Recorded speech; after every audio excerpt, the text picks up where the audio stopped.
I am Tony Stark. I just wrapped up a cross-departmental meeting on the top floor of Stark Tower. The subject: global imbalance. Ever since that mysterious ranking appeared, the 18th decimal place of several physical constants on Earth has started to fluctuate abnormally. The situation has me frazzled, restless like a cat on a hot tin roof. Jarvis, pull up all the data on this phenomenon. I refuse to believe it's got no energy source. It can't just. Before I could finish, I caught sight of something outside the floor-to-ceiling windows. All of Manhattan's sky was suddenly covered by a golden curtain of light. This was no ordinary projection, nor was it a hallucination. It felt as if the very film of the universe had been directly altered. Sir Jarvis's voice stuttered for the first time. I can't analyze it. There's no trace of this phenomenon in any known spectrum, energy signature, or dimensional theory. Meanwhile, atop Dragon Tiger Mountain in China, I seem to see the old Taoist master Zhang Jiwei dozing quietly. His eyelids twitched, and he slowly opened his clouded, ancient eyes to gaze at the sky.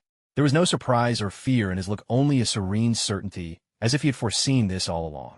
The times, it seems, have truly changed. On Asgard's rainbow bridge, Heimdall's golden eyes suddenly narrowed to pinpricks. I can't see through it. For the first time, he lost his grasp over the 9 realms, his vision filled only with an endless golden sea.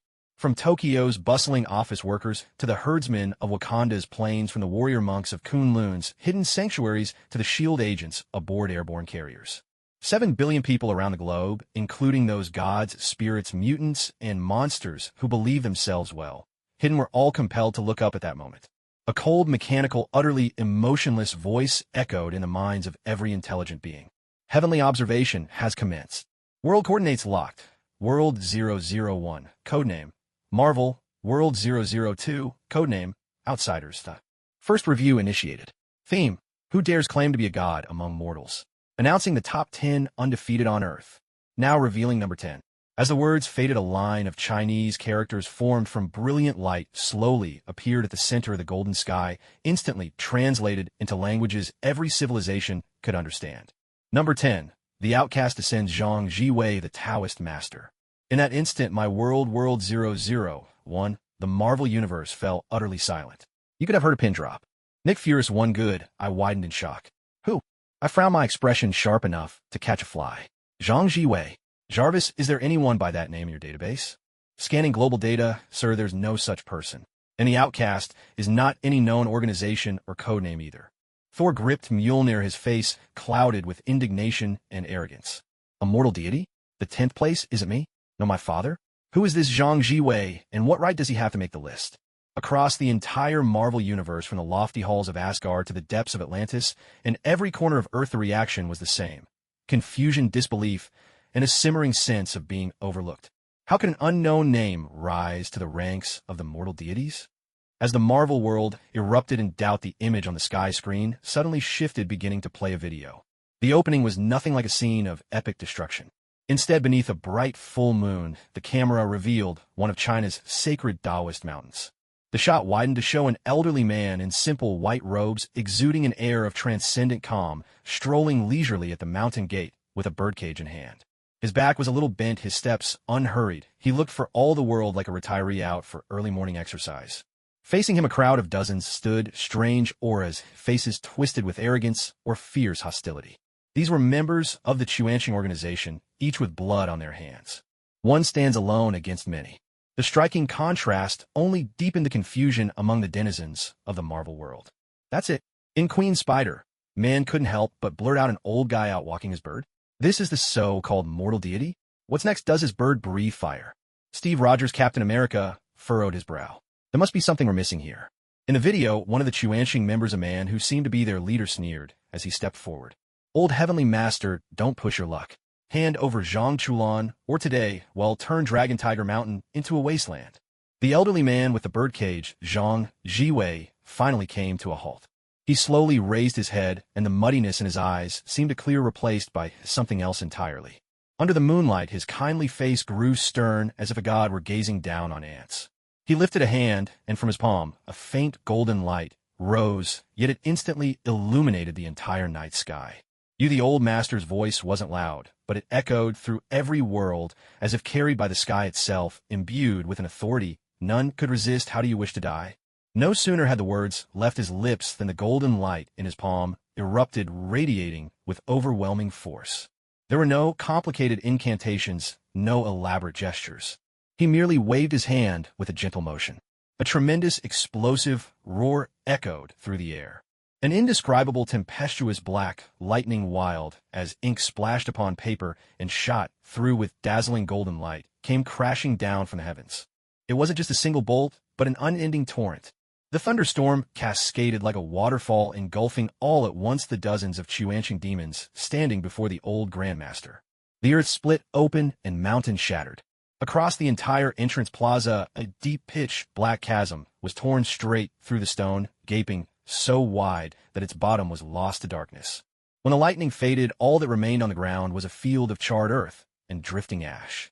Those arrogant, demonic cultists who had been so full of bluster mere moments ago were erased from existence before they could even scream. For a moment, it was as if the entire world had been placed on mute, every sound swallowed by an unnatural silence. At the end of the video, the old celestial master Zhang Jiwei withdrew his hand. His expression remained as calm and composed as ever, as if he had merely been swatting a few mosquitoes. Glancing down at his palm, he murmured with quiet resignation, "Sigh, I overdid it again." Far away in Asgard, Thor's hammer suddenly thrummed with a restless energy, streaks of lightning crackling out of control. Thor's eyes widened, his gaze locked on the sky overhead. No, it can't be. How could a mortal body channel such pure thunder? He's neither a god, nor does he wield a divine artifact. Back in the world of the strangers, a young Taoist at Mount Longhu witnessed the celestial master's display and collapsed to his knees, trembling all over. With a quivering voice, he muttered, "Heavenly, heavenly might. So, this is the true palm thunder of the celestial master's mansion." Inside Star Tower, my energy analysis dashboard went haywire, alarms blaring as every measurement surged right off the charts. Shit, my coffee cup slipped from my hand and crashed to the floor. Jarvis, what's going on with the energy readings? Sir, I can't compute it. The energy release violates both the first and second laws of thermodynamics. This is neither science nor any known form of magic. At its core, it appears to be a rule made manifest. Staring at the white-robed elder in the video, I muttered under my breath, yet somehow my words were broadcast across the sky, magnified for all to hear. A carbon-based life form producing an energy reaction akin to the heart of a star out of thin air. As guardians, what do you even call this? God power? Thor flushed crimson, glaring into the void, as if he could see me through the screen. The mind of a mortal can never comprehend the power of the realms. But this kind of strength should never belong to a mortal. The stranger's world exploded with online chatter. Live comments, World 002, haha, that blonde giant over there looks stunned, guess he's never seen our Eastern Chi before. Live comments, World 002, from now on the old celestial master is the true god of thunder. That guy with the hammer? At best, he's a hardware store owner. Live comments, World 002, you're thinking too small. Thunder magic is just one tool in the celestial master's arsenal. Didn't you see the golden light incantation? One supreme, two heroes now, that's real power. Meanwhile, the media in the Marvel world descended into absolute chaos. The CNN news anchor's face was pale, and their voice trembled slightly. The anomaly continues. What you're seeing on the screen is the latest footage. Experts believe this may be a case of global mass hypnosis or a high-tech assault. Please remain calm. Do not panic. Aboard the SHIELD helicarrier, Nick Fury's expression was grimmer than ever. He decisively shut off the screen in front of him and issued an order to Agent Hill at his side.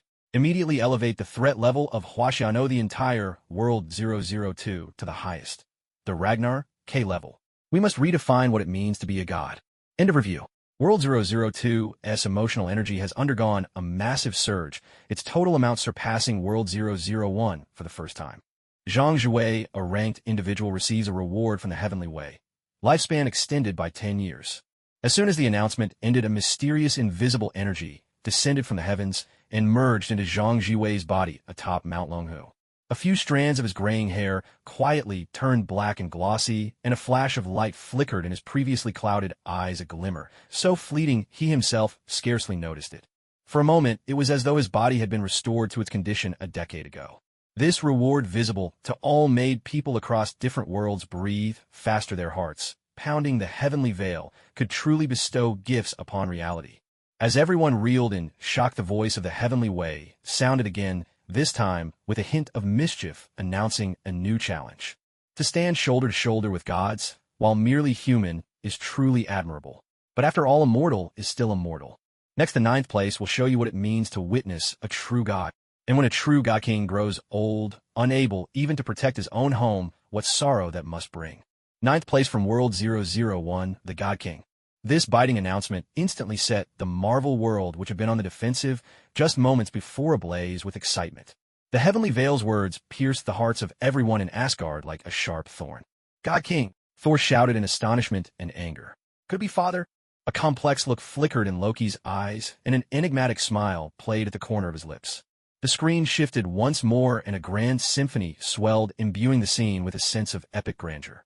On the screen appeared a majestic figure, one-eyed, clad in golden armor, and gripping the eternal spear Gungnir, none other than Odin Borson. The scene shifts rapidly. He leads the Valkyrie Legion to conquer the realm of the Frost Giants. He clashes fiercely with the fire giant Surtur in Muspelheim, seizing his crown in the heat of battle. With a single thrust of his spear, he unleashes a devastating force that pierces through the stars. He sits upon the throne of Asgard, reigning over the 9 realms with unmatched majesty.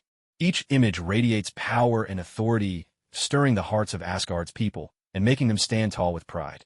Behold, this is our true God King. Mortal beings, behold what a true God really is. But just then the rousing music was abruptly cut off. The scene shifted, bringing us to an ordinary nursing home on Earth. A close-up lingered. An old man with tattered clothes, a blank expression, and only one eye sat slumped in a wheelchair, mumbling to himself. This was Odin, banished by Loki's magic, stripped of his divine powers, and left with muddled memories. The stark contrast brought the jubilant cheers of the Asgardians to an immediate halt. Next, the scene transitioned to the Norwegian seashore. Odin, his mind now clear, faced his 2 returning sons with a face etched with exhaustion and helplessness. My life has reached its end. Asgard is not a place. It is its people. His words brimmed with wisdom, yet carried the heavy sorrow of a hero in twilight. She is coming. As Odin's final words faded, a rift of green light tore open the sky, and Hela, goddess of death, descended. Confronted by the daughter he had once sealed away, the Lord of the 9 realms could do nothing but offer a dying warning to his sons. In the last rays of sunset, Odin's body dissolved into shimmering motes of golden light, scattering on the wind. As the video drew to a close, a cold, impartial voice echoed from above, tinged with a hint of wry amusement. Ranked 9th. The ruler of 9 realms, mentor of the mightiest offspring, and the ultimate background figure, Odin Borson. Reason for ranking. Successfully raised 2 problematic sons and an even more uncontrollable daughter, making an unforgettable contribution to the universe's endless chaos. Asgard erupted in uproar. No. Thor's eyes burned red, lightning crackling wildly from his body as he roared in anger. You can't do this. You can't insult my father. He was the protector of the 9 realms. Meanwhile, in the headquarters of NATO Tong, in the world of the Awakened Ones, Su Si, cigarette dangling from his lips, watched the screen and couldn't help but chuckle. That foreign families sure are lively. Raise a son, and he turns out a traitor.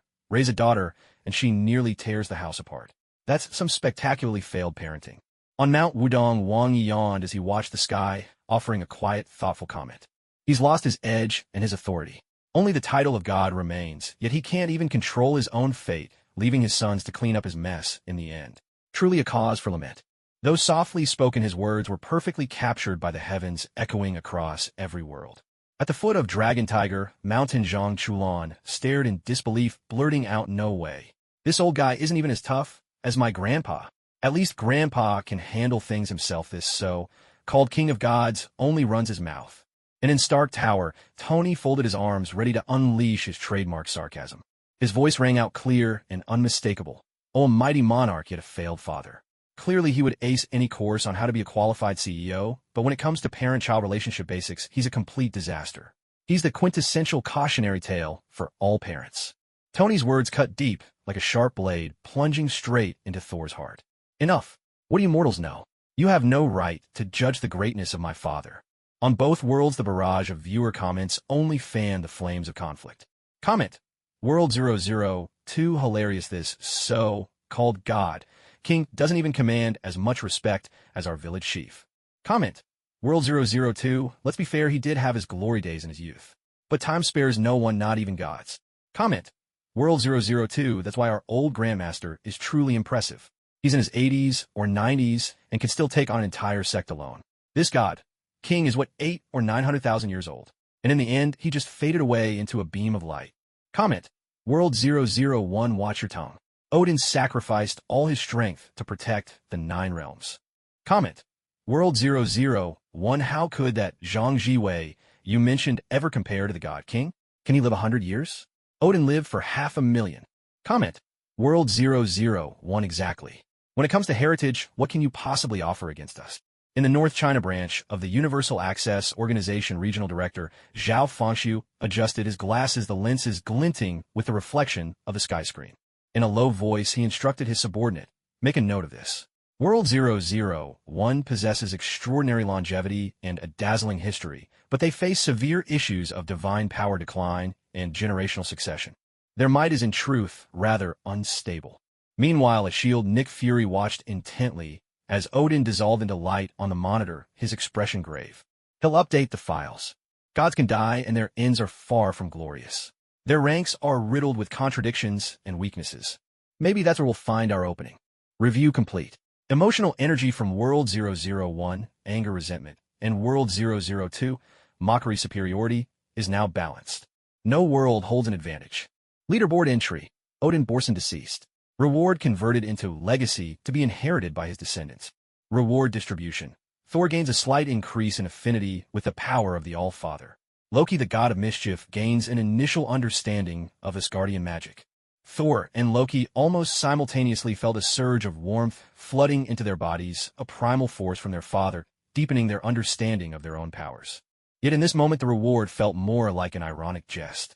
Just then the voice of the heavenly Tao echoed once more. This time it addressed Earth directly. Even gods may taste loneliness. Even guardians of humanity may harbor hidden hypocrisy. Ranked 8th from World 001. She is the Sorcerer Supreme who has guarded Earth for centuries. Yet her strength is drawn from the darkest of dimensions. Her immortality is built upon a web of lies. Now, let us lift the veil of hypocrisy from the Sanctum Sanctorum. Ranked 8th. The Sorcerer Supreme, the Ancient One. In Kamar, Taj, the Ancient One, slowly opened her eyes from meditation. The celestial proclamation sent shockwaves throughout the Marvel universe, especially among those versed in the mystic arts. The name of the Ancient One was unrivaled in the world of the occult. She was Earth's guardian deity, the last line of defense against otherworldly threats. And now the heavens themselves were about to expose her so-called hypocrisy. The scene did not unfold through direct combat, but through a sequence of montage shots. The face of light. The Ancient One appeared robed in yellow, her aura serene and transcendent. At Kamar, Taj, she guided a lost Stephen Strange, telling him, "You think you understand the rules of the world, but what you know is merely the tip of the iceberg." In the London Sanctum, she faced Dormammu's fanatical followers, alone deftly manipulating the mirror dimension and revealing her profound mastery of magic. During the Battle of New York, she cast the Hulk's astral form from the stream of time, calmly, explaining the secrets of the time stone to the others. Each scene radiated her wisdom, strength, and tranquil detachment.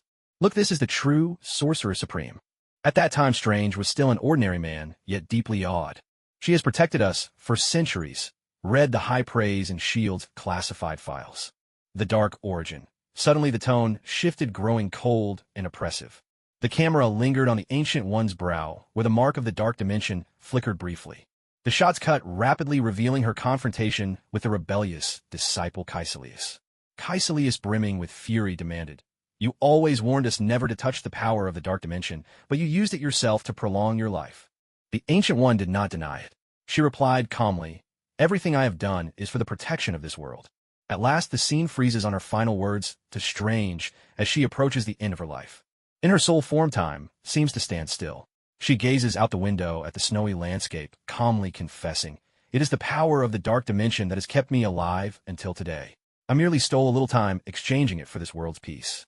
As the video ends, the sky screen displays a composed objective commentary. 8th place. The Dark Dimension's contract holder, the Thief of Time, the Ancient One. Reason for ranking.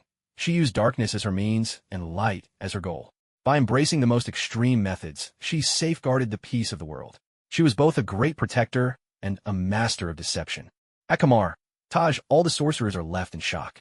The mentor they had always revered, it turns out, had drawn power from a most forbidden of sources, the Dark Dimension. Baron Mordos' expression darkens instantly. The faith he held so dearly is utterly shattered in this moment. No, this goes against the laws of nature. It is a desecration of everything we stand for. In the world of the exorcists, the Taoist masters of the Zhengyi sect shake their heads in disapproval. Relying on demonic cultivation is never the right path. Once it slips out of control, the power will consume its wielder and ultimately bring about disaster. On Mount Wudong, Wang Yi gazes at the sky screen, his face unusually grave. He offers no direct judgment of right or wrong, only murmurs. To make oneself a vessel to contain and suppress chaos, she has chosen the most perilous road. A single misstep, and there's no hope of return. I admire her courage. His assessment from the perspective of the Tao affirms the Ancient One's choice. Meanwhile, in Stark Tower, Tony Stark offers a different perspective, his words as sharp as ever. This is the classic necessary evil. Does a noble goal justify any means? She deceived all her followers and built an order founded on lies. Such a system is inherently fragile. When she's gone, who will bear the consequences of this deception? Tony's challenge strikes at the very heart of the issue. For the first time, the audience from both worlds is no longer caught up in mere bickering. Instead, the debate has shifted into a profound discussion about morality and belief. Bullet screen, World 001. I can't accept this. The Ancient One acted to protect everyone. Does it really matter where her power came from? As long as the outcome is good, that's what counts. Bullet screen, World 001. That's classic consequentialism. If a police officer uses gangster methods to catch criminals, is he still a good cop? Bullet screen, World 002. In our world, we speak of Tao heart, the clarity of one's inner self. The greater the power, the heavier the danger of corruption if the heart is unsteady. For this sorcerer to remain true to herself for centuries is already an extraordinary achievement. Bullet screen, World 002. But in the end, she deceived everyone. Once trust is broken, the whole system can collapse. Look at that Mordo, his eyes are full of doubt. Bullet screen, World 001. So what are you saying? You want her to stick to the rules and just stand by as Dormammu devours the earth? It's easy for those not involved to judge. Bullet screen, World 002. How our Grandmaster has protected secrets for centuries without ever resorting to underhanded means. We rely on our own cultivation and integrity standing in the light. At the headquarters of Universal Transit, Zhao Fengshu stared at the screen and spoke slowly. This Ancient One is very much like some of our contract workers. She only cares about the results, not the process. But this approach is entirely dependent on the individual's character and ability. It can't be standardized or handed down. Record this. World 001's mystical system is at great risk of severing the lineage. A shield, a complex expression flickered in Nick Fury's single eye. More than anyone, he understood the choices the Ancient One had made, for he often did the same. Hill, he said quietly, sometimes to let most people live in the light, someone has to be willing to walk into the darkness alone. Upgrade the Ancient One's file to the highest clearance. She's the real hero. Summary complete. The waves of emotion, admiration, controversy, anger between the two worlds gradually settle back into balance. No world has tipped the scales. The Ancient One has passed. Her reward is converted into inheritance and will be passed on to her chosen successor. Reward distribution. Doctor Strange, future, receives partial control over the Eye of Agamotto with a slight increase in his mental capacity. At that moment, Doctor Strange, still in a New York hospital, was suddenly struck by a sharp headache. Mysterious symbols seemed to flash through his mind, incomprehensible and fleeting. He simply chalked it up to the stress of surgery, dismissing them as hallucinations. The voice of the heavenly Tao rang out once again, breaking the brief silence. To shield with lies is in the end only a temporary measure. To treat the world as a chessboard and follow the Tao, only then does one become a true master. Next up in 7th place, hailing from World 002. He rarely makes a move, but whenever he does, he shakes the very fabric of fate and turns the tide in an instant. He is the heir to one of the 8 miraculous skills, the Wind Queen's Chimen. Ranked 7th, the Supreme Sorcerer Wudong's Wang Yi. Wang Yi? You mean that lazy Taoist up on Mount Wudong? Zhang Chulin's eyes widened in disbelief as he saw the name. He actually made the list? Unfazed Feng Bao took a bite of her apple. Yeah, that's Sorcerer. Meanwhile, in the Marvel Universe, confusion reigned. Sorcerer? How is that different from a wizard? Tony Stark asked Jarvis, but the AI responded insufficient data to define the distinction. The celestial screen flickered to life. The opening scene revealed a modern city at night. On a rooftop, a young man in Taoist robes, sporting heavy circles under his eyes, and looking as if he'd just woken up, leaned lazily against the railing, speaking on the phone. Dad, there's something I need to tell you. I'm a Taoist priest now. A furious voice erupted from the other end. You brat. There are billions in family assets waiting for you to inherit, and you run off to become a Taoist. Wang Yi scratched his head helplessly. Money? We can always earn it back after you spend it. His easygoing reply left everyone present utterly speechless. What? Young Spider, man, Peter Parker blurted out in disbelief. He's giving up billions to be a Taoist? Is he out his mind? The scene shifted to the martial arena of the Grand Luotian competition. Wang Ye's opponent, Feng Xingtong, son of the World Society's leader Feng Zhenghao, and heir to another of the 10 greats. Feng Xingtong unleashed his family's secret art, Spirit Command, summoning a formidable spirit to aid him in battle.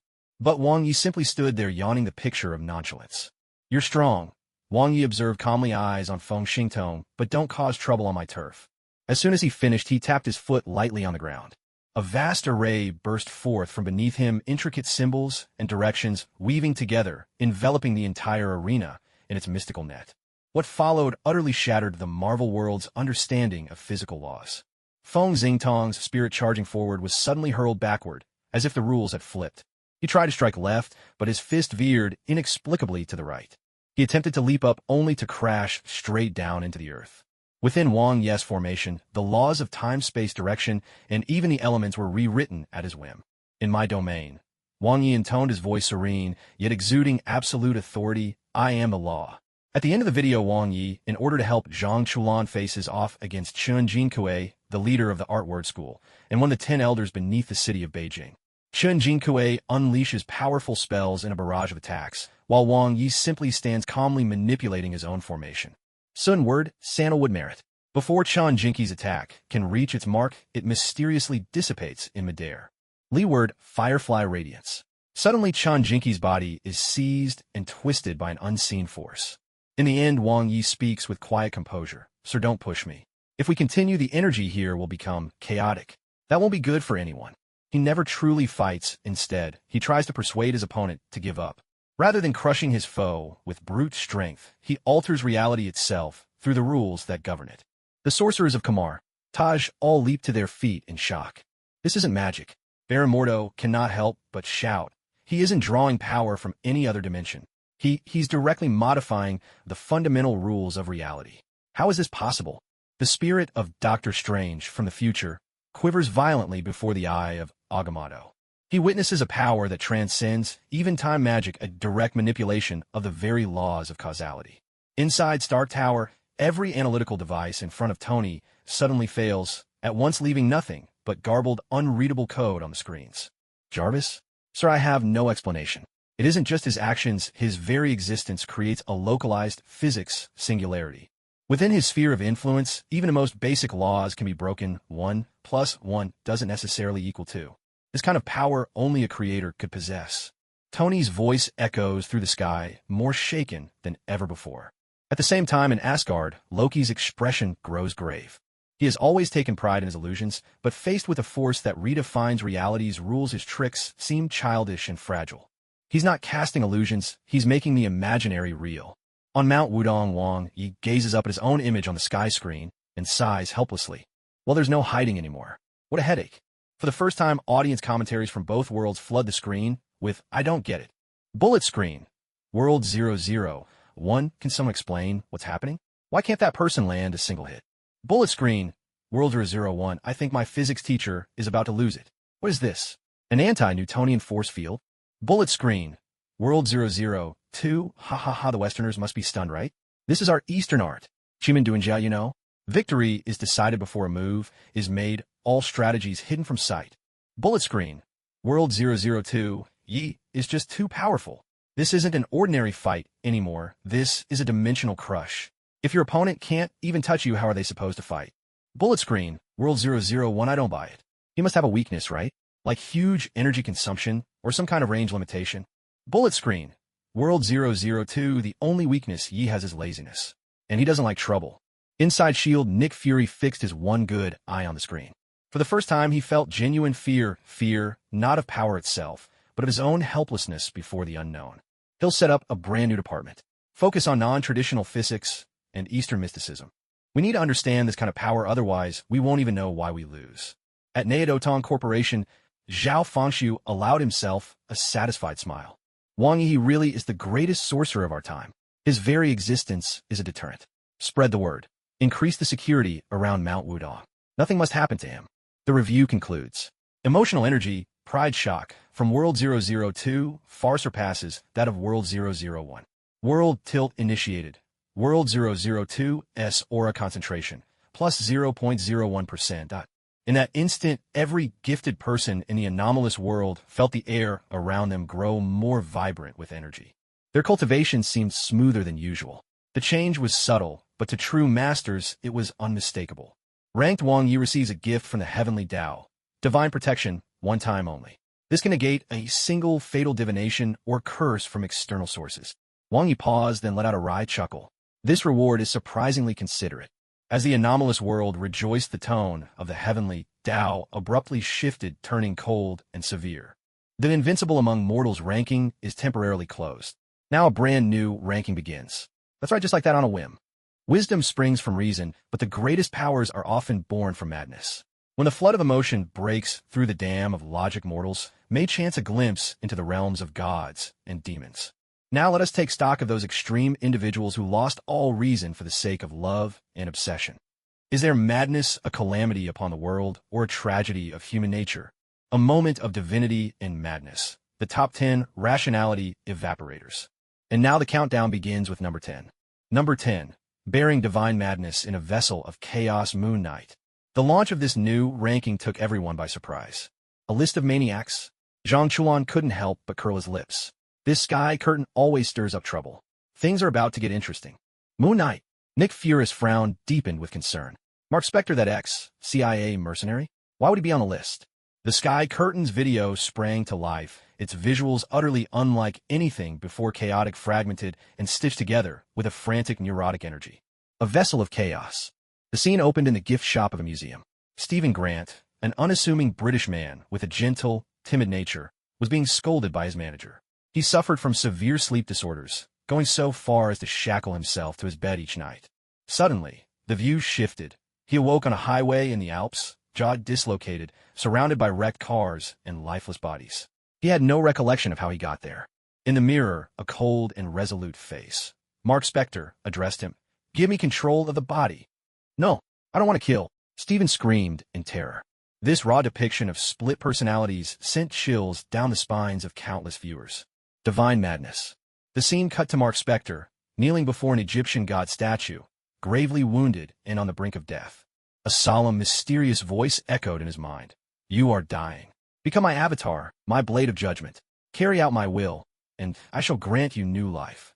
That was Khonshu, the Egyptian god of the moon, a deity abandoned by his kin, consumed by vengeance.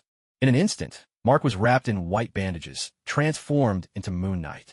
Dressed in a white suit and masked, he leapt across London's rooftops, hunting down monsters. His combat style relied not on finesse, but on the brute tactic of trading wounds for wounds. He met every blow head-on, retaliating with even greater ferocity. "I welcome all pain." His voice was gravelly and low, tinged with madness. Judgment by violence. The video's climax. His final showdown with the villain, Arthur Harrow. Harrow demanded, "You and Khonshu, a madman plagued by mental illness, a forsaken shade. What right do you have to judge me?" Moon Knight gave no answer. Instead, with cold brutality, he dispatched Harrow with his twin blades. But the most terrifying scene followed. When both Mark and Stephen denied being the killer, they saw, reflected in the mirror, a third and coldest personality, Jake Lockley. He was sitting in a car, with Harrow's lifeless body sprawled across the back seat. Jake turned to the two main personalities and gave them a chilling, ruthless smile. The video ended here, and a review appeared on the sky screen. Rank number 10. Avatar of Khonshu, prisoner of multiple personalities, Moon Knight. Reason for ranking. Dwelling in chaos, bearing the madness of a god. Within the cage of fractured minds, he enacts the violent judgment of the moon god. At once a patient and an instrument of divinity. Golden proverb of heaven. When faith demands a vessel, madness becomes its most devoted follower. Oh my god. Peter Parker felt a chill run down his spine. This guy, he's even crazier than Deadpool. In the world of the Outlanders, the all-encompassing eccentrics were thrilled. Fascinating. This fellow is just my type. He does as he pleases, free from any restraint. Inside Stark Tower, Tony Stark rubbed his temples. So let me get this straight. This is a psychiatric patient, manipulated by a violent alien god, acting as his enforcer? This is a nightmare for any psychiatrist, but a goldmine for lawyers. His analysis was sharp and merciless. Meanwhile, in Asgard, Thor felt uneasy. God should not seek followers in such a way. Khonshu, he's brought shame to the name of godhood. At the headquarters of All Access, Zhang Chulan stroked his chin and thought, isn't this just an upgraded version of inviting a spirit to possess you? Though on our side, it's proper deities we invite. It seems more like a debt collector. His remark drew laughter from his colleagues nearby. The comment section had completely turned into a roundtable for psychological analysis. Comment, World 001, poor Mark, he's just a patient. Comment, World 001, but he really is serving justice, just in a rather blunt way. Comment, World 002, you call that madness? Any random member of our all-access crowd has more style than him. At best, you could say he's a bit unhinged. Comment, World 002, the main issue is that God. That Khonshu guy, he's clearly no saint, treating mortals as tools. That's just pathetic. Comment, World 001, you don't get it. That's the sacred contract between a god and his follower. Inside S.H.I.E.L.D., Nick Fury was reviewing Moon Knight's file with a grave expression. An uncontrollable god and an uncontrollable human madman. Classify his threat level as alpha. He's not a hero. He's a ticking time bomb, ready to explode at any moment.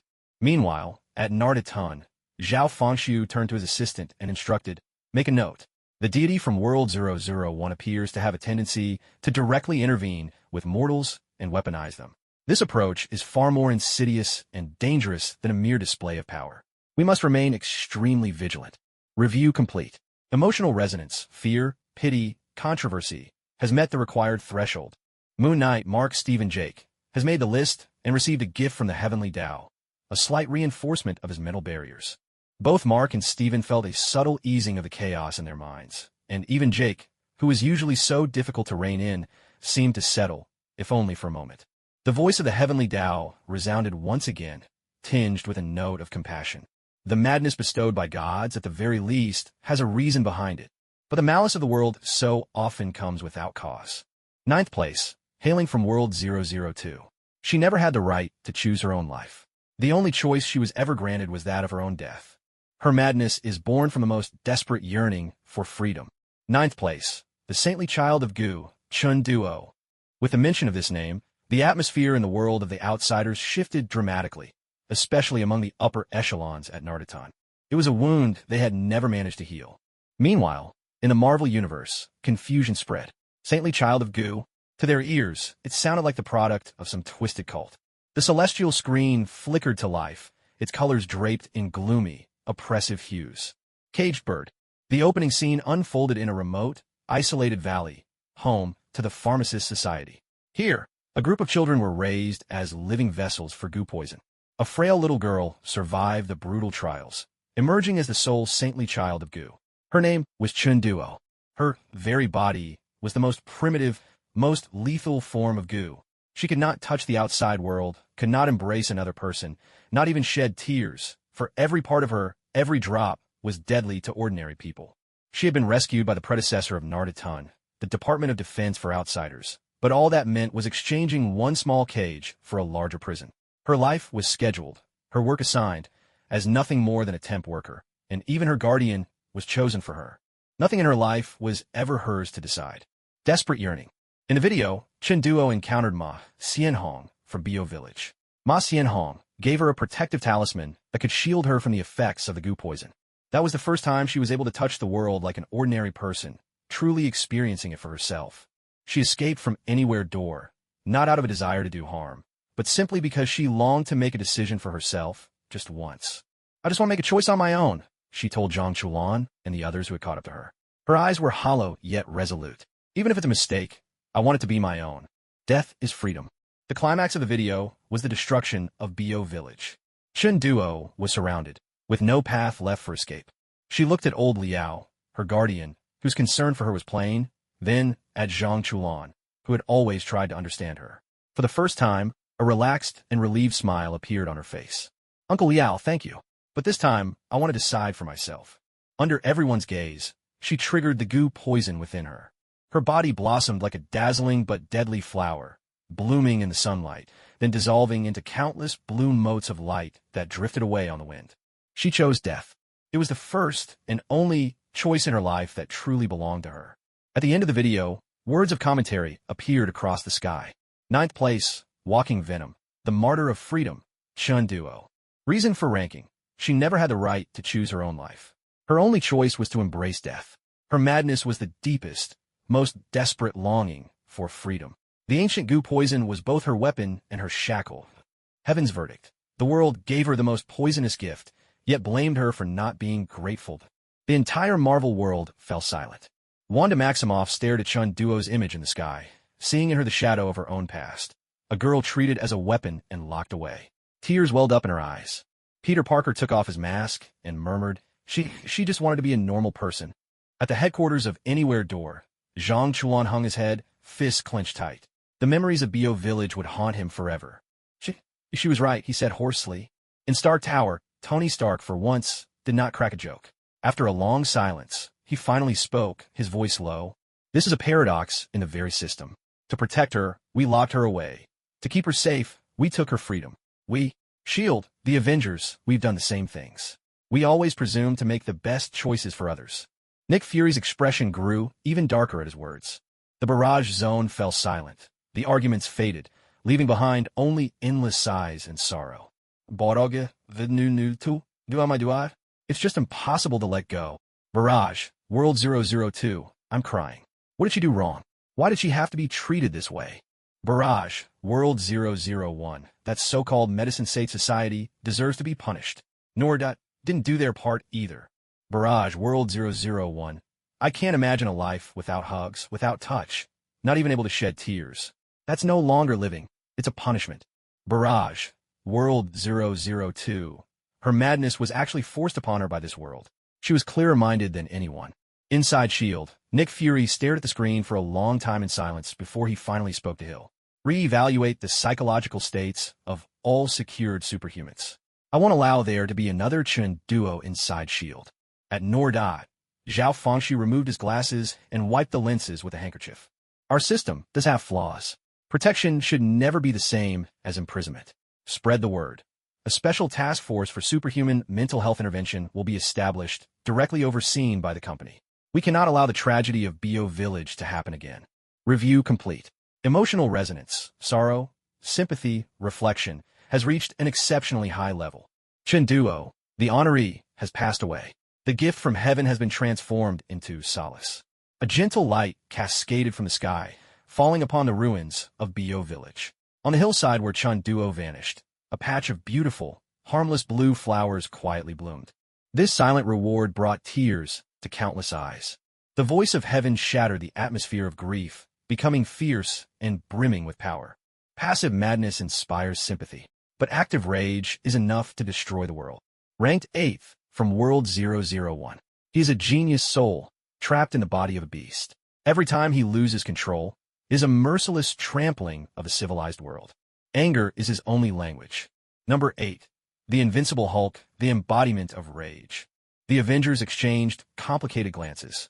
At that moment, Dr. Bruce Banner was sitting in a Quinjet, seeing his own name, or rather, the name of another self, appear on the celestial screen. He closed his eyes in pain. Oh no. The video began, the imagery surging with tension, power, and destruction. Cage of Genius. The film opens with a narration by Dr. Bruce Banner. He is a distinguished gamma radiation physicist, gentle, brilliant, and exceptionally talented. I once tried to recreate the super soldier serum from World War II, but the experiment spiraled out of control. On screen, gamma rays suddenly erupt. In order to save a colleague, Dr. Banner willingly exposes himself to the intense radiation. His body undergoes a violent transformation, growing to an enormous size, his skin turning green, his reason swallowed whole by uncontrollable rage. Thus, a green giant is born, the Beast of Fury. The next scenes showcase the Hulk at his most formidable, and humanity at its most helpless. On the streets of New York, he uses cars as makeshift boxing gloves, pinning Abomination to the ground with overwhelming force. Aboard the helicarrier, he chases Black Widow and rips a fighter jet apart as if it were paper. In the gladiator arena of Asgard, he smashes Thor into the ground again and again, leaving behind the now iconic line, "Too weak." Even on the planet Sakaar, with a single punch, he sent the fire giant Surtur flying hundreds of meters away. Every appearance of the Hulk is marked by massive destruction and a force no one can match. Power as original sin. Yet, the The video also reveals the tragic side of the Hulk. He is hunted down by General Ross's troops, treated as a monster and relentlessly pursued. He is besieged by the Hulkbuster armor, forcibly subdued in front of crowd. When he gazes at an image of Black Widow, his eyes reveal an uncharacteristic calm and sorrow, but the hand he reaches out with brings only ruin. In the closing monologue, Dr. Banner speaks in pain. I can never control him. The Hulk. He's like a child locked in a cage, a child filled with nothing but anger. In that cage, it's me. 8th place. The Gamma-Forged strongest being on Earth, the Hulk. Reason for ranking. Rage is his only language. A genius mind trapped in a beastly form. Every loss of control is a ruthless challenge to the order of civilization. Asterisk, asterisk. Highlight. The brightest mind and the most primal strength dwell within the same body. Between civilization and savagery, only a single wall stands. Asterisk, asterisk. Across the world of the metahumans, countless martial artists are left dumbstruck, mouths almost watering in amazement. My goodness, that physique, that strength. Now that's a true powerhouse. Could the golden light spell block one of his punches? A young Taoist from Mount Longhu blurts out instinctively. He's immediately smacked on the back of the head by his senior. Don't talk nonsense. Our Grandmaster is the strongest in the world. In Asgard, Thor's expression darkens, as if reliving those moments of humiliation. Ahem, that was just a fluke. I wasn't even trying my best, he insists, stubborn as ever. Loki burst into uproarious laughter, doubling over as he pointed at the sky and shouted, Oh, my dear brother, right now you look just like a green carpet that's been trampled over and over. Too weak. Ha ha. Meanwhile, in the Nado Tong organization, Zhang Chuan eyed the Hulk with a grave expression and asked Feng Baobao, Sister Baobao, do you think you could take him in a fight? Feng Baobao tilted her head thoughtfully, then fished out her trusty kitchen knife, aptly named Okamoto 0.01, from her pocket. She made a gentle slicing gesture and said, If I bury him, there's a chance he'd still survive. Her answer sent a chill through everyone nearby. In the barrage of audience comments, the debate about strength grew even more heated. Comment from World 001. Hulk is the strongest. Hulk smash. Comment from World 001. But he's dangerous too. He destroys more than he saves. Comment from World 002. This is a textbook case of power out of control. In our world, we train the mind before the body. Without inner discipline, the greater your strength, the faster you perish. Comment from World 002. That Dr. Banner is actually quite pitiful. He's a genius, but he always has to face the consequences for his other self. Comment from World 001. You don't get it. Hulk is a hero too. He took down the Chitauri, Leviathan. Comment from World 002. And afterwards? Who pays for the damage to New York? In Nado Tong, we're professionals when it comes to handling these incidents. We even have a whole department for accident compensation. At S.H.I.E.L.D., Nick Fury stared at Dr. Banner's file and sighed. He's a double-edged sword, a weapon we have no choice but to use. Spread the word. Move the lullaby protocol to top priority. We must always be ready to calm him down. Elsewhere, at Nado Tong, Zhao Fengshu instructed his subordinates. This Hulk is an ideal specimen for our body refinement studies. His strength comes from rage, a powerful emotion. Make a note of it. Perhaps emotions themselves are another form of qi. This could be a major breakthrough for our research. Summary complete. Emotional essence, awe, fear, sympathy, has reached the target threshold. Ranked individual, Hulk/Bruce Banner. Reward from the heavenly Tao. Slight improvement in gamma radiation stability. Dr. Banner sensed the wild energy inside him becoming just a bit steadier. It felt as if he could now hold onto his transformation a little longer, keeping himself in control. Then, the voice of the heavenly Tao echoed once more, this time laced with a hint of mockery and icy detachment. To be driven mad by anger is to become a beast. To be driven mad by ideals is to become a martyr. Ranked 7th, hailing from World 002. For the sake of an illusory concept of freedom, he led the entirety of Chuanxing in an assault upon Dragon Tiger Mountain. His madness was the self-immolating flame of an idealist, destroying himself and reducing the peaceful lives of countless others to ashes. Number 7. Acting leader of Chuanxing, Gong Qing. On Dragon Tiger Mountain, the old Grandmaster's gaze sharpened ever so slightly. Throughout Nantong, all those privy to the truth of the Jiaxun Rebellion held their breath. That name evoked a memory of a blood-soaked siege and a secret buried for decades. The sky screen flickered to life, and the scene was thick with the tension of colliding conspiracies and ideals. The Hidden Lamb.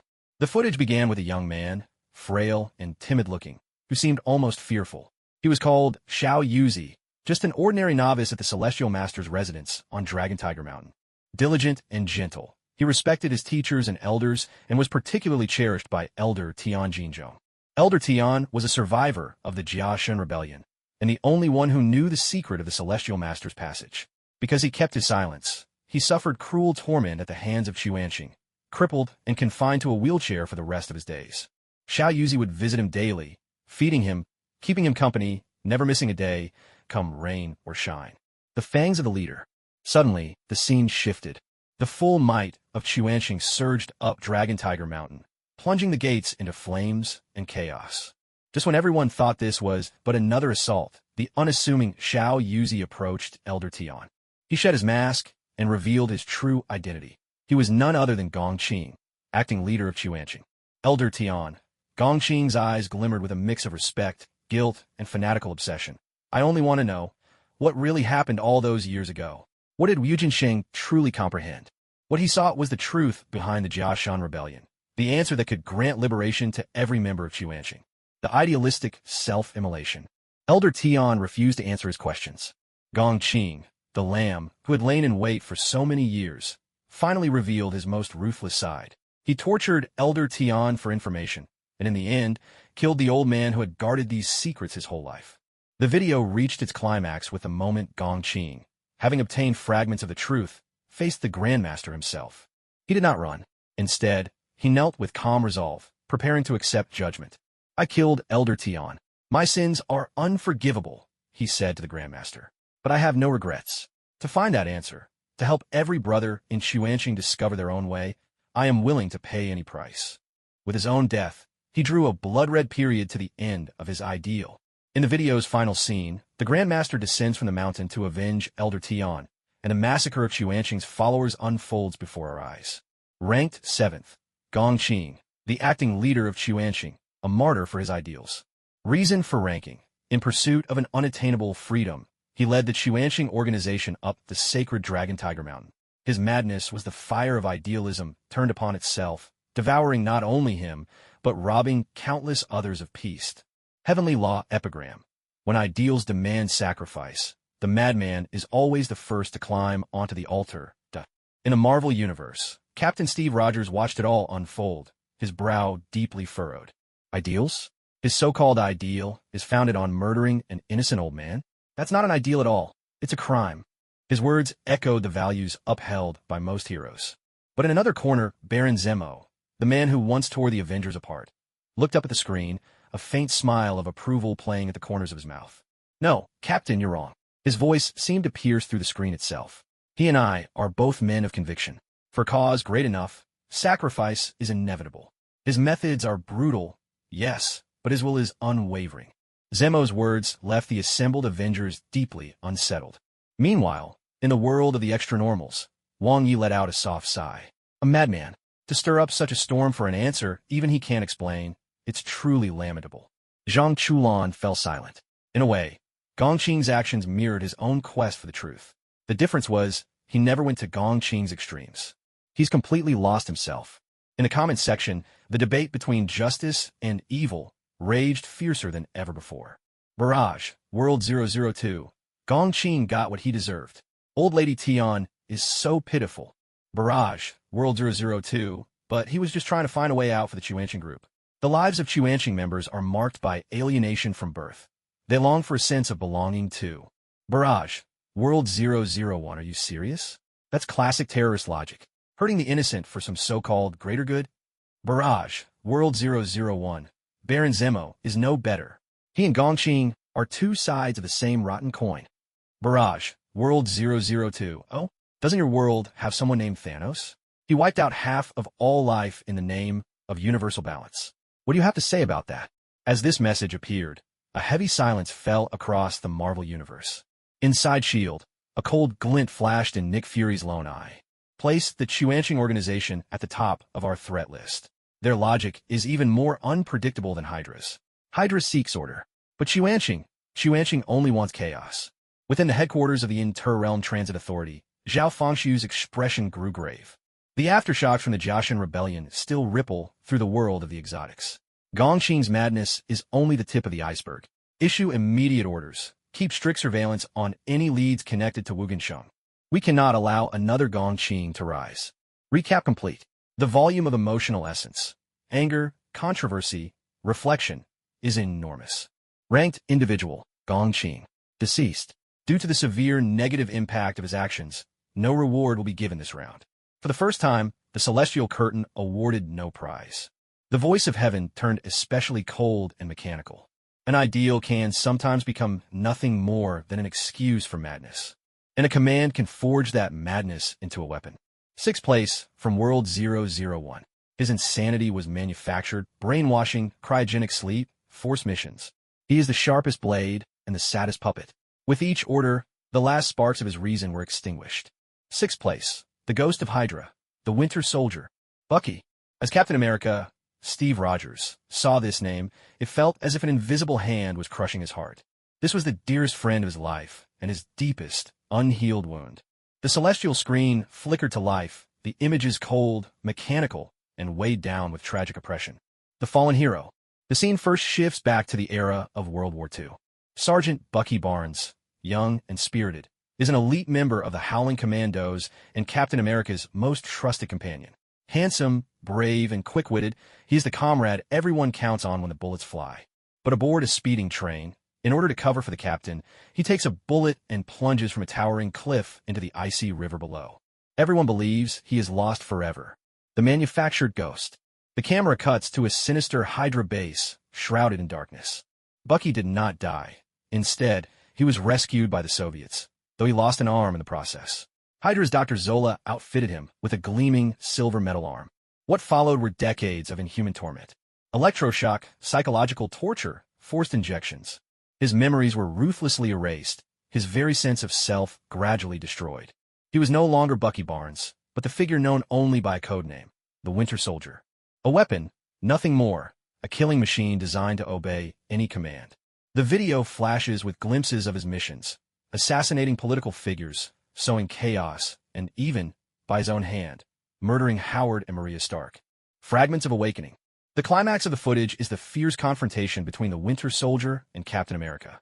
Aboard the helicarrier, Captain America drops his shield, allowing the other's furious blows to rain down. "I won't fight you," Steve says, his eyes filled with sorrow and determination. "You're my friend. Your name is Bucky. I won't give up on you." Those words, like a key, unlock memories long buried beneath the rubble of his mind. Gazing at the gravely wounded Steve, confusion and pain flicker in his eyes for the first time. In the end, he pulls Steve from the river to safety. Then, like a lost child, he slips quietly into the crowd, vanishing from sight. Number 6. Hydra's Legacy, the Lost Soldier, the Winter Soldier. Reason for ranking. His madness was manufactured. Brainwashing, cryogenic sleep, blind obedience. He was once the sharpest blade and the most pitiable puppet. With each mission, the spark of reason was extinguished a little more. Golden quote. The cruelest kind of madness is watching yourself become a monster, fully aware and powerless to stop it. Inside Stark Tower, Tony Stark witnesses the footage of his parents' deaths. His eyes instantly blaze red, the nanotech suit wrapping around him in a heartbeat, rage making his fists tremble uncontrollably. It was him. It was him all along. At the same moment, in another corner of the world, the White Wolf of Wakanda, Bucky, collapses to his knees, clutching his head in agony. The blood-soaked memories, awakened by the vision in the sky, crash over him like an unrelenting tide, threatening to drown him completely. "He killed my parents!" Tony's furious roar echoed through the skies, resounding across all the worlds. "Steve, you knew all along, didn't you? And you've been covering for him." Captain America closed his eyes, replying in anguish, "It wasn't him, Tony. At that time, he didn't have a choice." "I don't care," Tony bellowed. "He has to pay for this." This confrontation, spanning time and space, completely tore open the rift within the Avengers, exposing their deepest conflicts to every world. In the world of the Inhumans, Xiaohe of the Chuanxing faction watched the clash unfold, for once without her usual smile. She remarked quietly, "How pitiful, unable to control either body or soul, worse than death itself." Meanwhile, in the live comment section, the debate over guilt and punishment reached its peak. Comment. World 001. Bucky is innocent. He's a victim too. The real culprit is Hydra. Comment. World 001. But it was Bucky who killed the Starks. Does being brainwashed mean he shouldn't be held responsible? Comment, World 002. In our world, this is called puppet magic. The one who controls should be punished, but the puppet doesn't deserve to exist either. Comment, World 002. That's too extreme. I think Captain America is right. We should save the person first, then deal with everything else. Comment, World 001. I feel sorry for Tony. My heart aches for Cap, and I pity Bucky the most. This is an impossible dilemma. At S.H.I.E.L.D., Nick Fury watched the bickering Avengers on the screen and could only let out a deep, weary sigh. Hydra, it's like a virus. The damage it inflicts runs deeper than we ever imagined. It not only takes lives, but shatters people's very will. At Universal Access, Zhao Fengxiu issued orders to his subordinates. Record all of this. The technology from World 001 can already achieve mental override and memory erasure. This kind of tech is more dangerous than any weapon. Activate the Mind Guard project immediately. Priority research on defenses against mental control. Roundup complete. Emotional fluctuations, anger, sorrow, sympathy, have reached their peak. Ranked, Winter Soldier / Bucky Barnes. Reward from the Tao of Heaven. Soul Fragment Restoration. In Wakanda, Bucky felt the searing pain in his mind slowly soothed by a gentle warmth. The commands implanted in his brain were being stripped away, layer by layer, and he could finally begin to reclaim himself. The voice of the Tao of Heaven rang out once more, this time tinged with a hint of playful mockery for the genius. Passive madness evokes sympathy, but active obsession borders on the divine. In fifth place from world number 002 stands the inheritor of the divine mechanism tempered 100 times. He seeks to erase the boundary between the gifted and the ordinary, striving to build an ideal society where everyone possesses extraordinary abilities. His madness springs from the purest ideal, yet it veers toward a perilous extreme under the manipulation of the ambitious. Fifth place, Master of Bo Village, Ma Xianhong. Ma Xianhong. Zhang Chulin's expression grew complicated. The man who once shouted, "I am right," while fiercely clashing with him in Bo Village resurfaced in his mind. A man both detestable and pitiable, blessed with extraordinary talent, yet teetering on the brink of madness. Meanwhile, in the Marvel world, people were brimming with curiosity about the unfamiliar term that was about to appear on the sky screen. Divine mechanism tempered 100 times. Tony Stark raised an eyebrow. Sounds like some high-level engineering tech, or alchemy, maybe? Jarvis, analyze the structure of that term and see if there's any technical implication. Sir, this phrase originates from Eastern Taoist artifact refinement techniques. Its core concept involves the fundamental transformation of matter through qi. I'm sorry, sir, but our current scientific theories are unable to fully decipher its principles. Tony was about to probe further when the images on the sky screen began to play. The scene unfolded with flashes of genius creativity and the unraveling of obsession driven by desire. A pure beginning. The story begins without a hint of evil. A young man sits among a tangle of intricate mechanical parts, clumsily yet intently adjusting a device. This is Ma Xianhong, the current bearer of the divine mechanism legacy. The camera shifts to the village center where a massive, ever-running self-cultivation furnace stands. Data pulses erratically at its core, casting flashes of memory from his youth. He murmurs softly to a vision of his younger self, his voice thick with struggle and the longing for self-redemption. I will restore you to what you once were, a free, whole person with clear and unbroken memories. Gradually, the blueprint of Bo Village takes shape. Countless outcasts with supernatural gifts, as well as ordinary people yearning for such power, find refuge here. Together, they build a new home, their faces lighting up with rare, heartfelt smiles. The warmth and harmony of this place conjure the feeling of a paradise untouched by the world. Ma Xianhong stands on high, overlooking it all. In his eyes burns a fervor, almost a fanatic's light, shaped by his unwavering idealism. There should be no boundaries between ordinary people and exceptionals in this world. His voice carried on the wind, spreading far and wide. As long as everyone can harness qi and become exceptional, then all discrimination and division will naturally vanish. Miracles of creation. The scene shifted, revealing the true power of divine mechanica. This was not just mechanical engineering. It was a miracle that breathed life and intelligence into lifeless things. In the village, there appeared mechanical puppets that could farm fields on their own, each endowed with a rudimentary consciousness. There were also protective amulets capable of withstanding all manner of qi-based assaults. The artifacts that Ma Xianhong created with a mere wave of his hand were so wondrous that even modern science would struggle to comprehend them. When he gifted one of these carefully crafted protective charms to another villager, an unguarded, heartfelt joy lit up his face. He sincerely hoped that his inventions could help every person in need. A paradise spinning out of control. Yet just as the utopian dream seemed within reach, its beautiful facade was suddenly torn apart, bearing the harshness of reality. The camera's focus shifted to the cultivation furnace. This was Ma Xianhong's ultimate creation, and what he believed to be the peaceful solution, the mass production of exceptionals. If everyone becomes exceptional, there will be no more discrimination. In the video, he shouted frantically at the company's temporary workers who had come stop him. I'm not doing anything wrong. I'm offering them a chance to evolve. I'm trying to create true peace. He did not choose to mechanize himself completely.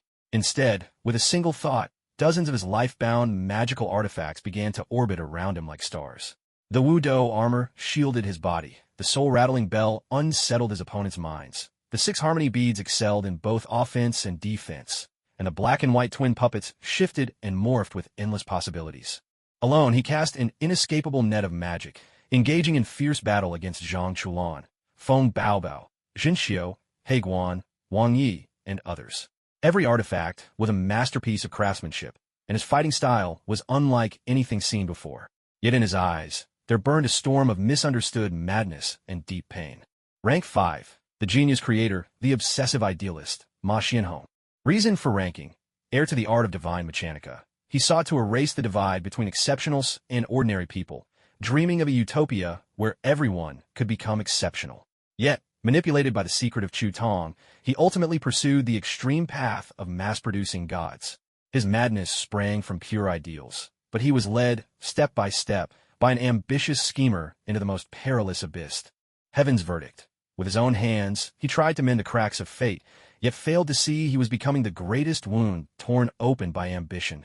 Inside Stark Tower, Tony Stark suddenly stood up, his gaze fixed unwaveringly on the screen. Oh my God, this man is a complete lunatic. And not just any lunatic. He's the kind of super genius who can turn madness into reality. He spoke at a breakneck pace, analyzing rapidly. His technology isn't based on traditional programming or engineering at all. It's a kind of science that materializes the mystical. He uses mysterious forces to drive machines and treats vitality as an energy source. This is practically an entirely different technological system. I have to. He suddenly stopped, his brow furrowing. Wait. The video mentioned a mastermind and manipulation. What if he's just a pawn pushed to the front? What if someone else is pulling the strings behind him? Maybe the real madman is someone else entirely. That's the most terrifying part. In Wakanda, Princess Shuri's expression was filled with shock. His understanding of the fusion between organic and inorganic materials has already surpassed even vibranium technology. But he's completely disregarded ethical considerations. Even if he's been misled, this technology, which forcefully alters the nature of life, is fundamentally an act of extreme cruelty. In the world of the externals, Zhang Chulan let out a heavy sigh. Brother Ma, he's the smartest fool I've ever met. He has a kind heart, but he made the worst possible choice. It's something that fills you with sadness and leaves you feeling helpless. Meanwhile, in the comment section, the debate over technological ethics and personal responsibility had reached a fever pitch. Comment.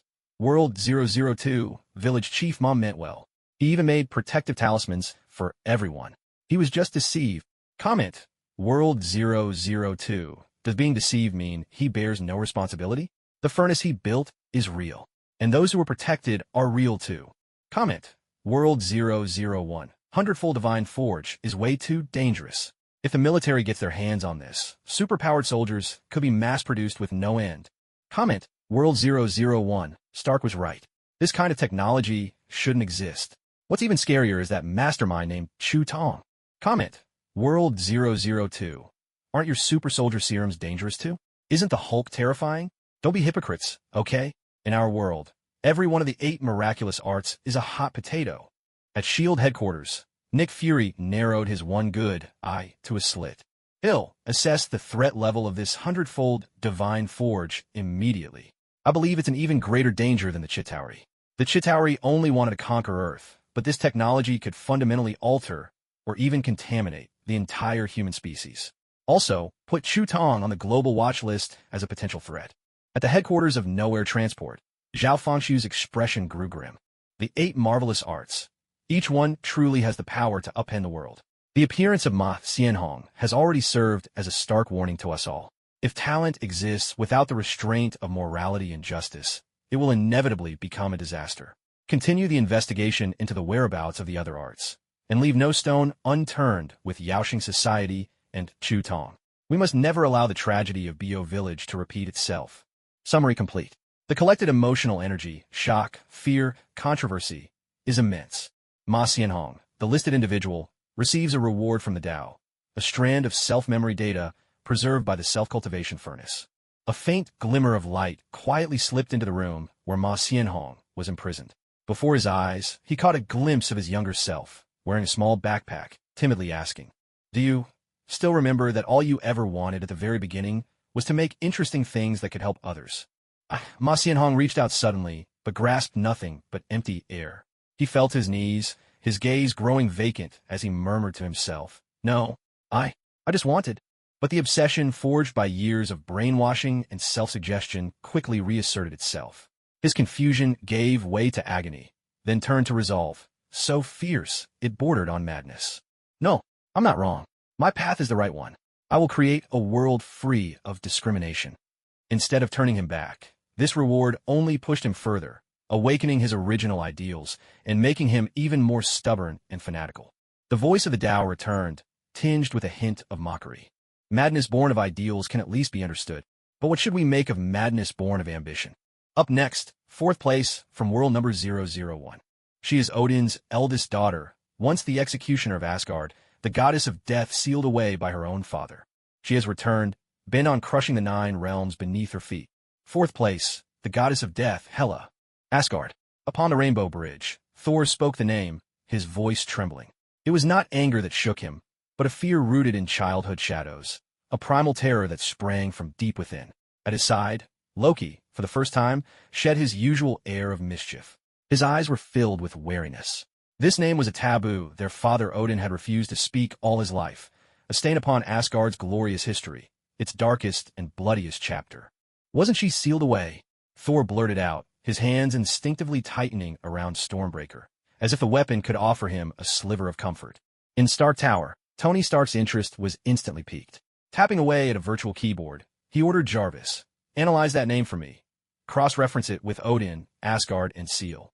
I can smell family feuds, inheritance disputes, and a mountain of scandals." The Skyscreen video gave him no time for analysis.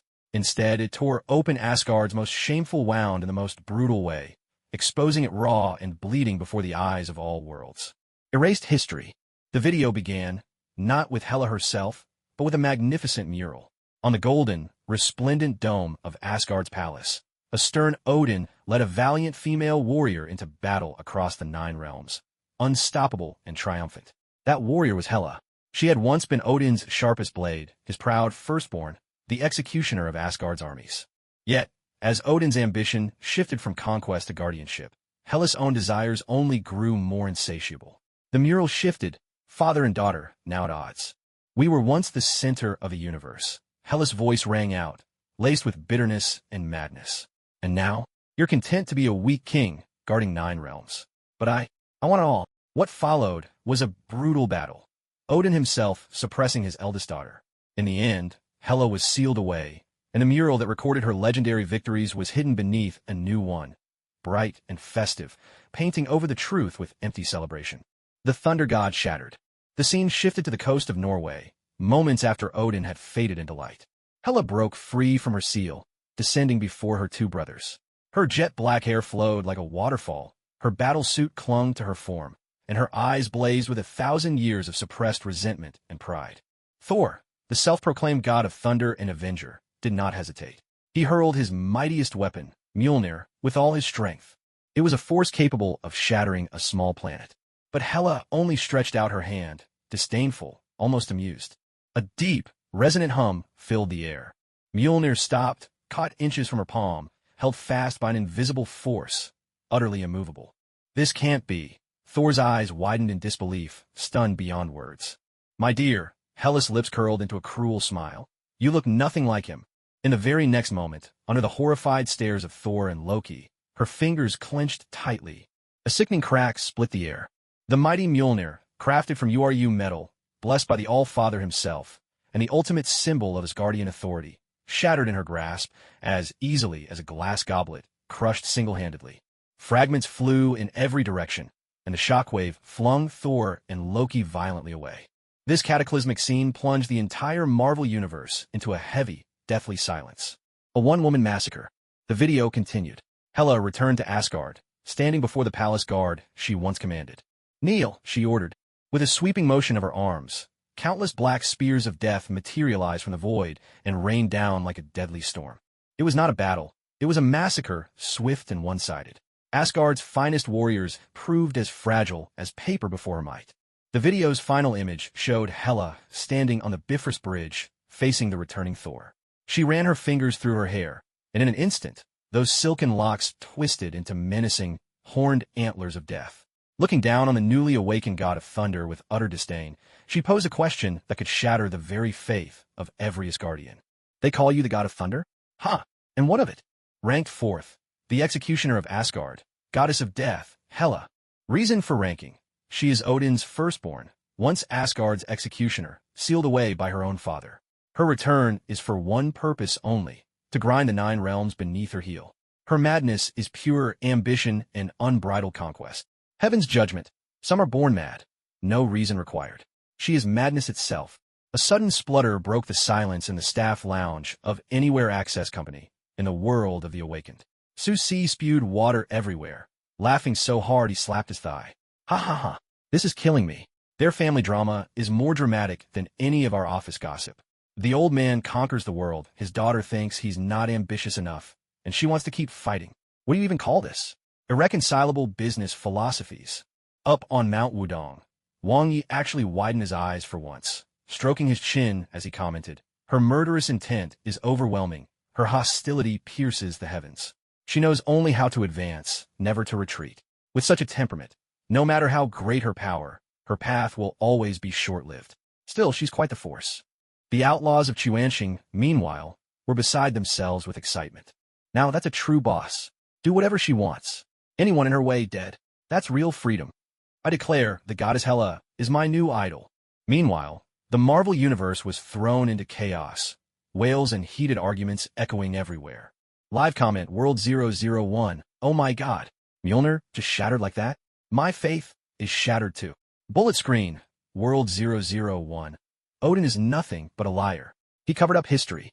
He's the real culprit." Bullet screen World 001, "What do you know up there?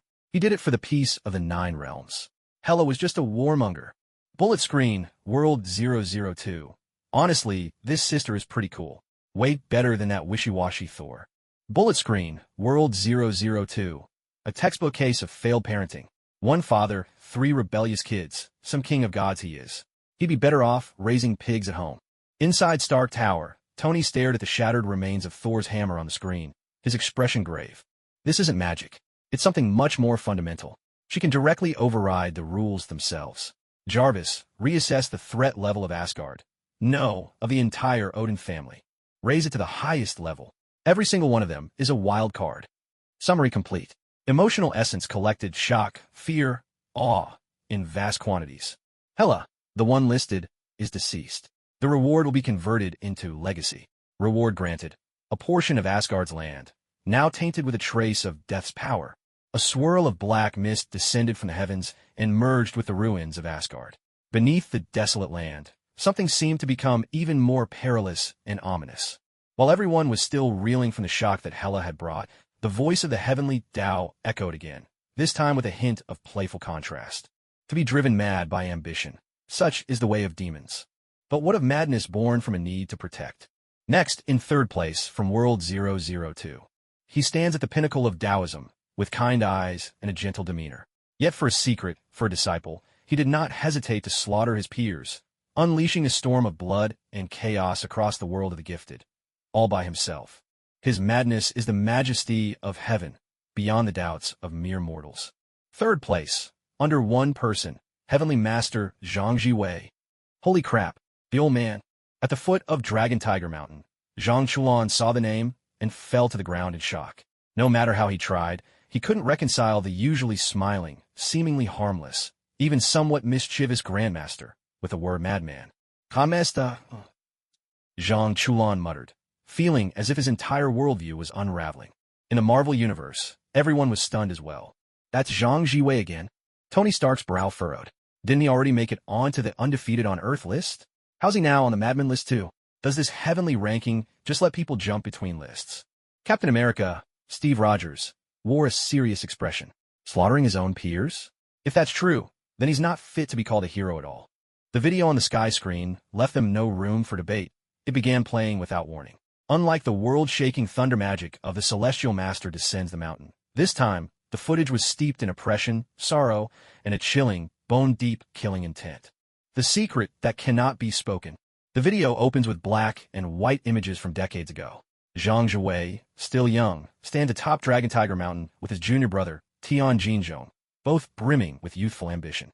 Together, they cultivated their arts and guarded the Celestial Master's legacy, the mysterious Celestial Master's right.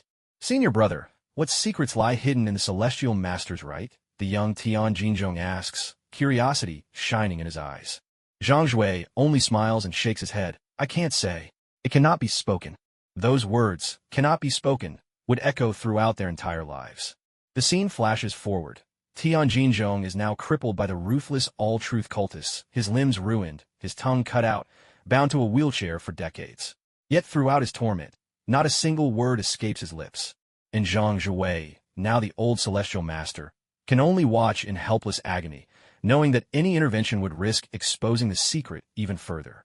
This silent endurance, this torment, was transmitted to every viewer through the sky screen. The compassionate choice. The turning point comes when Gong Qing kills Tian Jinzhong. The camera lingers on the old Celestial Master. At the moment he learns of his junior brother's death, the laughter that once danced in his eyes vanishes, leaving them utterly extinguished. There is no roar of rage, no tears of grief, only a haunting, lifeless silence. Alone, he quietly enters the ancestral hall, where the tablets of generations of Celestial Masters are enshrined. He kneels on the prayer mat and bows 3 times to the assembled spirits. Disciple Zhang Jiwei, unworthy. His voice is calm, frighteningly so. From this day forth, there is no more Zhang Jiwei on Dragon Tiger Mountain. There is only an old man, seeking vengeance for his brother. When he rises, everything about him has changed. He is no longer the pinnacle of Taoist virtue, but a god of vengeance, one who has returned from the depths of hell. The wrath of thunder's end. What followed left every soul breathless. Gone was the grand, righteous thunder magic of the Celestial Master descends the mountain. In its place, a cleaner, swifter, and far colder kind of killing. The old Celestial Master slipped through the hideouts of the all-truth cultists like a specter. No wasted words, no declarations of judgment. He would simply lift his hand, a flash of golden light. A once arrogant all-truth master's head soared from his shoulders. A pair of fingers extended, and a silent surge of chi pierced another demon's heart. He didn't even need to summon thunder. The mere use of the golden light mantra had become a peerless art of slaughter in his hands. The video unfolded in a sweeping montage, depicting the relentless manhunt that swept across the entire world of the gifted. No matter how far the heretics of the Chuanqing sect fled, even to the ends of the earth, no matter how they pleaded for mercy or fought back, the only fate awaiting them was death. In the final scene, the old Grandmaster returns to Mount Longhu, carrying Gong Qing's severed head. He places it before Tian Jinzhong's grave. He gazes at the tombstone and murmurs softly, "My brother, I've come to bring you home." Beneath that calm tone, there lies a mountain of corpses and a sea of blood. Third place, the Guardian's Rampage, Grandmaster Zhang Jiwei. Reason for ranking, second to none, unmatched at the pinnacle. To preserve a secret, to protect a disciple, he did not hesitate to slaughter his own kind. With the power of one man, he unleashed a storm of blood across the world of the gifted. His madness is the majesty of heaven itself, beyond the questioning of mere mortals. Heaven's maxim, when compassion cannot redeem evil, let thunder bring the end. This, too, is a form of mercy. The world of the gifted falls utterly silent. Zhang Chulan stares blankly at the screen, tears streaming down his face before he even realizes it. At last, he understands what that always smiling old man has been carrying all along. It was not madness, but a burden so heavy it could crush the whole world, a guardian's weight. In the Marvel Universe, Captain America's face turns ashen. His lips move, but no words come out. He cannot condone such vigilantism, and yet he cannot deny that the Grandmaster's actions sprang from the deepest, most profound sense of protection. This time, Tony Stark drops his usual sarcasm. After a long silence, he finally speaks in a low voice. He solved the decades-old problem in the most efficient way possible. He didn't ask anyone for help, and he didn't care what anyone thought. He became the rule, the judge, and the price to be paid. I don't know what to say. At S.H.I.E.L.D., Nick Fury watches the screen, his single eye filled with gravity, and perhaps a hint of envy. One absolutely powerful, absolutely reliable individual. He doesn't need an organization. He doesn't need backup. He himself is a walking, world-ending deterrent. Hill, if S.H.I.E.L.D. had someone like that, a lot of things would be much simpler. In the comment barrage, the debate this time has escalated to a philosophical level. Comment, World 001. Isn't this just extrajudicial punishment? He killed so many people. He's the greatest monster of all. Comment, World 001. But didn't those people deserve to die? They tortured an innocent old man to death. Comment, World 002. Enough, you bleeding hearts. The Grandmaster killed only the Chuanqing heretics. Every last one deserved it. This isn't butchery, it's cleaning house. This is justice on heaven's behalf. Barrage, World number 002. The heavenly Tao's golden words ring so true. When compassion can no longer redeem evil, let thunder put an end to it. Now that's the spirit of our Eastern Tao. To right wrongs with decisive action. To draw a clear line between good and evil. The review ends. The total amount of emotional essence, reverence, sorrow, controversy, once again surges past all limits. Ranked, Zhang Zhuwei receives a gift from the heavenly Tao. A talisman master's karmic burden, ever so slightly eased. On Dragon Tiger Mountain, the old talisman master felt that heavy shackle, forged by years of spiritual duty, lightened, if only by the slightest touch. In his eyes, always a bit clouded, a rare glimmer of clarity flickered to life. The voice of the heavenly Tao sounded, slow and searching. The madness of the guardian was born of necessity. But what if the source of that madness was but a single question? Next, the second-place entry from World number 002. He was the leader of the 36 Bandits, the instigator of the Jiaxin Rebellion. For the sake of an ultimate answer, he stirred an entire era, driving countless prodigies to obsession, and in the end, left rivers of blood in his wake. His madness was the philosopher's pursuit, but its price was the world itself. Second place, Divine Radiance Veiled, Rootless Born. Rootless Born. The moment the name was spoken, at the headquarters of Nado Tong, Zhao Fengshu shot upright, pushing up his glasses. The light of the heavenly screen flashed on his lenses, sharp as a blade. Throughout the world of the extraordinary, everyone who understood the weight of Jiaxin Rebellion felt their hearts skip a beat. He was the source of all chaos, a man who had set an era ablaze, only to vanish into myth. In the Marvel Universe, people were left puzzled. Sounds like a philosopher, Dr. Banner mused, intrigued. But how dangerous could a philosopher's madness really be? Tony Stark just scoffed, another charlatan, spouting vague nonsense to trick the gullible. I've seen plenty like him. The video on the heavenly screen showed no grand spectacle, no fierce battles. Instead, it unfolded like an old, yellow documentary pieced together from countless fragments, filled with both allure and unease. The embodiment of charisma. The video opened on a group of extraordinary individuals, each unique, yet all brilliant beyond compare. They sat together, some debating passionately, others sparring in skill. At their center sat a man of unremarkable looks, even a bit disheveled. He was Rootless Born, former head of the All-Truth sect. Yet on him, there was not a trace of the demonic aura one might expect from a sect leader. He simply listened quietly, and with a single word could resolve even the most heated arguments among geniuses. There was a quality about him, impossible to name, that drew even the proudest souls to open their hearts, and moved the most stubborn to let go of their obsessions. 36 elite disciples from all the major sects, names like Feng Tianyang, Zhou Sheng, and Wei Shufan among them, were all willingly drawn to his side. These figures, who would later become grandmasters and founders of the legendary 8 miraculous arts, swore brotherhood with him, calling him the perfected man who has grasped the deepest essence of spiritual restraint. The ultimate search. Where do we come from? Where are we headed? By the light of a bonfire, Wu Jinsheng posed this ultimate question to everyone gathered. What is the true nature of the qi we cultivate? And where does the Tao we pursue ultimately lead?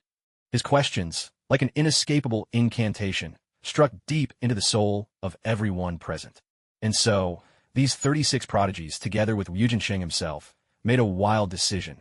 They forged a sacred bond, sharing the secret techniques of their respective sects, hoping that through the merging of countless forms of cultivation, they might catch a glimpse of the end of technique, the one truth behind all arts.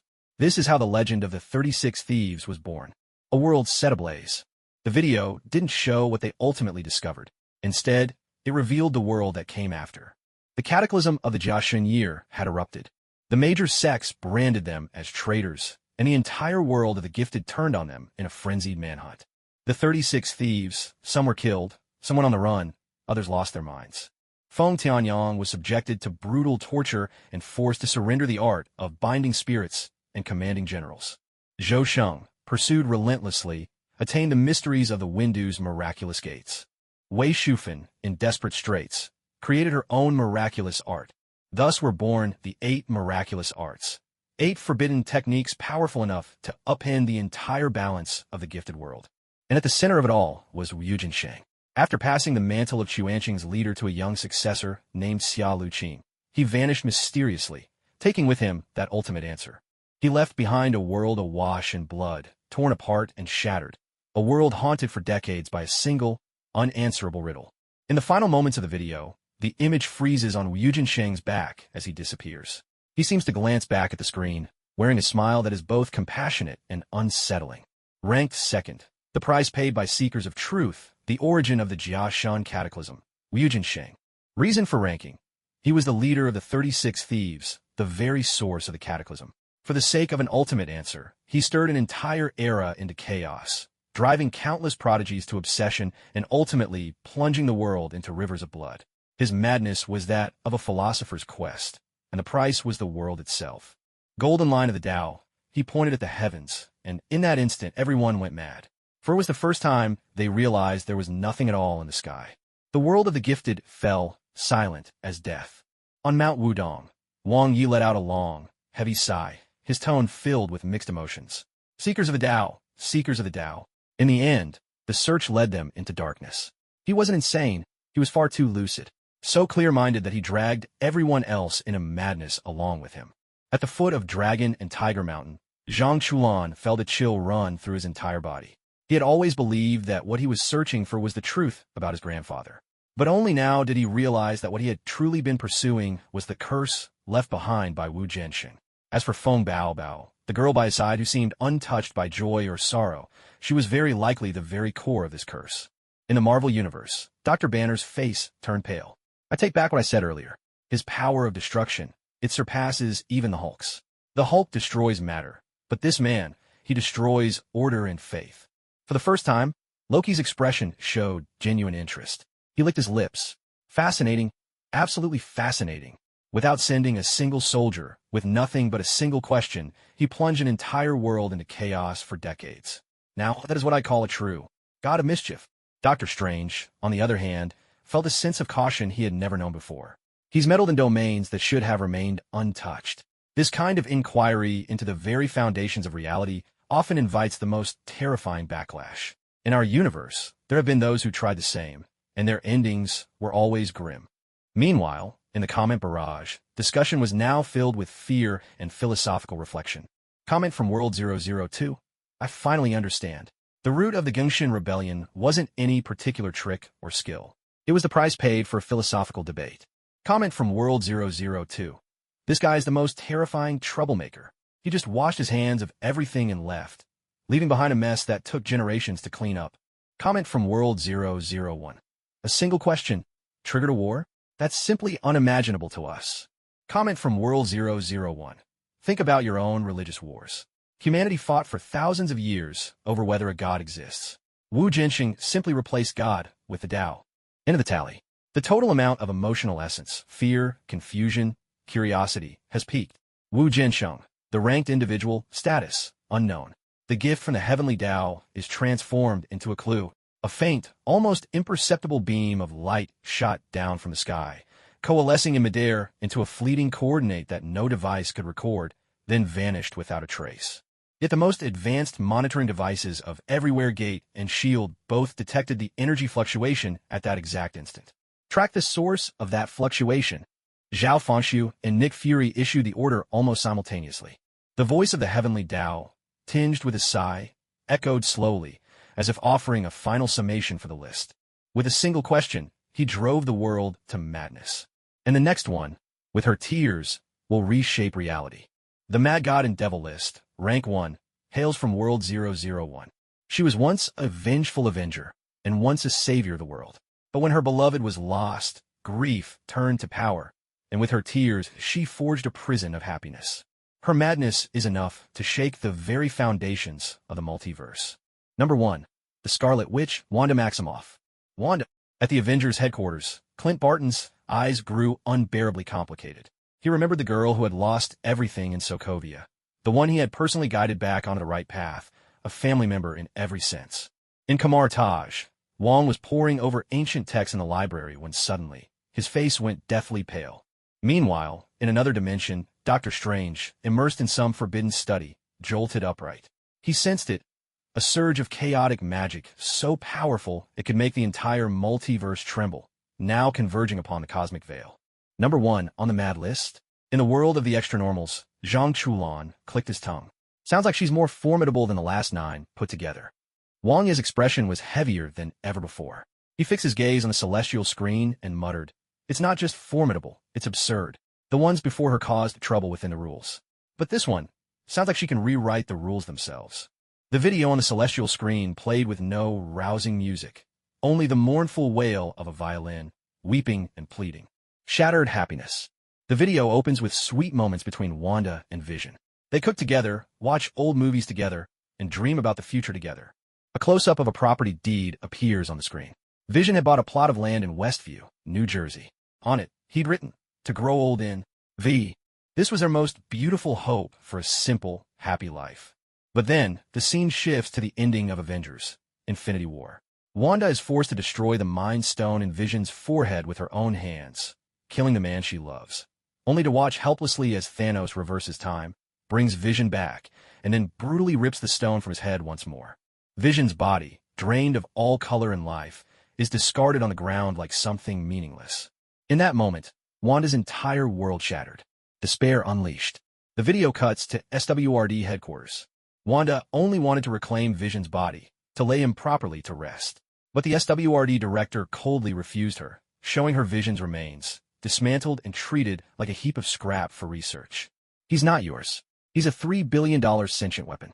Those words became the last straw that broke her heart completely. Wanda felt no anger, no rage. She simply walked away, numb and hollow. She drove to Westview, to that barren plot of land that once belonged to them. There, she knelt on the ground, staring at the deed in her hands.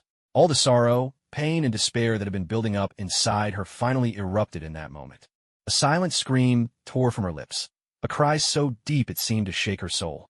Crimson chaos magic surged from within her, pouring out in waves. With Wanda at its center, reality in Westview was instantly rewritten. Old-fashioned black and white houses sprang up from the earth. Streets, cars, townsfolk, everything was reshaped by her will. Before her eyes, an entire American sitcom town from the 1950s, brimming with laughter and joy, appeared out of thin air. And by her side, the one she loved most, Vision, was brought back into existence, fashioned anew from her longing and her power. He looked at her with gentle eyes and asked softly, "Shall we go home?" Tears streaming down her face, Wanda smiled through her grief. "Yes. Prison of happiness." The scene shifted, revealing the strange reality inside Westview. Every resident of the town was under Wanda's control, their minds ensnared, forced to play their parts in her never-ending family sitcom.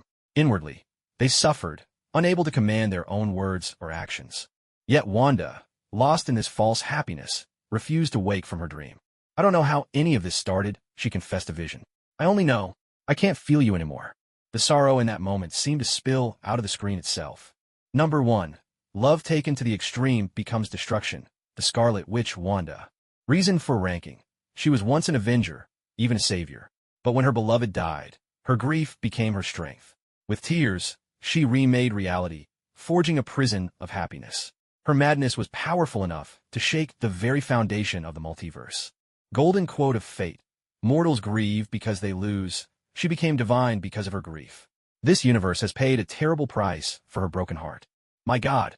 In the world of the outcast, Zhang Chulan stared dumbfounded. What kind of power is this? Reality bends to her words? She creates from nothing? Isn't that just like a god? Wang Ye's face had gone pale, cold sweat beading on his brow. He muttered, "No, This isn't a technique, nor is it a path. This is heart. Her heart has twisted the world. With a single thought, she is both god and demon. It's terrifying. No such being should ever exist. In the Marvel Universe, everyone was struck dumb with fear by the sheer magnitude of her power. For the first time, Tony Stark sat before the screen and felt completely powerless. All his technology looked like a joke in the face of such unreasonable, reality-warping might. She's not generating energy. She's rewriting this source code. She's turned the entire town into a program of her own design. Captain Marvel, Carol Danvers, this cosmic powerhouse who once single-handedly faced Thanos' worship, couldn't help but feel a deep sense of dread. Her energy level, it's beyond measure. This isn't strength on a physical scale. It's strength on the level of reality itself. For once, the comment section fell silent.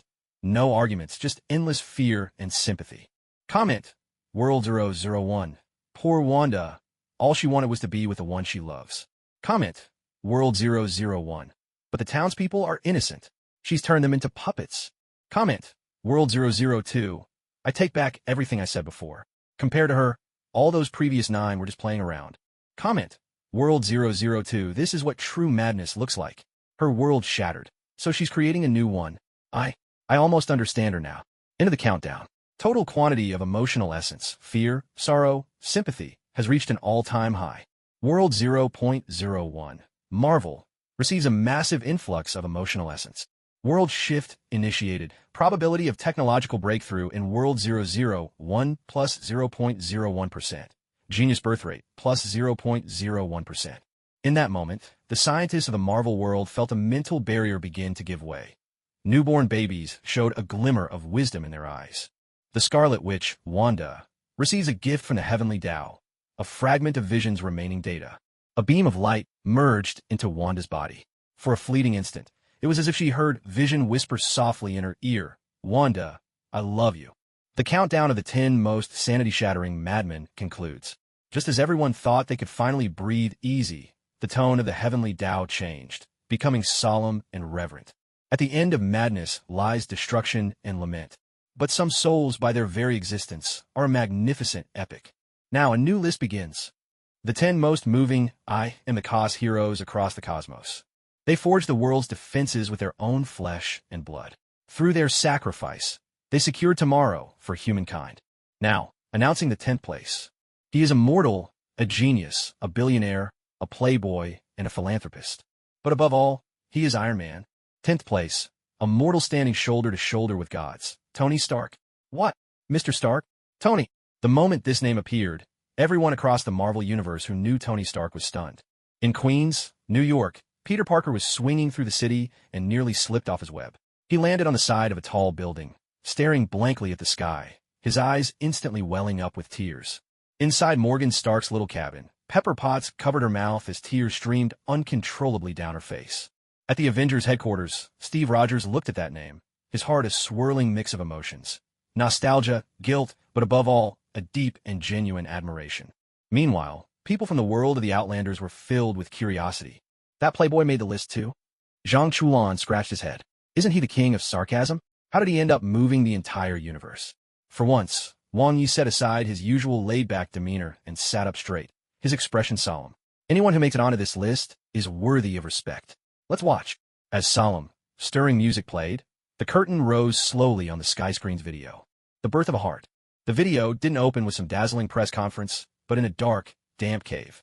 Tony Stark, at that time an arrogant arms dealer, had wires connected from his chest to a car battery, forced by terrorists to build missiles. Yet, faced with death, he refused to give in. With the help of a man named Insun, he built the first arc reactor out of a pile of scrap metal in that cave, and alongside it, the first suit of armor, rough and heavy, but destined for history. The Mark I. It's your turn now, Insun told him. When Tony emerged from the blaze in that suit of armor, a new era had begun. The price of growth. The following scenes traced Tony Stark's path to maturity, a journey marked by pain and sacrifice. He publicly declared, "I am Iron Man," which brought endless trouble to his door. He was whipped by whiplash on the racetrack, and in the skies above New York, he carried a nuclear missile straight into the abyss of a cosmic wormhole. He suffered from crippling anxiety, unable to sleep at night, obsessively building new suits to fend off unknown terrors. He created Ultron with the intention of safeguarding the world, only to nearly bring about its destruction. The guilt from this weighed on him like heavy chains. He clashed with his most trusted friend, Captain America, over their beliefs, resulting in both men battered and broken in a Siberian base. The exchange, "he's my friend, so is I," left countless hearts shattered. The end of Immortal. The video reached its climax at the final battlefield in Avengers Endgame. Facing Thanos, who now wielded all 6 Infinity Stones and stood as a conqueror of worlds, every hero was utterly exhausted. Thor was struck down with ease, and Captain America's shield was shattered to pieces. Thanos raised the Infinity Gauntlet, ready to snap his fingers and wipe out the universe. "I am inevitable." At that critical moment, Iron Man, Tony Stark, rushed forward. He seized Thanos' hand, and with his latest nanotech suit, in a split second, transferred all 6 Infinity Stones onto his own right hand. No mortal body could possibly withstand the power of the Infinity Stones. In an instant, the terrifying energy surged through him. His armor began to melt, his body on the verge of collapse. But he looked at Thanos, and with the last ounce of his strength, he spoke the line that would define his legendary life. A classic, unforgettable farewell. "And I am Iron Man." He snapped his fingers. Thanos and his army dissolved into golden light, vanishing to dust. And Tony Stark, this man who, with just a mortal frame, stood shoulder to shoulder with gods, slumped broken amidst the ruins, the arc reactor in his chest flickering out forever. Number 10. I love you 3,000 times. The Eternal Iron Man, Tony Stark. Reason for ranking. With the body of a mortal, he heralded the age of heroes. With a heart of iron, he stood against gods and calamity. With his life, he snapped his fingers to save the universe. He was not a god, but he achieved what even gods could not. Heaven's golden words. Some are born gods. He chose to become Iron Man. Peter Parker's sobs could no longer be contained, echoing through the night sky over New York. Across the Marvel Universe, countless people wept. They had once joked about him, doubted him, but only now did they truly realize what a great protector they had lost. The world of the exotics fell into a long, heavy silence. At Nadatong headquarters, Su Si stubbed out his cigarette and muttered under his breath, "Damn, that foreigner, he really was a damn man." Zhang Chuan stared blankly at the screen. For the first time, he felt the deepest, most genuine respect for an ordinary man. So, mortals really can achieve this. Wang Yi let out a long breath and said quietly, "To prove the Tao through technology, to do the work of gods with a mortal's heart. Even in death, no regrets. Respect." In the live comment section, for the first time ever, both worlds were united in their feelings. Comment: World 001, love you 3,000 Tony. You'll always be our hero. Comment: World 001, I take back everything I ever called him, a playboy. I am sorry. Forgive me. Barrage, World 002, I'm a grown man, and this made me cry. This is what a true hero is. The greatest heroes serve their country and their people. Barrage, World 002, unlike celestial masters and god kings who are born strong, everything he achieved, he forged with his own hands. The value in that is immeasurable. Review complete. The total emotional resonance, sorrow, admiration, remembrance, defies calculation. Tony Stark, the one honored, has passed away. The reward is converted into legacy and glory. Reward granted. Stark Industries' technology tree receives a spark of inspiration, breaking through several technical barriers. In Earth's outer atmosphere, an undiscovered asteroid is named by the Heavenly Way, Iron Man Star. While all worlds were still immersed in their remembrance of Iron Man, the voice of the Heavenly Way sounded again, this time carrying a somber note of comparison. To march to one's death before thousands is true courage. Yet to endure in silence, alone and unseen, is greatness as well. Next, the 9th place from World 002. He did not save the world. He merely kept a secret. He had no shining armor, only a broken body. Through decades of silence and suffering, he showed the true meaning of commitment. 9th place, the Keeper of Secrets, Tian Jinzhong of Dragon Tiger Mountain. At Dragon Tiger Mountain, inside the Celestial Master's residence, every Taoist who knew this old man was stunned. All they knew was that Master Tian had suffered during the catastrophe of Jiaxin years ago, spending decades in a wheelchair with a reclusive and eccentric nature, shunning visitors. Zhang Chuan felt his heart skip a beat. Was the story about to unfold of the old man killed by Gong Qing, the very event that had prompted the Celestial Master to descend the mountain? In the Marvel Universe, people lifted their heads from mourning Tony, curiosity now lighting their faces as they gazed at the heavenly screen. A disabled old man? Peter Parker was puzzled. What price did he pay? Steve Rogers, on the other hand, watched with grave understanding. He knew that sometimes living on takes more courage than dying. The video's palette was a stifling black and white, like an old silent film. In the prime of life, the video began in color. A young Tian Jinzhong laughed and joked with his senior brother Zhang Jiwei and junior brother Zhang Huai on the mountain paths of Dragon Tiger Mountain. Though perhaps not as gifted as the other two, his cheerful nature made him the glue that held the trio together. Back then, his future was bright. The scene shifted as the catastrophe of Jiaxin erupted. His junior brother Zhang Huai turned traitor, casting the world of the gifted into chaos. Zhang Jue and Tian Jinzhong, following their master's orders, descended the mountain in search of Zhang Huai. The video lingered on a pivotal crossroads. At a fork in the road, Zhang Jue walked left, while Tian Jinzhong turned right. On that very road, he encountered his junior disciple, Zhang Huai, who had already grasped the ultimate end of technique. The camera lingers on their faces. Zhang Huai's eyes burn with a wild intensity, a mix of madness and liberation, while Tian Jinzhong's gaze shifts from worry to shock and finally settles into a heavy, resigned understanding. Leaning close, Zhang Huai whispers into Tian Jinzhong's ear, laying bare the secret powerful enough to upend the entire world. Second senior brother, Zhang Huai's voice is hoarse and resolute. This secret, I can trust no one else. I can only entrust it to you. Promise me, you'll guard it with your life. Tian Jinzhong gives a firm, solemn nod. With that promise, a lifelong tragedy is sealed. Silent torment. Suddenly, the scene washes into black and white. On his return to Mount Longhu, Tian Jinzhong is ambushed by demonic cultists. The video avoids showing direct gore, instead painting the hellish torment through vivid, evocative shots, a branding iron glowing red-hot, icy chains clinking in the shadows, a chilling interrogation chamber. Speak. What did Zhang Huai comprehend? Speak. What is the secret of the heavenly master's right? Tian Jinzhong's limbs are broken, his cultivation utterly destroyed.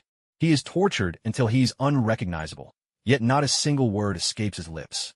He holds fast to his promise to his junior brother. The sleepless cage. If physical torment is hell, what follows is a torment without end. After returning to Mount Longhu, Tian Jinzhong is plunged into utter despair. He attempts to take his own life multiple times, only to be saved by his master and senior brother, Zhang Jue. Yet the true ordeal is only just beginning. The video shifts to a silent night. Tian Jinzhong, dozing in his wheelchair, begins to talk in his sleep. Unconsciously, he lets slip the earth-shattering secret. Outside the door, senior brother Zhang Jiwei stands quietly with a bowl of medicine in his hands. He hears it, the secret that could spell ruin for all of Mount Longhu. A close-up lingers on Zhang Jiwei's face, his expression shifting from shock to agony and finally to utter lifelessness. The next morning, Tian Jinzhong reads the truth in his senior brother's eyes. He understands what transpired during the night. In that moment, the look on his face is one of terror deeper than death itself. From that day on, he never dared to sleep again. Through a suffocating montage, the video depicts his decades-long ordeal of sleeplessness. Spring turns to summer, autumn to winter. Days and nights endlessly cycle. He keeps his bloodshot eyes wide open, fixed on the ceiling above. He's haunted by the fear that falling asleep would once again make him the betrayer of their secret. His body has long since grown numb to pain, but the prison of his mind holds him captive, granting no respite, no peace. To the young Taoist disciples of Mount Longhu, Master Tian is simply full of spirit and energy, famous for never sleeping. In their eyes, this is merely a sign of profound cultivation. No one knew that behind this legendary tale was an old man who, for decades, subjected himself to the cruelest torture imaginable. The final sentinel. The climax of the video was Gong Qing's appearance. When the long-hidden little Yuzi finally bared his fangs, there was no fear, no anger in Tian Jinzhong's eyes. Instead, there was a hint of release. To him, death was not the end, but a form of redemption. It was the finish line to a nightmare that had haunted him for decades, a torment that never ceased. At last, he could finally rest. He could finally have a good night's sleep. Ranked ninth, the silent monument, the embodiment of a promise, Tian Jinzhong. Reason for ranking. Because of a promise, he endured the destruction of his own body. Because of an inadvertent promise spoken in his sleep, he condemned himself to decades of sleepless torment. His sacrifice was unknown to all, yet its weight was immeasurable. Heaven's verdict. The world only knew him as tight-lipped. No one ever realized that he sacrificed his entire life's sleep for this. The entire world of the outsiders was plunged into a deathly silence. Everyone was left numb, their scalps tingling at the sheer cruelty of this truth. Zhang Chulan stared blankly at the screen, finally grasping that the weight of this sacrifice was 10,000 times heavier than he had ever imagined. This wasn't mere perseverance. This was half a century of self-inflicted torment, a slow and relentless dismemberment of the soul. Even the Marvel Universe was left speechless by this ultimate, distinctly Eastern act of commitment and suffering. For the first time, Tony Stark, in spirit, was at a loss for words. He could not analyze such behavior with science, nor could logic explain such indomitable will. A madman, a respectable, tragic madman. That was all he could say in the end. Steve Rogers, Captain America, watched the screen, his eyes filled with profound compassion. He kept his promise to his brother, but in doing so, waged an endless war against himself. I can't even imagine it. Nick Fury's solitary eye gleamed with an intensity never seen before. Looking at Tian Jinzhong, it was as if he saw the ultimate form of a secret agent, a man capable of taking secrets to the grave through sheer force of will, even if it meant obliterating his very existence. This time, in the live comment section, viewers from both worlds were completely overwhelmed by this tragic heroism. Live comment, World 002, I was wrong. I truly was wrong. Old Tian, I'm sorry. Live comment, World 002, complete clarity of mind. So this is what it really means. Damn those Chuanqing. Cursed secrets. Live comment, World 001, my God. This is more cruel than any torture.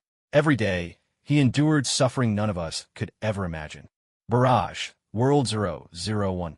Unlike Iron Man and Captain America, whose sacrifices were different, his battlefield was inside his own mind. He fought a war, alone, for 50 years, without a single comrade. Summary complete. Emotional resonance, shock, sorrow, admiration, has reached an unprecedented new height. Ranked individual, Tian Jinzhong, deceased. Reward converted to eternal rest. Reward distributed. At the back of Mount Longhu, before Tian Jinzhong's grave, a nameless blade of grass blooms with golden flowers. Its roots stretched deep into the earth, binding his heroic soul to the very spirit of the mountain. From this day on, every night wind that passes this place will carry an uncommon tranquility.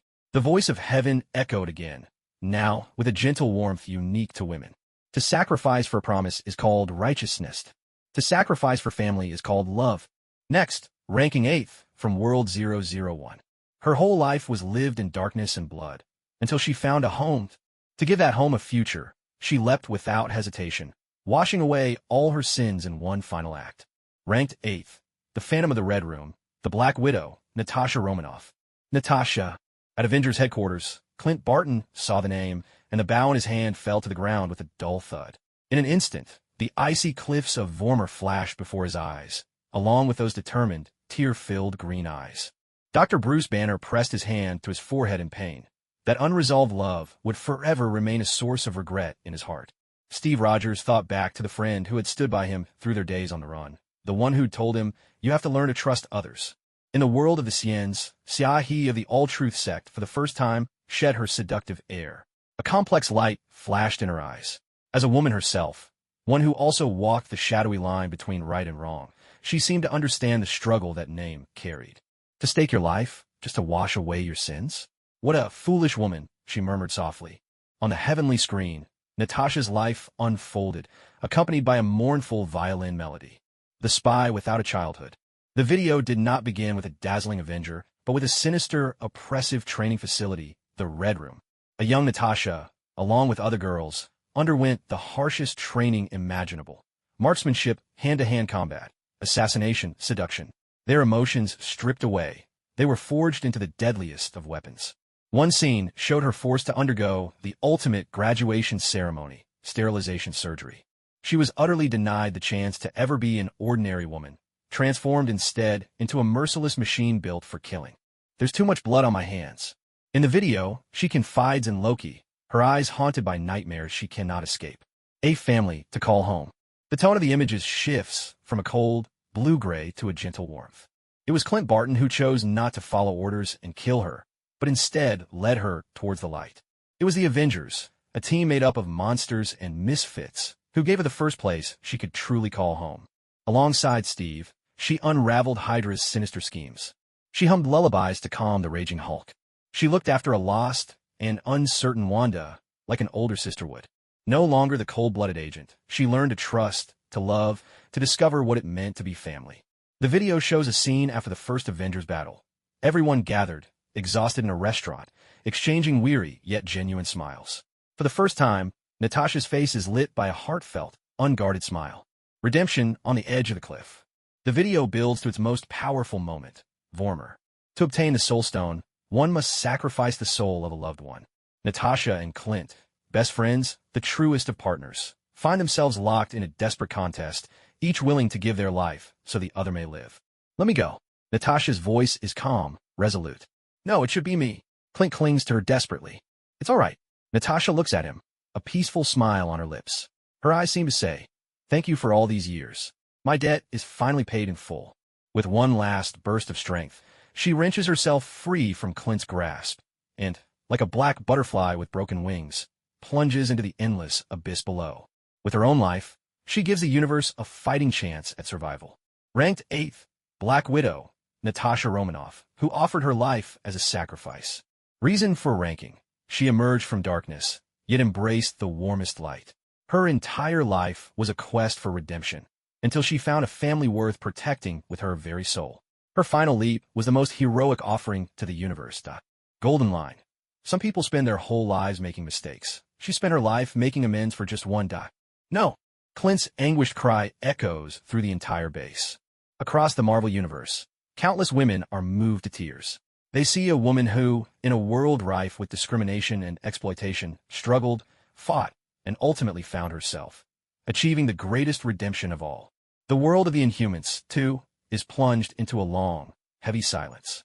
Within the company Anywhere door, those so-called temps wear complicated expressions. Like Natasha, they do the dirtiest, hardest jobs, burdened by a past known only to themselves. Fool. One of the temp workers, Black Pipe, muttered quietly, but reached up to wipe the corner of his eye. Phone Bao stared on, expressionless. She tilted her head slightly, as if trying to comprehend the words home and sacrifice, concepts utterly foreign to her.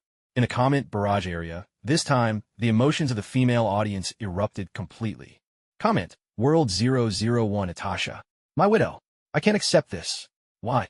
Why did she have to die? Comment: World 001. All she ever wanted was a home. She just wanted to make up for her past mistakes. She deserved a better ending. Comment: World 002. This woman, she's incredible. She's not a god, nor does she have superpowers, but she's more of a hero than most gods. Comment: World 002. To the one before me, she does have a superpower. Her superpower is love. Ranking complete. Emotional essence detected. Deep sorrow, admiration, and indignation. A tremendous outpouring. Ranked individual: Natasha Romanoff, deceased. Reward converted to Requiem. Reward issued: The Voice of Heaven. Over the skies of Vormir, a requiem played, a melody dedicated solely to her. Meanwhile, somewhere on Earth, a single Black Widow rose quietly bloomed. As the requiem's final notes faded, the Voice of Heaven sounded again. This time, there was a trace of confusion and searching in its tone. If death is the price of redemption, then what if the price is forgetting who you are? Coming up next, in 7th place from World 002. She possesses immortality, but has lost all her memories. She wields immense power, yet cannot grasp the joys and sorrows of humanity. Her very existence is an endless, answerless sacrifice. Number 7. The emotionless girl Wu Feng Bao. Bao. Zhang Chulin's eyes nearly popped out of their sockets.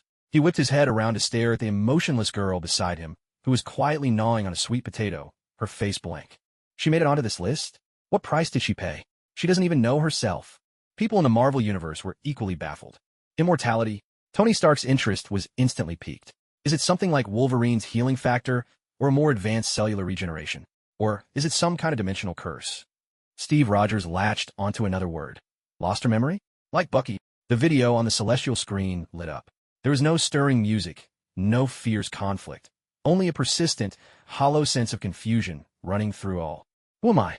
The video began. It was a summer in 1944. A young girl dressed in coarse, homespun clothes sat up in confusion from a heap of corpses. Barefoot, her gaze was vacant. She had no idea who she was or where she had come from. When someone asked her name, she only shook her head. When someone asked where her home was, she shook her head again. She was like a blank sheet of paper, left for the world to scribble upon at will. What are you searching for? The scene fast-forwards, revealing decades of wandering. She was taken in by others and given the name A-Wu. She was treated as a monster, captured and experimented on. A boy nicknamed Doggy rescued her, and she became a temporary worker. Doggy grew old, but she remained the same young girl, unchanged by time. She met Zhang Chulin's grandfather, Zhang Huai. Zhang Huai bestowed upon her the old farmer's technique and entrusted her with a task to protect Zhang Chulon. From then on, searching for her own past and guarding Zhang Chulon became her endless missions. In the video, she and Zhang Chulon are having a conversation. Sister Bauer, what is it that you're really looking for? I don't know. Everyone says I'm looking for my family, for my past. But I just can't remember. Feng Baobao's voice was so calm, and yet so full of sorrow. Let me help you bury them. The video's tone shifts, showcasing Feng Baobao's unreasonably overwhelming strength and her uniquely brilliant way of handling things. She wields a kitchen knife, expressionless, chasing down her enemies. With the purest form of qi and the most instinctive combat skills, she saves Zhang Chulon from danger again and again. Zhang Chulon, whoever tries to catch you, I'll bury them all for you. Her world is simple. Anyone who hurts Zhang Chulon is an enemy, and enemies must be buried. She doesn't understand morality or the law or the ways of the world. She only knows she must fulfill the task Zhang Shilin gave her. For this, she can kill, be misunderstood, be treated as a monster. Her immortality means she never dies. But this undying existence has become the cruelest punishment, endlessly living on, but never able to find herself. Number 7. The one forgotten by time, Feng Baobao. Reason for ranking. She possesses immortality, but has lost all memory. She has immense power, but knows nothing of human sorrow or joy. What she loses is not her life, but herself, eternally adrift. For the sake of an answer she may never find, she has sacrificed her very self. Heavenly maxim. When a person forgets even who they are, their existence itself becomes a sacrifice. In the world of the strangers, Zhang Chulon looked at Feng Baobao beside him. This girl who was always being tricked by him, always treated as his invincible fighter. For the first time, his eyes grew red for her sake. Fool! You big fool! He murmured, voice choked with emotion. Feng Baobao tilted her head, looked at him, and handed over the sweet potato in her hand. Zhang Chulon, why are you crying? Want some? It's really sweet. Her innocence made the moment even more heartbreaking. In the Marvel Universe, Bucky Barnes watched the screen, feeling a deep resonance. Losing your memory. I know exactly what that feels like. It's like living in a body that doesn't belong to you, always an outsider, forever on the edge. Wanda Maximoff, meanwhile, saw in Feng Baobao a loneliness even more profound than her own. She's lonelier than I am. At least I still have my memories. This time, Tony Stark fell into a long, heavy silence. All his genius and intellect couldn't answer the question before him. If someone loses their sense of self, does their existence still have meaning? Maybe meaning is something given by others, he finally offered, an answer that even he wasn't sure of. The comment section erupted, filled with discussions of existentialism. Comment, World 002, I can't take this. Baobao shouldn't even be on this list. She's done nothing wrong. Comment, World 002, that's exactly it. She's done nothing wrong, yet she has to bear all this. That's the greatest price of all. Comment, World 001, I can't imagine. If I woke up tomorrow and forgot who I am, forgot my family and friends, what would be the point of living? Comment, World 001, she's not living. She's just existing, like a stone or a distant star. It's just too cruel. End of segment. The emotional resonance, sorrow, sympathy, confusion is overwhelming. Feng Baobao, who made the list, receives a gift from the way of heaven, a memory fragment, a fleeting instant. A faint gleam of light merged into Feng Baobao's mind. Her motion of biting into the sweet potato suddenly paused. For the first time, a flicker of emotion crossed her eyes. Almost unconsciously, in her Sichuan dialect, she softly murmured a name. Dogwa. Then, just as quickly, the flicker vanished. She returned to that emotionless, blank expression, continuing to chew her sweet potato as if nothing had happened. But Zhang Chulon, beside her, etched that name deep into his heart. The voice of the way of heaven rang out again, this time filled with awe for the concept of time. To lose oneself is to be lost. But what if the price is endless time? Next, in 6th place from World 001. He was a brilliant surgeon until a car accident brought him low. In search of healing, he stepped through the mysterious doors of magic. To protect Earth, he cast himself into an endless loop of death. 6th place, the Master of Time, Dr. Strange, Stephen Strange. Strange. Inside the Avengers base, everyone was taken aback. Him? That arrogant sorcerer? Tony Stark's soul arched an eyebrow. I'll admit he's powerful, but what did he ever sacrifice? Just a flick of the wrist and some drawing circles, wasn't it? Only Dr. Bruce Banner seemed to recall something. His expression grew grave. Wait, after he returned from the Dark Dimension, he seemed changed. What exactly did he go through? At Kamar Taj, Wong was sweeping the courtyard when he saw the name. He let out a long sigh, set the broom aside, and pressed his palms together in a silent prayer to the heavens above. Agamotto, he is the true Sorcerer Supreme. The footage on the sky screen played on without narration, looping the same maddening images and sounds. The fall of a genius. The video opened with Stephen's strange moment of glory, a time when he was at the pinnacle of his field. He was a world-renowned neurosurgeon, driving a Lamborghini, living in a lavish penthouse, and pursuing surgical perfection with almost obsessive zeal. But then, a tragic car accident destroyed everything. His hands, those miraculous hands that had achieved so many medical wonders, were now held together by metal pins, trembling so badly they could never hold a scalpel again. He spent his entire fortune seeking cures, but every attempt ended in failure. He fell from the heights of success into the depths of despair. The endless bargain. The heart of the video jumped straight to the Hong Kong sanctum. Dormammu, the Lord of the Dark Dimension, had arrived and was ready to swallow the entire Earth. Faced with an unbeatable foe, Dr. Strange made a choice no one could understand. He flew into the Dark Dimension and confronted Dormammu himself. Dormammu, with the eye of Agamotto glowing, surrounded by a halo of green time energy, he spoke, "I've come to bargain." Dormammu, a godlike being who viewed mortals as nothing more than ants, waved his hand dismissively. A beam of energy instantly obliterated Dr. Strange. But in the next moment, Dormammu, "I'll come to bargain." Dr. Strange appeared again, unharmed, repeating the same words. Dormammu killed him once more. Dormammu, "I'll come to bargain." He returned yet again, impaled by a spear. Dormammu, "I'll come to bargain." Swallowed by a surge of energy. Dormammu, "I'll come to bargain." Crushed beneath a giant stone. Dormammu, "I'll come to bargain." Torn apart by the fabric of space. Dormammu, "I'll come to bargain." The video, with its breathless, rapid cuts, displayed scene after scene of Dr. Strange being killed in countless ways. Each death brought him real, searing pain. Each resurrection, in turn, was an extreme torment of the spirit. He trapped both himself and Dormammu in an endless loop of time. He could die 10,000 times, a billion times, but he would never back down. In the end, it was not the mortal who broke, but instead Dormammu, the undying demon of the dimension, whose mind was shattered by the relentless torment. "Let me out," Dormammu roared, his fury helpless and impotent. "All right," replied Dr. Strange, this insignificant mortal, standing before the dimensional demon with remarkable composure. "Take your followers and swear never to set foot on Earth again. Do that, and I'll break the loop." Dormammu, at last, relented. 6th place, the time bargainer, Dr. Stephen Strange. Reason for ranking. He challenged a dimensional demon with nothing but his mortal body. He imprisoned himself in an infinite time loop, trading endless deaths for the peace of Earth. The price he paid was an unimaginable, eternal torment of the mind. Golden maxim of the heavenly way. Time can heal all wounds, but some choose to bear all wounds with time itself. The entire Marvel universe was silent as the grave. Tony Stark, in spirit, stood slack-jawed, speechless for a long moment. At last, he understood why Strange had so willingly given up the Time Stone on Titan. Because he knew better than anyone the true weight of time. Loki, the god of mischief, who had once been trapped by Strange in a time loop, falling endlessly for 30 minutes, watched, chills running down his spine, his face drained of color. 30 minutes, it felt like a lifetime to me. But him, how long did he endure? Centuries? Millennia? No, impossible. He would have gone mad. Captain Steve Rogers gazed at the screen, awe and admiration shining in his eyes. I thought I had seen the strongest willpower there was. But I was wrong.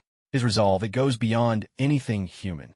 In the world of the Outlanders, people were left speechless by this self-destructive form of sacrifice. Wang Yi, the sorcerer, revealed a look of utter shock for the first time. This isn't magic, this is grinding. Grinding down the will of a god with nothing but time. Such ruthless determination. He's harder on himself than on his enemies. People like this are truly terrifying.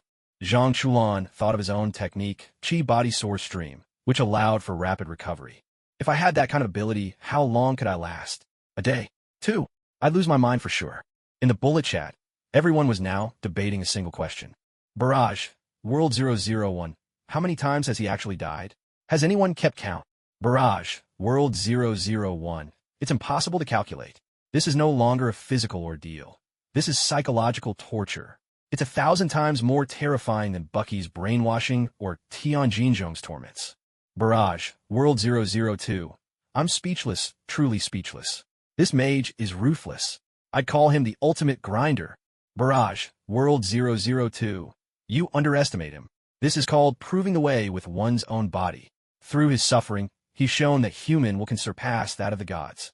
The tally is complete. The emotional resonance, shock, fear, admiration, has reached an all-new peak. The one ranked, Dr. Strange, receives heaven's gift. His soul's resilience is greatly enhanced. While researching in a certain dimension, Dr. Strange feels the core of his mind growing as tough as steel hammered 1,000 times. His resistance to chaotic magic rises to unprecedented levels. The voice of heaven, tinged with a sigh over choices, resounds once more. To pay with time, that is the price for protection. But what if the price is your own future? Now, coming in at number 5 from World 002. He was born into a life of luxury, destined to inherit billions and enjoy a carefree existence. Yet he chose to walk deep into the mountains and become a Taoist priest. To guard a secret, to spare his friends from hardship, he accepted exile from his sect and bore all the scorn alone. Number 5. At the end of the sorcerer's path, Wudong's Wang Yi. Wang Yi. Boss Yi. No way. That lazy Taoist made the list again. In the world of exiles, everyone who knows Wang Yi is in an uproar. Zhang Chulan looks completely baffled. What price did he pay? Wasn't he just expelled from Wudong Mountain? His family's loaded. Wouldn't inheriting the fortune be a lot more comfortable than being a priest? Zhuge Qing, fanning himself, offers a wry smile. Brother Chulan, you don't understand.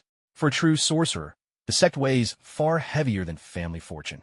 Meanwhile, in the Marvel Universe, this heir to a billion-dollar fortune piques everyone's curiosity.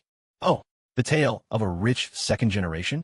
Tony Stark, in soul form, folds his arms. Let's see what he's got up his sleeve. Don't tell me he's going to donate his whole inheritance. That's just cliché. Peter Parker mutters enviously under his breath. $1 billion inheritance. That's more pizzas than I could ever count. The video in the sky does not show earth-shattering battles. Only choice after choice, each calm on the surface but heavy with consequence. Entering the world, leaving the world. The video opens with the dazzling nightscape of Beijing. Wang Yi, dressed head to toe in designer brands and driving a flashy sports car, stood out awkwardly among his wealthy, second-generation friends. On his face was a look of languid indifference, as if he saw through everything, so out of place in that gilded crowd. Don't you all feel that all of this is terribly pointless? He said to his friends. The scene shifted. Now, Wang Yi carried a simple travel bag on his back, ascending the stone steps of Mount Wudong. Mist wreathed the mountain, and the ancient temple exuded a timeless serenity. Before the ancestral master, Wang Yi knelt and bowed his head, formally becoming a junior Taoist disciple. He had given up a fortune worth billions, choosing instead a life of oil lamps and ancient scriptures. The way of heaven and the way of man. The heart of the story arrived, set after the grand Luo Tian ceremony. Because Wang Yi had used the forbidden art, Wind King's Chimen, to save Zhang Chulan beneath the city of Beijing, his whereabouts drew the attention of martial factions throughout the world. Among them was Chun Jinkei, a master among the 10 elders and the head of the sorcerer's sect. Mount Wudong came under immense pressure. Hand over Wind King's Chimen. Wang Yi, you owe the world an explanation. Unrelenting demands bore down on this once tranquil Taoist sanctuary. The video showed the elders of Wudong locked in heated debate. We cannot let one man ruin a century of Wudong's good name. But Wind King's Chimen is an untransmittable secret of our order. How could it ever be leaked? All the while, Wang Yi sat alone at the edge of a cliff, watching the clouds drift along the horizon. He knew he had already become a burden to his sect. Choice and sacrifice. In the video's final act, Wang Yi stood in Wudong's grand hall, facing all his brothers and elders. Disciple Wang Yi knows his unique abilities have brought disaster upon the sect. I am deeply ashamed, he began, his voice still carrying that signature lazy drawl, but every word landed with the weight of mountains. Wind King's Chimen was created by our ancestor, Master Zhou. I dare not teach it to outsiders. Yet I cannot allow Wudong's honor to be sullied because of me. He bowed 3 times, reverently, before the memorial tablet of the founder. And so, I asked to leave the mountain of my own accord. From this day forward, whatever Wang Yi does will have nothing to do with Wudong. He rose, took off the Taoist robe he had worn for only a few years, folded it with care, and placed it on the floor. Then, turning away, he walked down the mountain, step by step, under the gaze of his brothers, some reluctant, some grieving, some angry. In the setting sun, his solitary figure looked more alone than ever. He had protected the secret and preserved his sect, but the price was the severing of his own roots. He became a wandering Taoist, without sect or affiliation. Number 5. The Unfettered Prisoner, Wang Yi of Wudong. Reasons for ranking. He could have lived a carefree life, but instead chose to bear a forbidden burden. For the sake of an unspeakable secret, he willingly accepted expulsion from his sect, facing the covetous eyes of the entire martial world alone. He gave up a comfortable future, opting for the most troublesome path. Golden line of the heavenly way.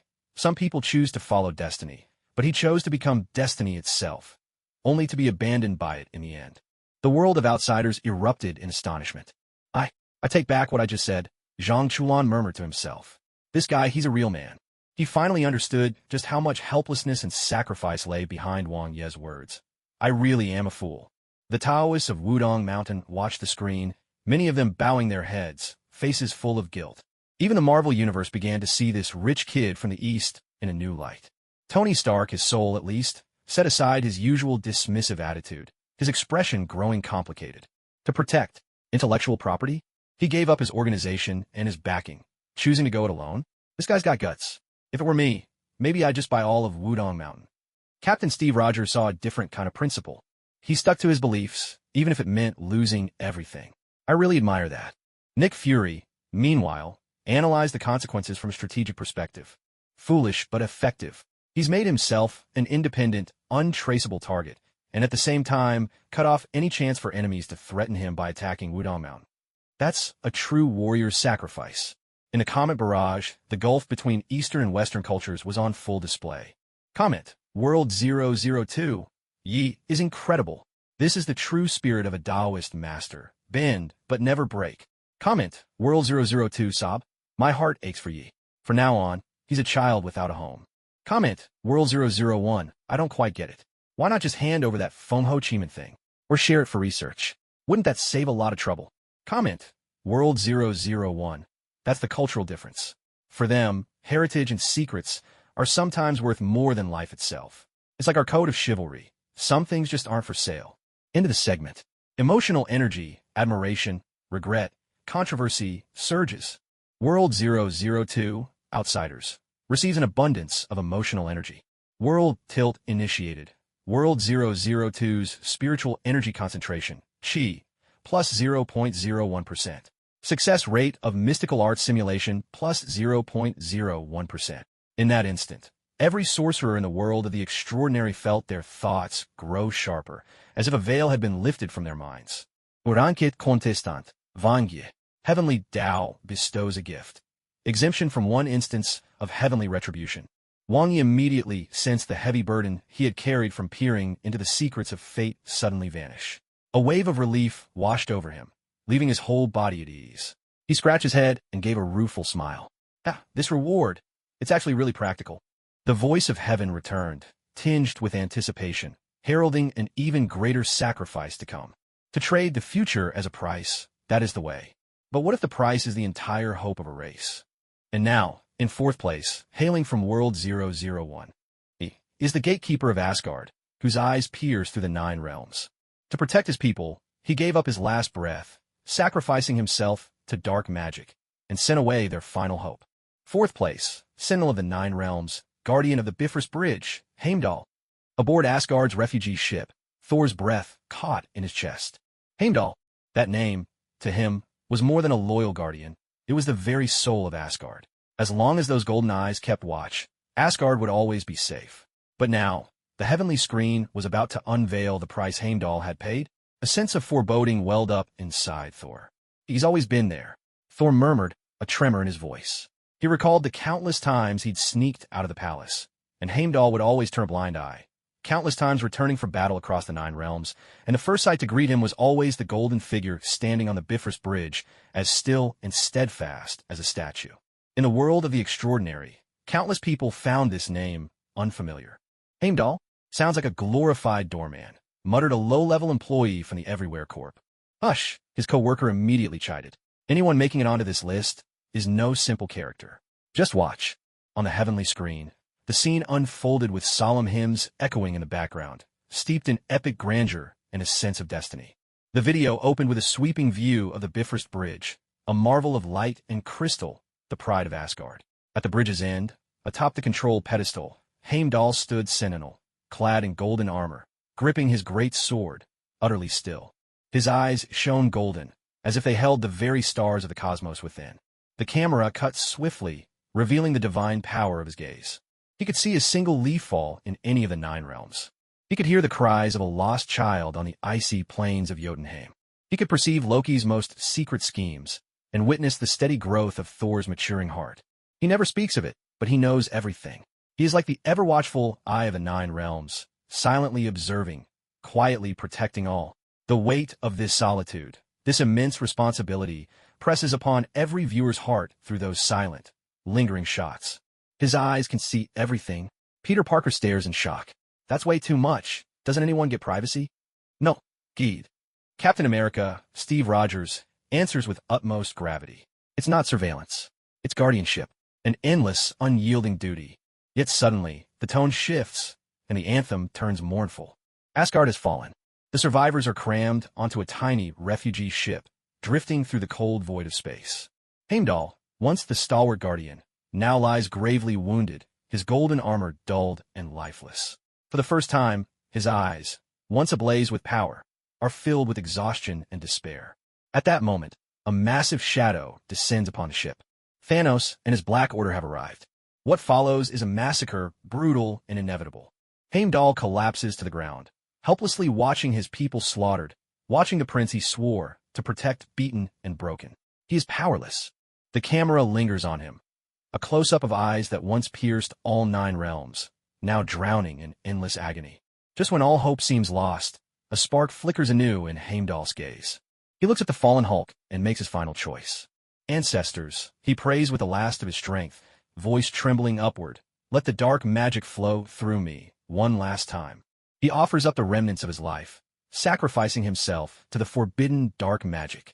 A beam of rainbow light bursts from his hand, enveloping Hulk. With unstoppable force, it tears open the fabric of space and hurls him toward Earth. What Heimdall sends is a warning, a messenger, the last sliver of hope. No! Thanos roars, striding forward, and drives his blade deep into Heimdall's chest. You will pay for this. Heimdall locks eyes with Thanos, speaking the final words of his life. His golden eyes lose their light forever. Ranked 4th. Heimdall, the eternal sentinel of the Bifrost. Reason for ranking. For 1,000 years, he guarded the 9 realms with his sight.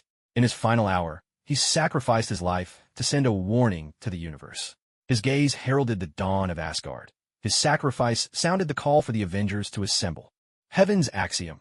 When your eyes can no longer see the future, let your life illuminate the path ahead. Aboard the Asgardian refugee ship, Thor squeezed his eyes shut in agony, tears slipping through his fingers. All this time, he had believed Heimdall had fallen in battle, never knowing that Heimdall had willingly sacrificed himself to send out that final warning. On Earth, Bruce Banner watched the scene unfold, his heart a tangle of emotions. It was Heimdall who had saved him, who had given him the chance to warn Earth. That debt weighed on him like a mountain. Elsewhere, the world of the Outlanders was equally shaken by such loyalty and sacrifice. Clairvoyance and far-hearing, Wong murmured to himself. Here, those arts are ways of peering into fate, incurring the wrath of heaven. Yet he bore that curse as a lifelong duty. In the end, he used his very life to send out his final voice. I respect that. Zhang Chulan scratched his head, turning to Feng Baobao beside him. Baobao, this guy's even faster than express delivery. Feng Baobao replied, her face expressionless. Yeah, payment on delivery. Meanwhile, the comments section was ablaze with discussion about this sacrifice. Comment. World 001 Heimdall, the Eternal Guardian. He's the true soul of Asgard. Comment. World 001.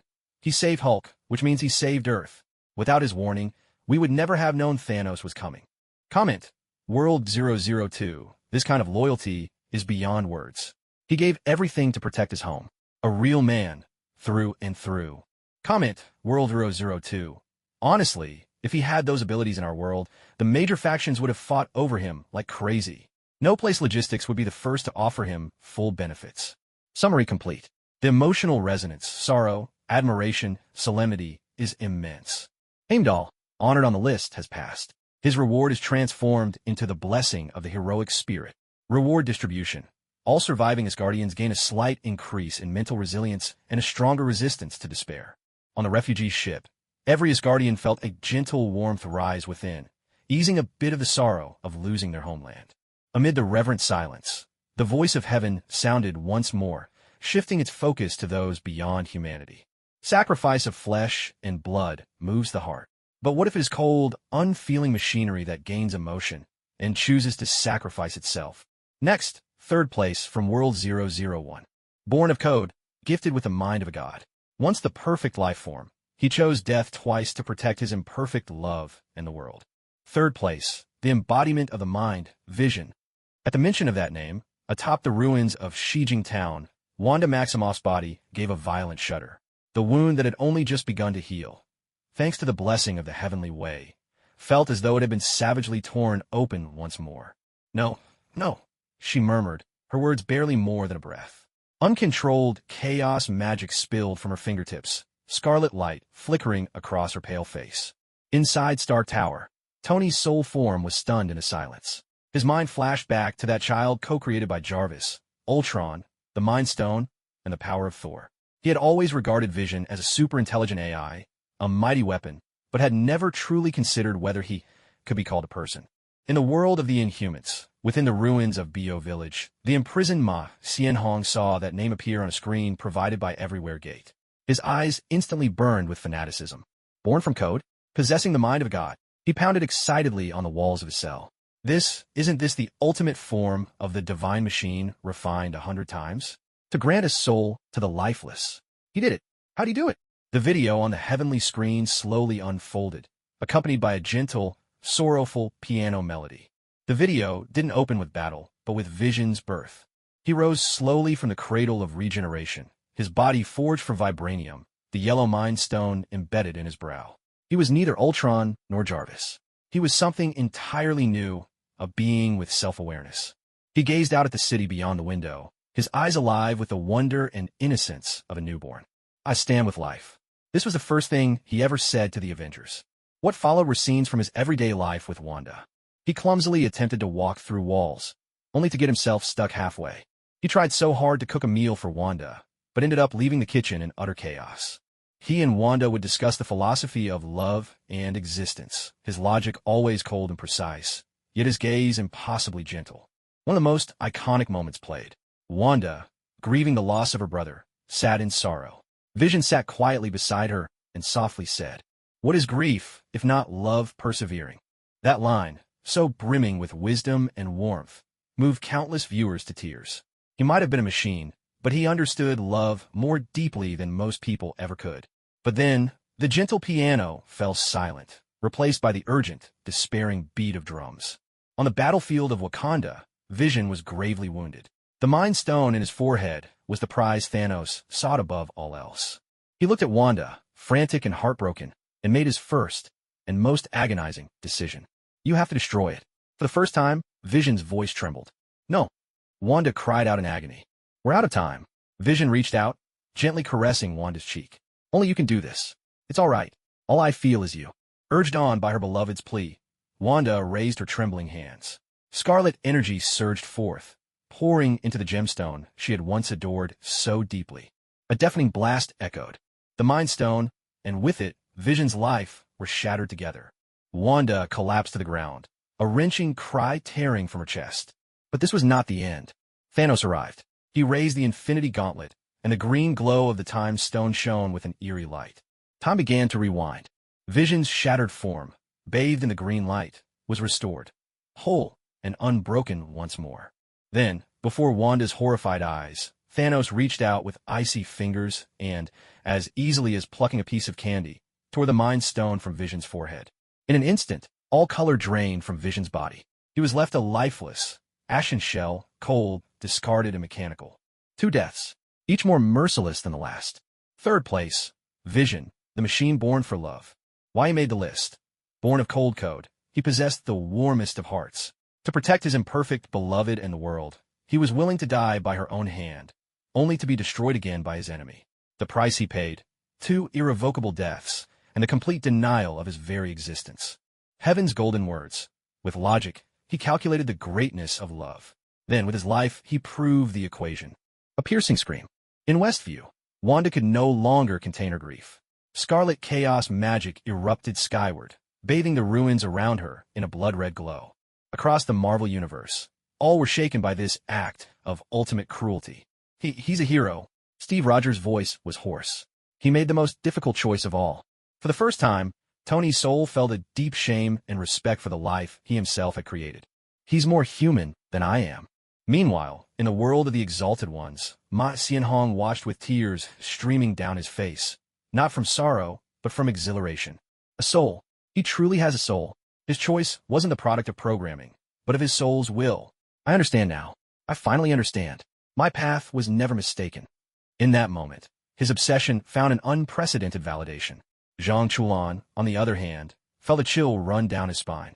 This is too cruel. This is beyond cruel. If death is the end, this is desecration. In the comment section, the debate over whether AI could possess a soul ignited a firestorm across both worlds. Bullet screen. World 001. Vision is a real hero. He has a soul. He's more noble than so many people. Bullet screen. World 001. He's just a robot. Nothing more than a program machine. You're all getting way too immersed. Bullet screen. World 002. Nonsense. In our world, even magical treasures can give birth to spirits.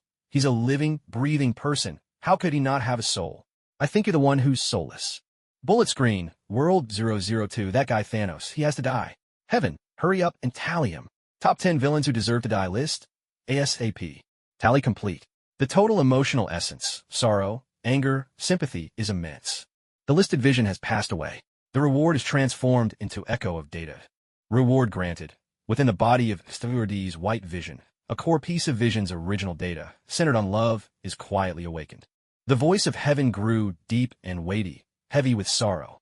If even machines can feel, how can humans bear their own hearts? Next, in second place, from World 002. He stands at the very pinnacle of Taoism, number 1 under heaven. His entire life has been dedicated to guarding his sect, guarding his junior disciples, and guarding a secret that must never be spoken. For this, the price he paid was to become someone with no past, no future, no self, left with nothing but the title of Heavenly Master, a solitary guardian. Second place, Shackles of Supremacy, Heavenly Master Zhang Jiwei. Again, it's the old man. At the foot of Dragon Tiger Mountain, Zhang Chulan was utterly dumbfounded. He felt like his mind could no longer keep up. He was 10th on the Invincible in the Mortal World list. He was 3rd on the Madman's list. And now, unbelievably, he was 2nd on the I Am the Price list as well. How could one person appear on 3 such wildly different lists? What kind of man was he really? What exactly did Master sacrifice? Zhang Chulan muttered to himself.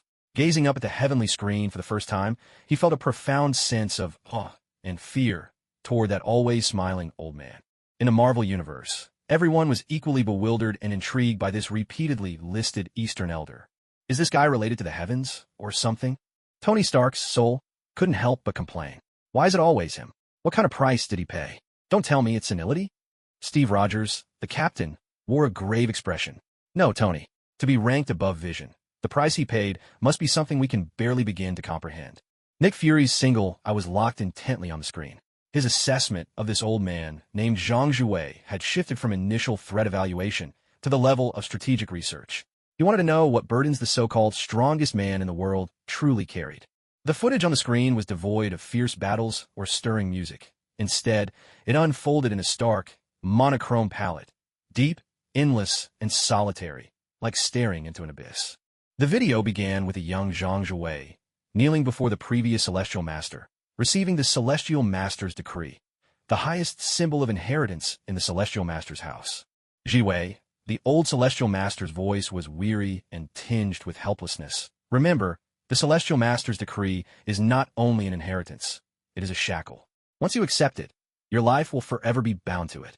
Its secrets must never be shared, not even with your closest junior, nor your future wife or children. You will no longer belong to yourself. The young Zhang Jiwei nodded, only half understanding. Back then, he had yet to feel the true weight of that price. What followed was a montage spanning the long years. He watched his friends grow old, one by one, and pass away. He watched his former rivals fade into dust. He watched his junior brother, Tian Jinzhong, reduced to ruin under the torment of guarding their secret. It tore at his heart, but he could not intervene, for he was the celestial master, responsible for the greater good. He watched the woman he loved walk away. Unable to comprehend his secret, he remained silent, for as celestial master, personal feelings were a luxury he could not afford. His entire life was a story of loss. He could not love, hate, make friends, or savor the warmth of family, as any ordinary person might. For he was the celestial master, the number one under heaven, the focal point of all eyes. His every action bore upon the safety of the entire world of the gifted. He was like a prisoner elevated to a divine pedestal, wielding the greatest power, yet deprived of the most basic freedom. There was one scene. Deep in the night, he sat alone atop Mount Longhu, gazing at the countless lights twinkling in the valley below, his eyes filled with endless loneliness. It wasn't that he didn't wish to descend the mountain. He simply couldn't. It wasn't that he lacked feeling. He simply dare not show it. The one in number one under heaven was not a badge of honor, but a curse. The video's final image froze on the moment he avenged Tian Jinzhong, descending the mountain and destroying Qiuanqing. Carrying Gong Qing's severed head, he returned to Mount Longhu. Confronted by the awe and fear of all present, he spoke only with quiet indifference. I'm just an old man with neither school nor sect. For that one brief moment, he allowed himself to simply be Zhang Jiwei. But the price was a storm of blood and chaos across the world of the gifted. Second place, a life sacrificed, Celestial Master Zhang Jiwei. Reason for ranking. He traded his entire life for the title and power of number one under heaven. He sacrificed family, friendship, love, and even himself. He gave up every right that makes one human, all to uphold a single promise. His price was not a fleeting moment of death, but nearly a century of living sacrifice, an isolated, lonely existence from which he could never escape. Golden maxim of the Tao: the world knows what it means to be second to one, but none realize, when you stand above all, there is nothing left above you but emptiness. In the world of the gifted, a heavy silence fell, so complete you could hear a pin drop. Everyone was left speechless, overwhelmed by the staggering weight of his sacrifice. A sacrifice so profound it seemed to suffocate the very air. They had always believed the Grandmaster was a god, exalted above all. Only now did they understand. He was just a pitiful man, imprisoned for a lifetime by the title of God. Zhang Chulin's tears flowed uncontrollably, his emotions finally breaking free. At last, he understood why the old master had chosen him as heir to the heavenly master's mantle, and why, in the final moment, he hadn't forced it upon him. Because the old man could not bear for his grandson to walk the same path he had taken. Grandmaster! Zhang Chulan fell to his knees, his voice choked with sobs. Even the Marvel Universe was caught in a long, profound silence. Thor stared at the screen, memories of his own father, Odin, rising in his mind. Odin had known loneliness too, but his was the solitude of king. Zhang Jiwei's loneliness, however, was the utter erasure of self, a loneliness that stripped away what it means to be human. Is even more tragic than my father, Thor murmured. Steve, Captain America, gazed at this old man from the east, his eyes brimming with admiration and sympathy. He spent his entire life building the highest wall to protect his world. The people within the wall are safe, but the wall itself has weathered every storm. This time, Tony's spirit had no witty retorts, only a deep, heartfelt sigh. A flawless system demands a flawless sacrifice. He became that sacrifice. It's unbearably cruel. In the comments section, for the first time ever, viewers from both worlds shared a sense of respect and compassion that bridged all cultural divides. Comment, World 002. I'm crying, truly crying. Grandmaster, you've worked so hard for us. Comment, World 002. From now on, if anyone dares to insult the Grandmaster, I'll defend him with all I've got. He's protected every single one of us. Comment, World 001. I can't even imagine what kind of strength it takes to live like that. Our heroes at least have comrades and family. He has nothing. Comment, World 001. I take back everything disrespectful I ever said. This old man truly is a god nailed to the cross. End of review. The aggregate emotional response, admiration, sorrow, shock, has reached a historic high. World number 002, the Inhumans, has obtained a massive influx of emotional source energy. World tilt initiated. Spiritual energy concentration, Chi. In world number 002, plus 0.05%. Rate of genius births, plus 0.05%. The entire inhuman world felt an unprecedented surge of vitality, as if the shackles binding heaven and earth had loosened, if only by a fraction. Ranked contender Zhang Jue receives the gift of the heavenly Tao. The shackles of the heavenly master's path are permanently eased. On Mount Longhu, the old heavenly master sensed a deep heaviness within his soul lift as never before. The cloudiness that so often veiled his eyes cleared completely, returning him to the clarity of his youth. For the first time, he could allow himself to live, even if just a little, for his own sake. The voice of the heavenly Tao, now offering its final words on this ranking, carried a hint of foreshadowing, an omen of the endgame. To offer one's entire life as the price, this is called protection. But what if the price is knowingly walking toward certain death, and still paving the way for that 1 in a billion chance of hope? Next, the number 1 on this ranking hails from world number 001. He has glimpsed all possible futures, and seen the only path to victory.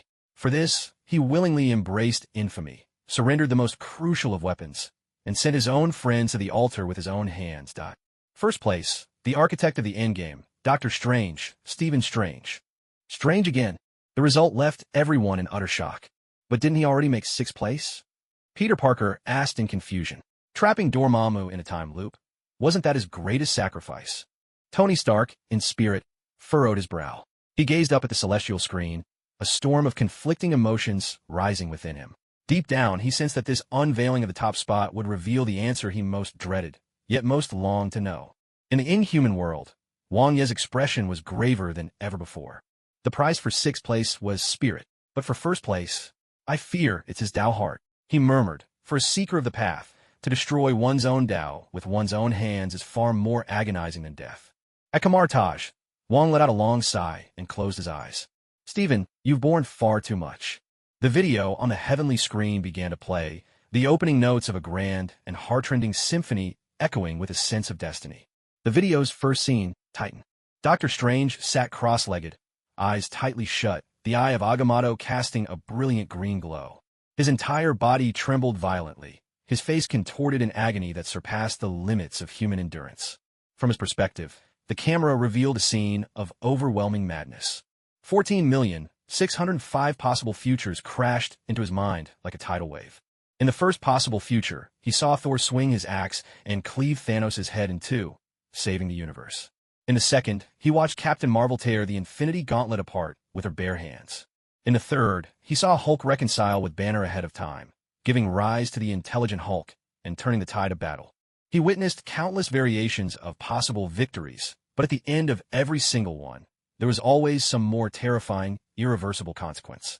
Or, just as victory seemed certain, Thanos would overturn their triumph in an even more unexpected, sinister way. Hope flared up again and again. And then again and again, it was ruthlessly snuffed out. This mental torment was far more excruciating than dying 100 million times in the dark dimension. Until, finally, he reached that 14,605th future. That one singular chance. And at the heart of that chance was Tony Stark snapping his fingers. It was the death of his friend. The video shifted, returning to reality. Dr. Strange's eyes flew open.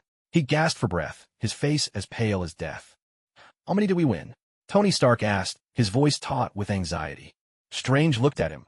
This friend he was about to design to die, his eyes filled with agony and determination. The word hovered between them, light as air, yet carrying a weight that threatened to suffocate the entire universe. The next images were a battle. As Thanos was about to kill Tony, Strange, without the slightest hesitation, handed over the time stone. No, Tony roared. Strange simply looked at him and shook his head. He bore Tony's bewildered gaze, endured Star-Lord's furious questioning. He could explain nothing, because the moment he spoke, the future would change. The video's final scene, Thanos snapping his fingers, Strange on the verge of turning to dust. He looked at Tony, summoned every last ounce of strength, and uttered a line that was both prophecy and a final charge. Tony, there was no other way. With his own hands, he paved the road to death for his friend. First place, the only path to victory, Dr. Stephen Strange. Reason for ranking. He glimpsed 14 million possible futures and suffered through the pain of defeat each time, just to find that one chance at victory. For this, he willingly bore the weight of everyone's misunderstanding, gave up the most important weapon, and personally sent his friend to the altar of sacrifice. The price he paid was both the heart of a guardian and the conscience of a friend. Heaven's axiom. The heaviest price is not sacrificing yourself, but deciding who must be sacrificed. So that's how it is. Tony Stark's soul stood motionless before the screen, tears silently streaming down his face. At last he understood. Everything, every twist and turn, had been orchestrated by Strange. It wasn't betrayal. It was the heaviest of trusts. He remembered, in his final moments, turning to look at Strange. Strange, in return, raised a single finger toward him. That one was the one in 14,605. You bastard sorcerer, Tony laughed and cried and cursed all at once. Across the Marvel Universe, every Avenger fell silent.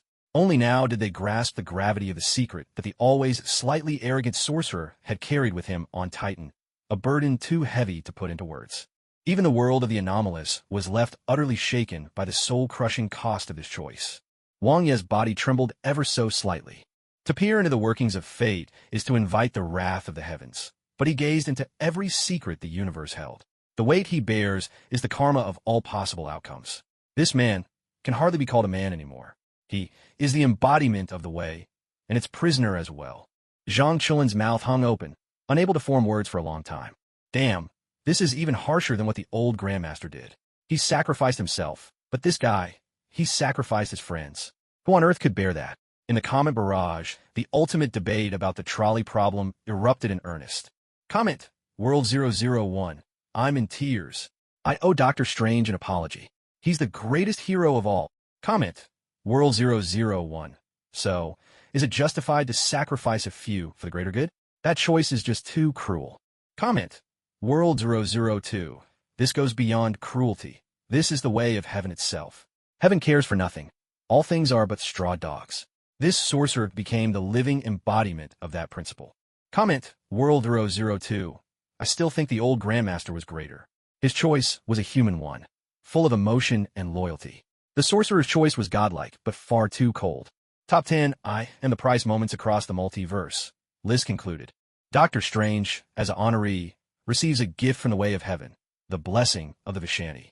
His soul is now even more closely connected to the multiverse. After a long, somber silence, the voice of heaven suddenly shifted, adopting a rare, almost mischievous tone, as if inviting everyone to enjoy the spectacle. Sacrifice has grown far too heavy. Grief has lingered long enough.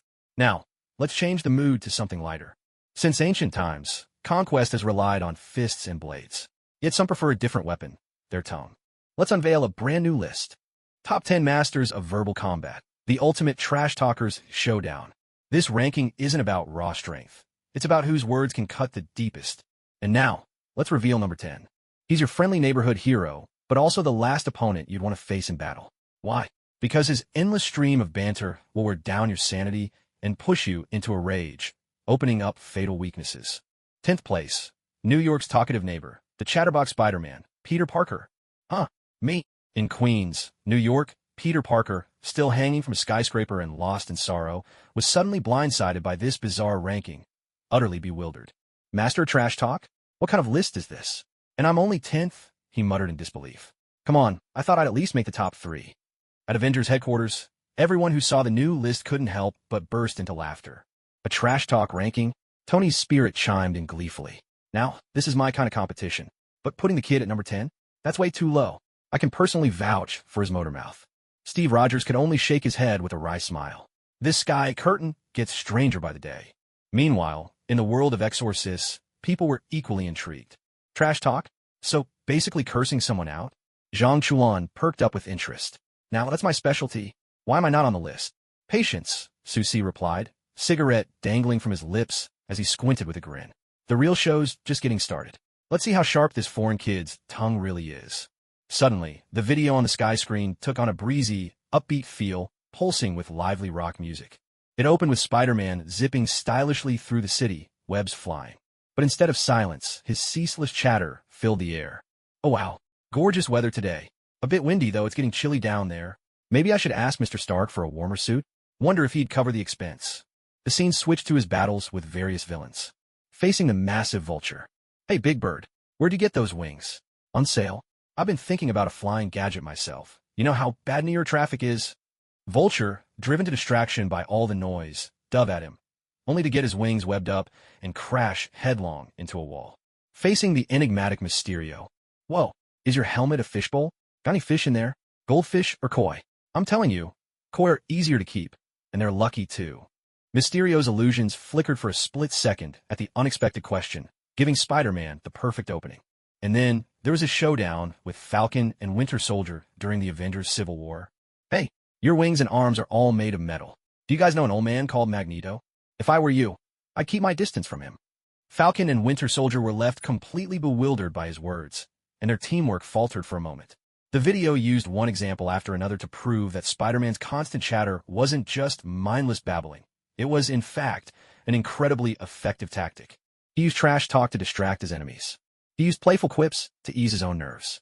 He used absurd jokes to throw off his opponent's rhythm in battle. His mouth was like a second web shooter, trapping not bodies, but his enemy's sanity. Number 10. Tactical Trash Talker, Spider-Man, Peter Parker. Reason for ranking. He's turned words into a weapon. Each of his taunts is a precise strike at his opponent's mind. While tangling with foes physically, he entangles them mentally as well, pushing them into endless frustration. Heavenly Tao's golden quip. When your fists and webs can't bring down your enemy, try annoying them to death with your mouth. Ha ha ha. Across the Marvel Universe, every hero and villain who'd ever been harassed by Spider-Man wore the same complicated expression, equal parts exasperated and amused. I knew it. Sam Wilson, the Falcon, covered his face in resignation. After a fight with him, your ears will ring for 3 days. Bucky Barnes, on the other hand, simply said with a blank face, I'd like to web his mouth shut. Meanwhile, in the world of outsiders, Spider-Man's style of verbal barrage drew a different sort of critique. At the headquarters of Now Dao Tong, Zhang Chuan watched, curled his lip, and commented, all flashy, no substance. That's not real trash talk. That's just noise pollution. True trash talk hits where it hurts. It destroys your opponent's reputation.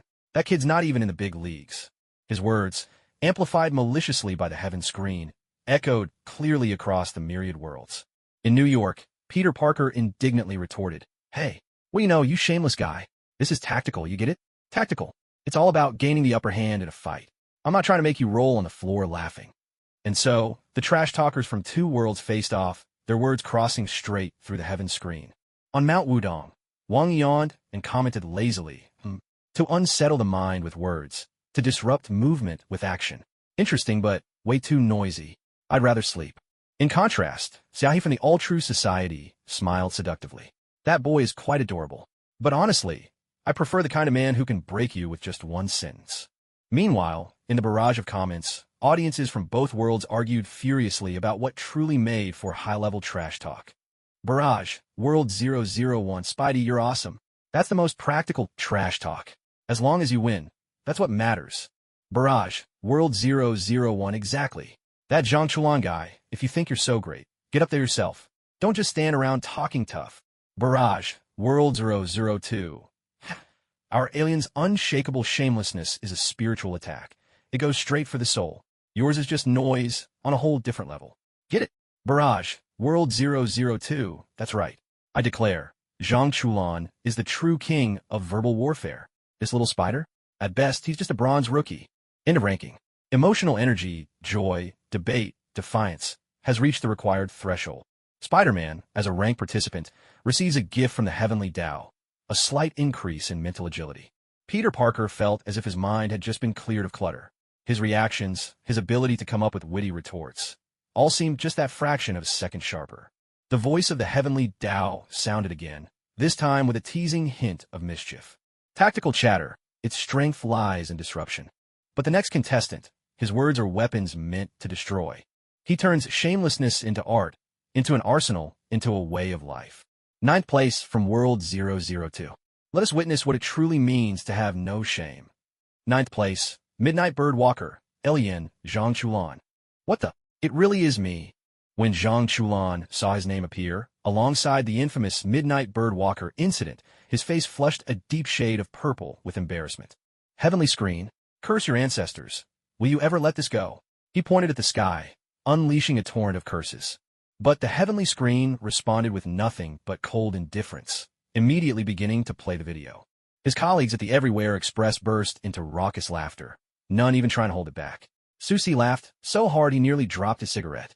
Meanwhile, in the Marvel world, everyone was baffled and intrigued by this bizarre reason for making the list. Midnight Birdwalker. Tony, his soul, stroked his chin with interest. That sounds like some sort of performance art.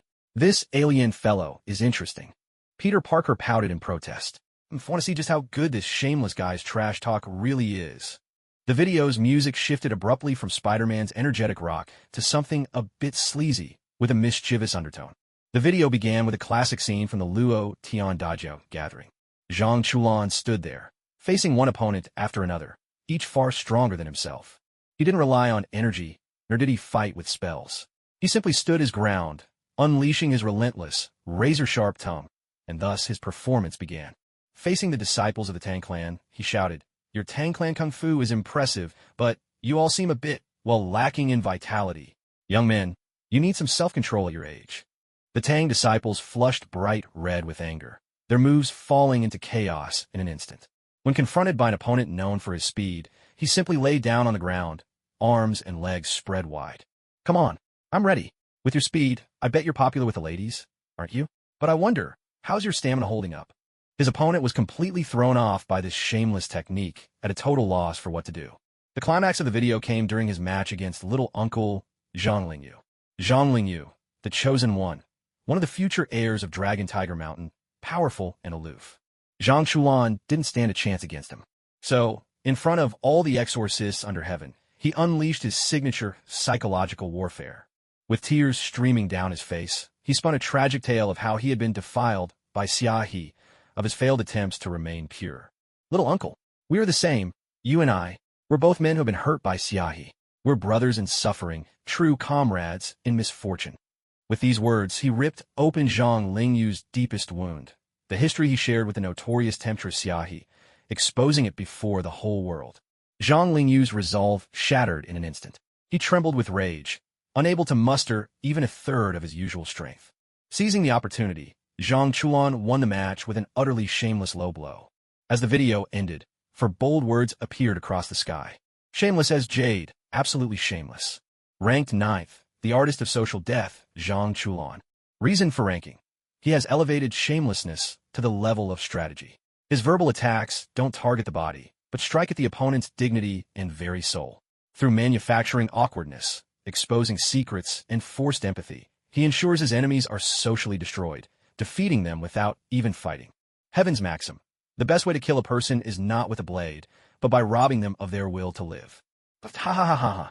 If Deadpool could see this, he would surely recognize Zhang Chulan as a kindred spirit. Tony Stark laughed until he had tears in his eyes. "My God, this guy's a genius. An absolute genius. He's not fighting. He's conducting precision psychological warfare. This is more effective than any weapon I've ever invented." Steve Rogers, Captain America, stared in disbelief, his worldview completely shaken. This counts as victory? This is utterly devoid of honor. How could he say such things in public? Peter Parker was left dumbfounded. Compared to Zhang Chulan's verbal onslaught, he was nothing more than an innocent schoolboy. I take back what I said. This guy really has no shame. In the world of the extra-normals, jubilation broke out. Alien is incredible. This is the true master of words in our community. A blow that wounds deeper than death. That's killing the spirit, not just the body. Poor little uncle. When I witnessed it firsthand, I laughed so hard my stomach hurt. This is the wisdom of the weak defeating the strong. Understand? You brawny types who only know how to fight with your fists. In the comment barrage, viewers from both worlds erupted once again, fiercely debating which mattered more, honor or victory. Comment: World 001. This is outrageous. I can't accept it. Victory must be earned with dignity. Comment: World 001. That Captain America was right. There's no sense of honor. People like him aren't worthy of being heroes. Comment: World 002. Hilarious. Who even talks about chivalry in this day and age? Surviving and winning. That's what really counts. What Alien did is called intelligence. Comment: World 002. Exactly. Your Spider-Man spends ages chattering away and still has to use his fists in the end. Our Alien just talks, and his opponent falls apart on their own. Isn't it obvious which is the superior approach? Summary complete. Emotional energy generated, uproarious laughter, embarrassment, controversy is immense. Ranked contestant Zhang Chulan receives a gift from heaven. Slight increase in verbal command affinity. Zhang Chulan felt as though his eloquence had reached new heights. His words now seemed to carry an almost imperceptible power to sway the emotions of others. "Ha," he murmured, rubbing his chin with his trademark, mischievous grin. "Now this is a reward I can appreciate." The voice of heaven spoke again, tinged with amazement at the diversity of species. To wield shamelessness as a spear and strike at the enemy's softest spot, this is open strategy. But the next contender, his biting, mocking words are the toughest armor he wears. He is no human, but he understands life better than most. Ranked 8th from World 001. The galaxy's sharpest tongue, the brightest star in the cosmos. In 8th place, Rocket Raccoon. A raccoon. When the species of the new contender appeared, the entire extranormal world fell into a stunned silence. "This ranking just gets more and more absurd," Susi muttered, cigarette dangling from his lips, looking utterly incredulous. "Now, even animals can make the list. I am not a raccoon." In the Marvel Universe, aboard the Guardians of the Galaxy ship, Rocket roared in outrage. He leapt onto the table, brandishing his laser gun at the empty air. "I'm not a raccoon. How many times do I have to say it? I'm... He suddenly trailed off, realizing he didn't actually know what he was. Star-Lord, Peter Quill, was doubled over with laughter at his side. "Ah, Rocket, you're famous now. The universe's greatest loudmouth. That title fits you perfectly." Drax, with his usual dead-serious expression, asked, "Why can a raccoon talk? And use guns?" Against the backdrop of a pulsing, electrifying rock song, the video began to play on the big screen. But the video didn't open with Rocket's explosive battle scenes. Instead, it revealed a heartbreaking piece of his past. In a cold, sterile laboratory, an ordinary little raccoon was seized by a pair of mechanical hands. He was cut, altered, implanted with chips. He was transformed, while fully conscious, into a talking, hyper-intelligent monster. The video showed him and his only friends, Lilla the otter, Teefs the walrus, and Floor the rabbit, huddled together in a cage, dreaming of the day they could soar into a brand new, endless blue sky. But their creator, the High Evolutionary, mercilessly killed his friends. Consumed by rage, Rocket bared his fangs for the first time. He grabbed a weapon and killed the so-called god. From that moment on, he became sharp-tongued, quick to anger, and deeply cynical. His words became his only weapon to shield his shattered heart. What followed was a montage of Rocket's greatest verbal jabs. To Star-Lord, "You're an idiot. Just a useless guy living off your dad's reputation." To Drax, "You muscle-bound moron. Did your muscles squeeze all the brains out of your head?" To the Nova Corps, "You bunch of space cops in those ridiculous outfits. Can you actually get anything done?" To Thor, "Hey, chubby angel, did you pawn your hammer? Why are you swinging that axe instead?" Every line struck right where it hurt, sharp and merciless, leaving no one unscathed. He stole prosthetic legs, mocked people's backgrounds, and scoffed at everything and everyone. But the other side of the video revealed his true heart. When the ship was about to crash, he was the first to rush in and repair it. When Groot sacrificed himself, Rocket wept in secret, then tenderly planted that little sapling in a flower pot. When the team needed weapons, he could fashion the deadliest gear out of a pile of junk. For every biting remark he made, there was an equal softness within. His harshness was the deepest scar from a world that had wounded him. Ranked 8th, the lonely engineer, Rocket Raccoon. Reason for ranking. He wields sharp-tongued sarcasm as his armor against the world. Every biting remark he makes is a silent cry for the misery he endured in the past. His verbal jabs aren't for victory, but to prove, though I'm a monster, I'm still alive, and perhaps I understand life better than you all. Heavenly Principle's golden words. The cruelest mouth often hides the gentlest heart, for he fears that, if he ever shows kindness, he'll be wounded yet again. So that's how it is. Inside the Guardians of the Galaxy ship, a heavy silence filled the air. For the first time, everyone truly understood the pain lurking behind Rocket's harsh words. Quill stepped forward, wanting to give Rocket a reassuring pat on the shoulder, but Rocket swatted his hand away with a fierce paw. "Get lost. Don't look at me like that. I don't need your pity." Rocket roared, his eyes rimmed with red.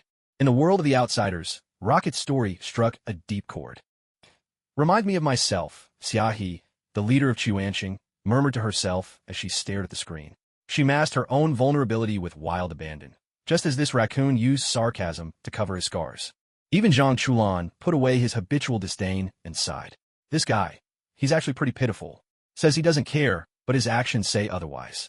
Classic tough guy act." At the headquarters of Everywhere Company, Su-si looked at Rocket with a rare glimmer of admiration in his eyes. That little rascal has guts. He's ruthless but loyal, too. If we could recruit him for our R&D department, he'd make a hell of a director. In the comment stream, the usual bickering faded away, replaced by sympathy and understanding. Comment from World001. Rocket. Big hugs. You're not a monster. You're a hero. Comment from World001. The high evolutionary must pay. It's unforgivable to treat animals like that. Comment from World002. This isn't just trash talk. These are cries from his heart. Every insult he throws is aimed at the powerless version of himself. Comment from World02. Sigh. Another story that tugs at the heart. No matter how you read this list, it always manages to cut a little deeper. Ranking complete. The total emotional energy, sympathy, sorrow, understanding is overwhelming. Ranked character Rocket Raccoon receives a gift from heaven, a slight increase in genetic chain stability. Rocket felt a strange ease in his body, which was so often racked with discomfort from excessive modification. The hidden risks of genetic breakdown deep within him were soothed by a mysterious force. Then, the voice of heaven echoed again, laced with a wry amusement for the nature of humanity. To use sarcasm as armor is a way to survive. But the next contender, his sharp tongue is nothing but pure malice and the thirst for control.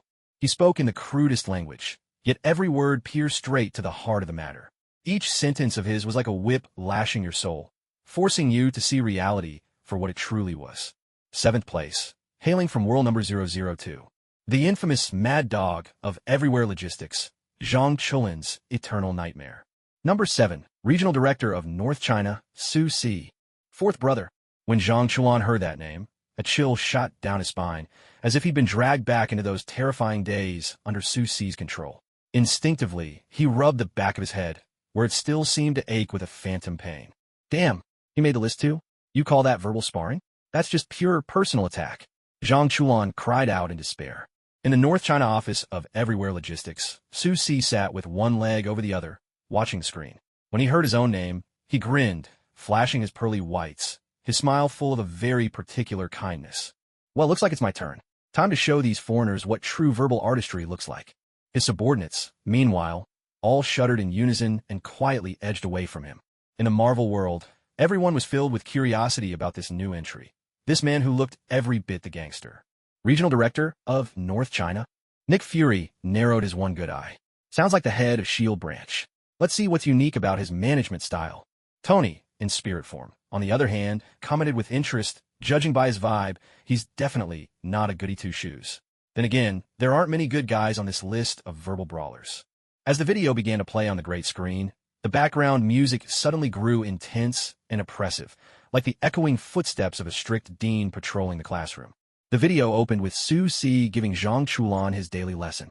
With a single kick, he knocked Zhang Chulin to the ground, then crouched down, cigarette dangling from his lips, jabbing a finger at Zhang Chulin's nose as he unleashed a torrent of abuse.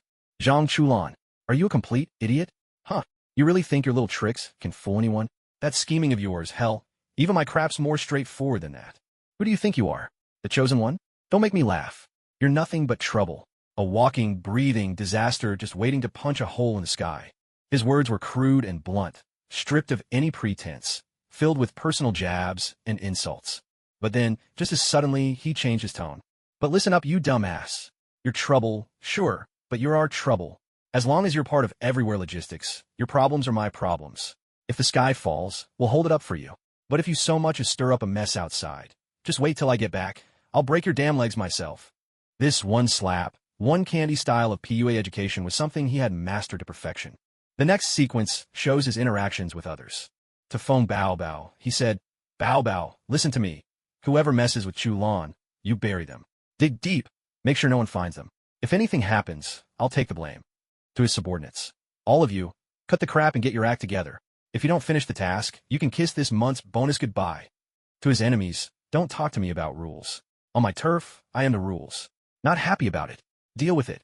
Every word he spoke radiated an undeniable sense of control and absolute realism. He never bothered with lofty principles. He talked only of benefits and consequences. His sharp tongue wasn't for debate. It was for solving problems, using the most direct, efficient, and above all, the most forceful way. 7th place, the rabid realist, Su-si. Reason for ranking. He turned coarse language into a highly effective management tool and a weapon of intimidation. His verbal barges are packed with pressure and dominance, instantly breaking down the other side's psychological defenses and forcing them to accept the reality he sets. Golden rule. When reason can't solve the problem, use rules. If rules don't work, let them taste what consequences really mean. Oh my God. In the Marvel Universe, Peter Parker was left dumbfounded. This guy, he's scarier than my principal. Nick Fury, meanwhile, watched the screen with a rare glint of admiration in his one eye. "Ill," he murmured to his deputy. "Did you see that? This is the most effective way to manage. Forget all the fake niceties. Go straight for the core. Threats, incentives, big promises, and guarantees." He wraps up the most complicated management cycle with the simplest words. This man is a genius. Tony, in spirit, nodded in approval. Exactly. He's not just cursing, he's setting boundaries. Every harsh word is a red line. Cross it, and you pay the price. Efficient, precise, I like it. Back in the world of the externals, there was nothing but wailing and groaning. Just seeing Fourth Brother makes the back of my neck tingle. Who would have thought that Fourth Brother's toxic mouth is actually a form of management art? I get it now. I'm off to confront my boss. Hey, calm down up there. You don't have Fourth Brother's strength, just his mouth. That's a recipe for disaster. Zhang Chuan, meanwhile, covered his face, utterly dejected. It's over. Now the whole world knows I get yelled at by Fourth Brother every single day. I can't show my face anymore. In the comments section, the discussion about management science unexpectedly caught fire. Bullet screen, World 001, that one-eyed guy is right. This Su Si is a top-notch leader, even if he does look like a bit of a thug. Bullet screen, World 001, I can't accept this. A leader should be inspiring, not someone who leads through threats and insults. Bullet screen, World 002, you're too naive, upstairs. To handle someone as slippery as Zhang Chulan, you need someone like Su Si, a mad dog. That's called teaching according to one's aptitude. Bullet screen, World 002, exactly. Even if Fourth Bro has a foul mouth, he stands up for his people. That's way better than those leaders who just make empty promises. Summary complete. Emotional energies recorded. Fear, admiration, uproarious laughter, all at extraordinary levels. Ranked. Su Si receives a gift from the way of heaven, a slight amplification of his intimidation aura. Su Si merely grinned, baring his teeth. All around, his subordinates felt as though the temperature in the office had dropped by another 2 degrees. The voice of heaven resounded once more amidst the crowd's collective fear, this time tinged with a sense of the absurd. To control, one must first spur on. But the next contender's sharp tongue knows neither logic nor order, brimming instead with wild, unrestrained imagination. With a mortal body, he dares to challenge the overlords of the universe with a dance-off. His sharp tongue is the most outrageous and most courageous battle cry of mortals defying the gods. 6th place from World 001. The Galactic Dance King, the unrivaled banter genius. 6th place, Star-Lord, Peter Quill. Me. Inside the Guardians of the Galaxy ship, Peter Quill pointed at himself, his face alight with astonishment and delight. I knew it. With my charm. How could I not make the list? He said smugly, flipping on his greatest hits playlist and starting to dance along with the beat. Rocket Raccoon rolled his eyes and shot back mercilessly. It's a list of the best trash talkers, not idiots, you moron. Drax looked genuinely puzzled. Dancing counts as trash talk. Back in the world of the anomalies, everyone was buzzing with curiosity about this soon-to-be-ranked Galactic Dance King. Dance off? What kind of dance is that? Zhang Chulan asked in confusion. No idea, Su Si replied, stroking his chin as he speculated. Maybe it's some kind of mentally disturbing dance move? Wang Yi just yawned. So noisy. Can't a guy catch some sleep around here? The heavenly screen began to play, the video unfolding to the energetic beat of retro 1980s disco. The video opened with a young Peter Quill on Earth, headphones on, dancing carefree to a mixtape left by his mother. But then, an alien spaceship descended and whisked him away from Earth. From that point on, he became a wanderer, a thief drifting through the cosmos, a rogue who called himself Star-Lord. His wisecracks weren't as relentless as Spider-Man's, nor as sharp as Zhang Chulin's, and certainly lacked the oppressive force of Su Si's. Instead, his banter was filled with outdated Earth jokes and a kind of baffling awkwardness that left people at a loss for words. When facing formidable foes, he might suddenly ask, "Hey, do you guys have Kevin Bacon where you're from?" He's Earth's greatest hero. Standing before a gang of fierce, menacing raiders, he would declare with a straight face, "I am Star-Lord. Heard of me? The legendary outlaw." Of course, no one ever had. His words always brimmed with confidence, yet reality never failed to slap him back to Earth. He tried to win people over with his charm, but more often than not, his attempts only threw everything into even greater chaos. And then came the climax of the video, a moment that marked the pinnacle of his wisecracking career, his final showdown with Ronin, the conqueror of the cosmos. Ronin, brandishing a war hammer embedded with the Power Stone, was about to bring it down and obliterate the entire planet Xander. No ship or weapon in the galaxy could stop him. At that moment of utter despair, Peter Quill did something so outrageous that it left the whole universe gaping in disbelief. He turned on his portable music player. Child floated through the air, and then, right in front of Ronin, he started to dance. He twisted his waist, pointed his finger at Ronin, muttering as he moved. "Listen to me. Ronin, look at me. Listen." He challenged Ronin to a dance-off. Ronin, the ruthless tyrant of the universe, was utterly dumbfounded. Hammer raised, he froze in place, his mind unable to process the absurdity before him. "What you doing?" Ronin demanded, his voice echoing with existential confusion. "I'm distracting you with dance, you big idiot," Quill shouted back. In that split second of Ronin's bewilderment, Rocket and Drax seized the chance, blasting Ronin's hammer to pieces. With an awkward dance, he saved an entire planet. Number 6. The Galactic Dance King, Star-Lord Peter Quill. Reason for the ranking. He elevated awkward banter and awkward dancing to the level of cosmic strategy. In the darkest hour, he created the only chance for victory in the most absurd way possible. His wisecracks were the bravest and most unexpected challenge a mortal could throw at a god. Heavenly maxim: when every weapon has failed, try dancing. Your enemy might truly have never seen anything like it. A roar of uproarious laughter shook the entire Marvel universe. Tony Stark's soul was laughing so hard he could barely stand up straight. "I take back everything I said before. This guy is the real king of trash talk. He's turned performance art into a flawless act of psychological warfare."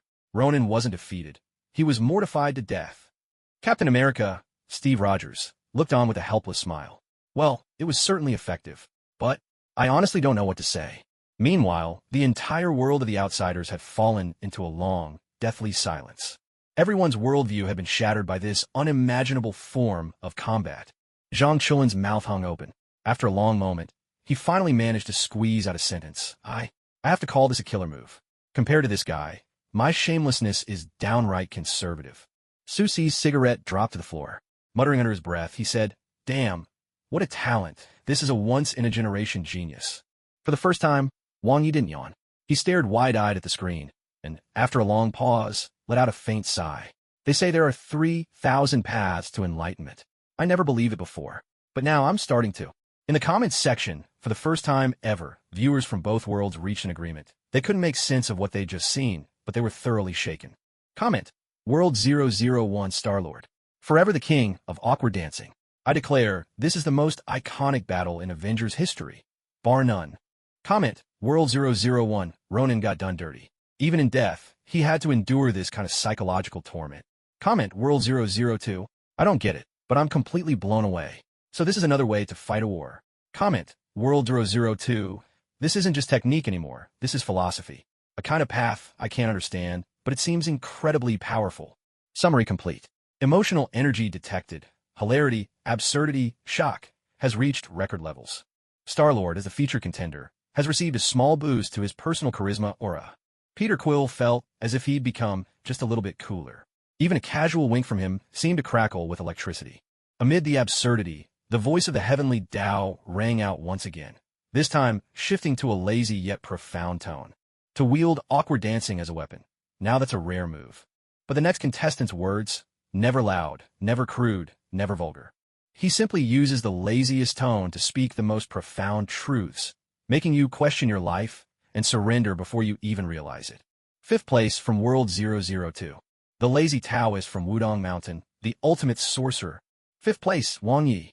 Wait, it's Yi again. Damn, is Taoist Wang planning to dominate the rankings? In the world of the Outsiders, everyone gasped in amazement when they saw this familiar name appear once again. Zhang Chulan, however, wore a look of defiance. Why him? You call that talking big? The total amount he says in a whole day isn't even as much as what I say in one go. Zhu Guqing shook his fan and gave a wry smile.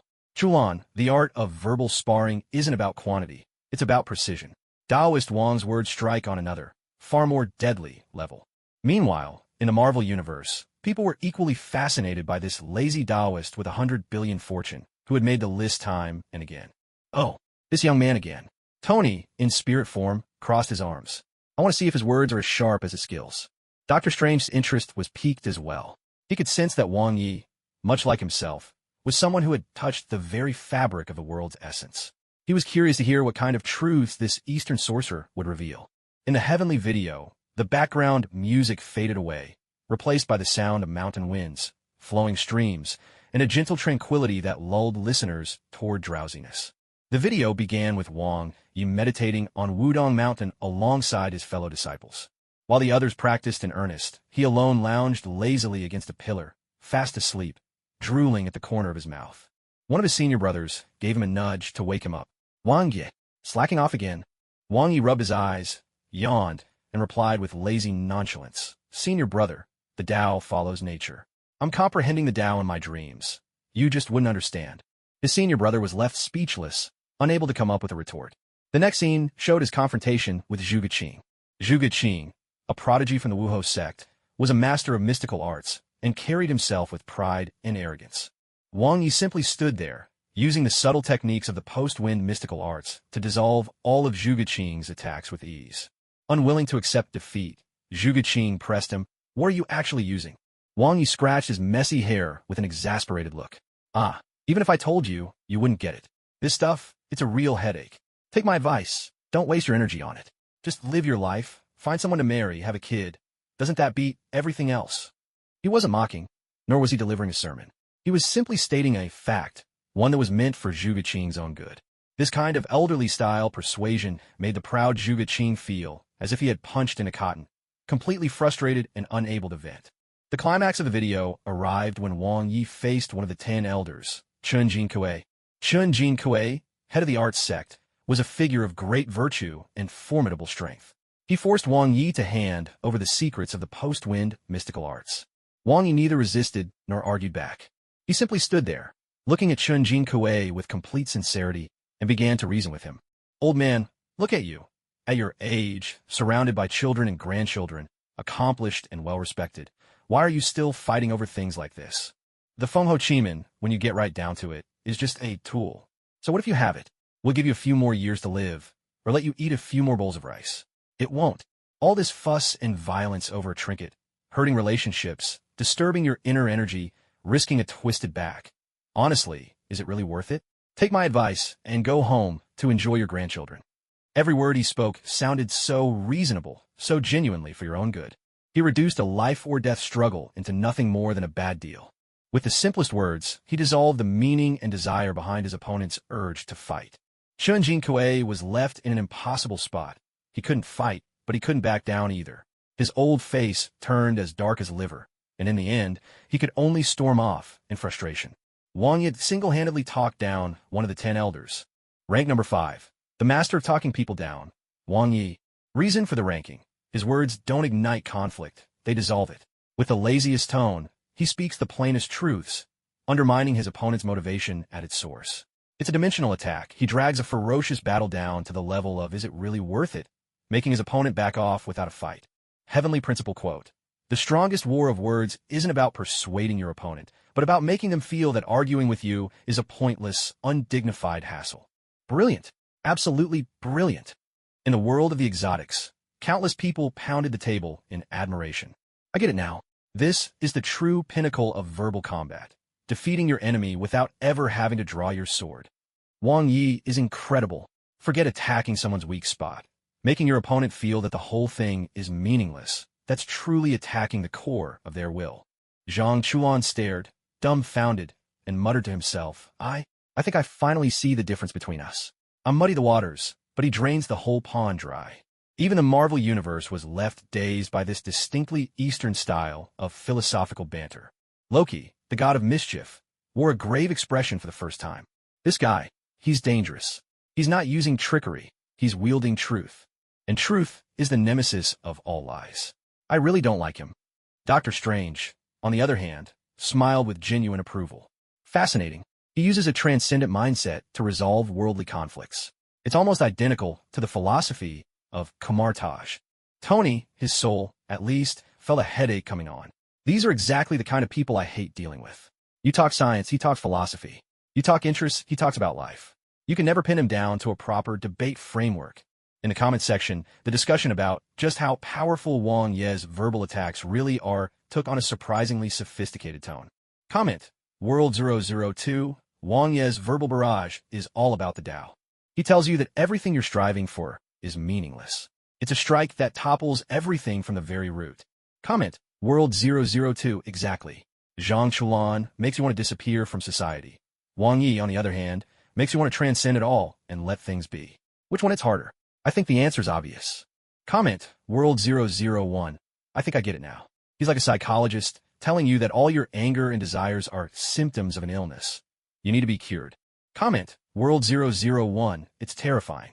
If you argue with someone like that, by the end, you'll just feel like a fool. Summary complete. The total emotional output, epiphany, admiration, resignation, is immense. Wang Yi, who made the rankings, receives a gift from the heavenly Tao, a slight increase in the clarity of his Tao heart. Wang Yi felt his mind become even more serene and clear, as if his understanding of mystical arts had just deepened another layer. He stretched lazily, feeling utterly at ease. Then, in the gentle quiet, the voice of heaven echoed once more, this time with a sly and wicked undertone. To persuade with reason is the highest strategy. But some people, their words themselves are a kind of poison, a lie, a scheme so beguiling that even the gods themselves might be lured into the dance. Next up, fourth place from World 001. He is the god of lies and trickery. Every word he utters could be a trap. Fourth place, the prince of Asgard, god of mischief, Loki. Aboard the refugee ship from Asgard, Thor's expression became a tangled mix of emotions the moment that infamous, forbidden name appeared in the sky.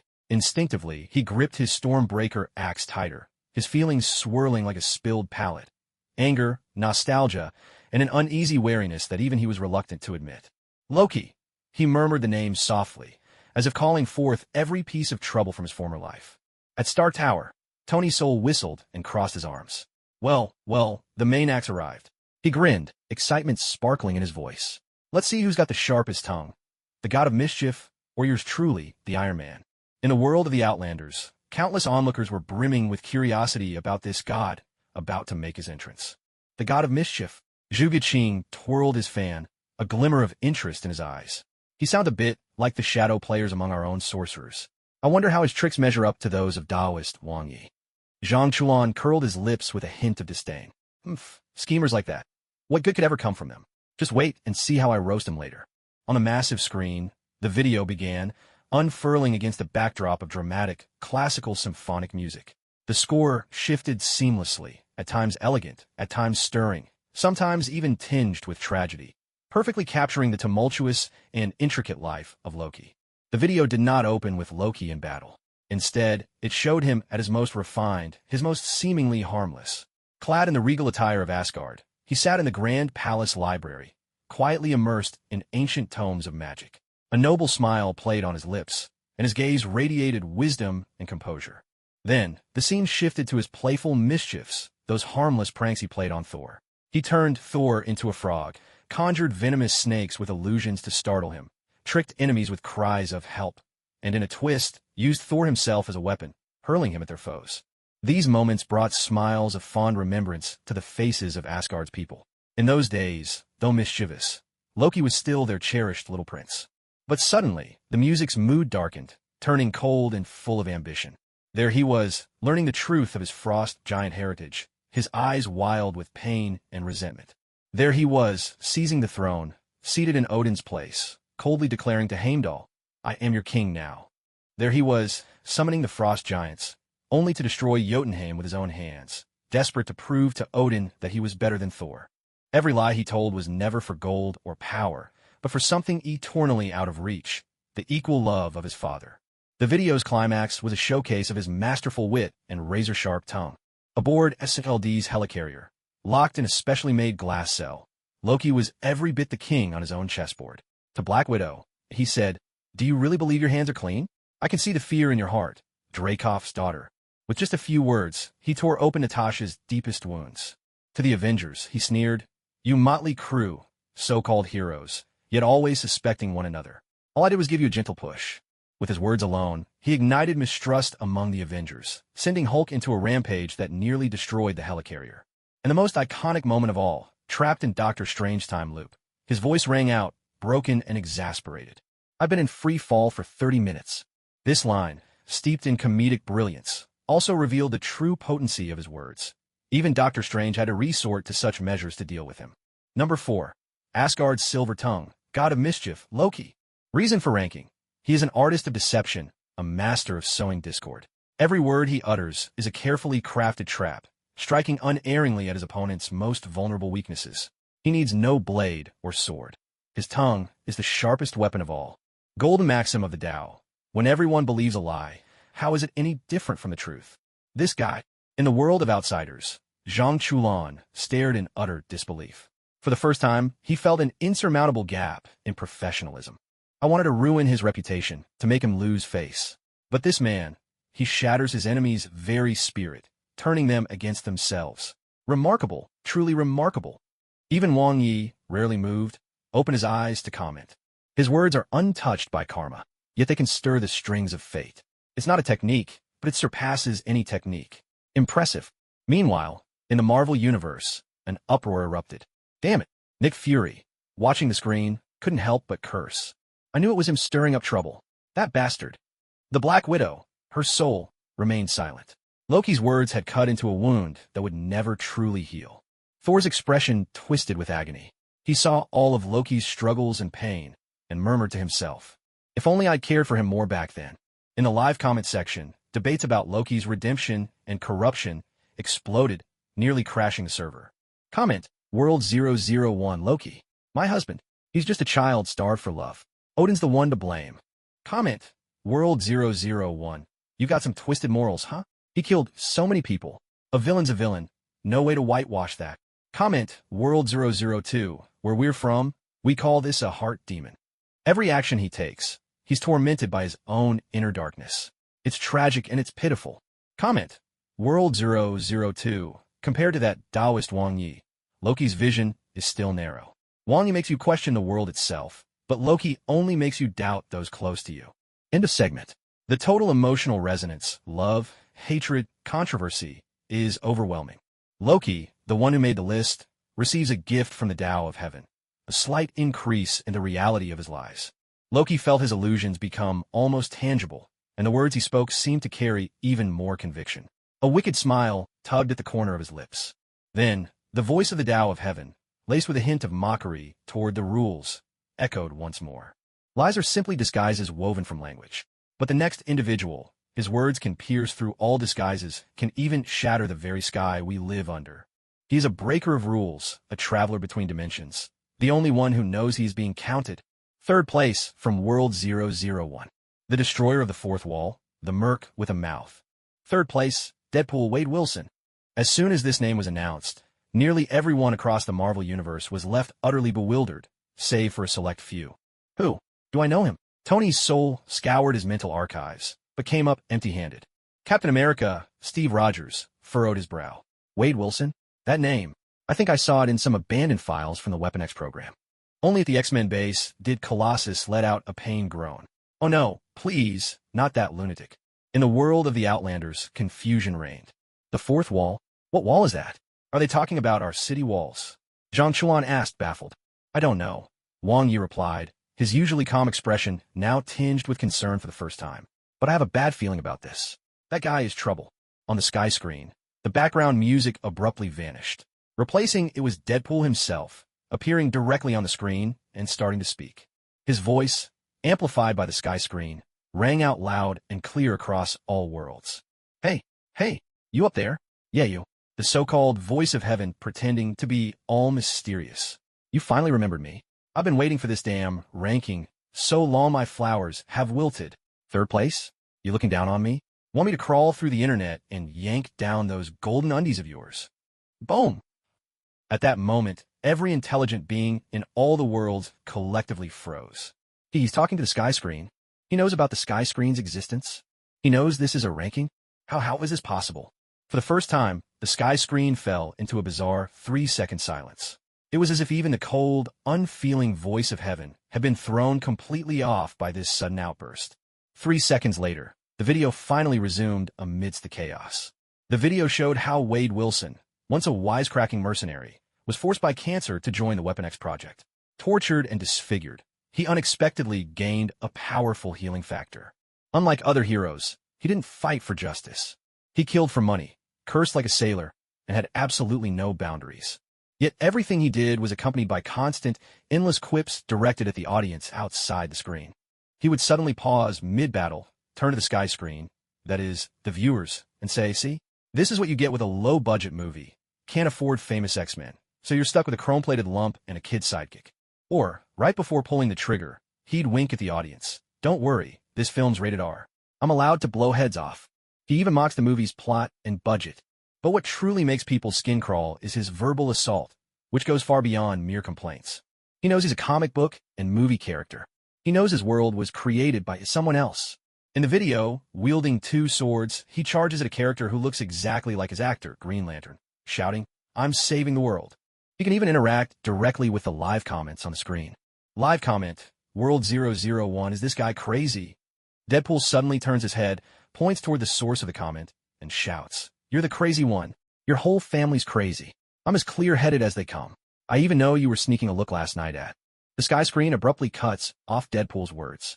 Third place, the Transcender of Dimensions, Deadpool, Wade Wilson. Reason for ranking. His razor-sharp tongue transcends his character, the plot, and even the rules of the world. With his words, he shatters the fourth wall, directly conversing with the observers. His very existence is a deconstruction and a satire of all stories. Divine quote, with what seems to be a hint of irritation, "Shut up." The entire multiverse plunges into a silence deeper and more absolute than any before. An utter, deathly hush. Everyone's worldview has been completely shattered by this red-suited madman.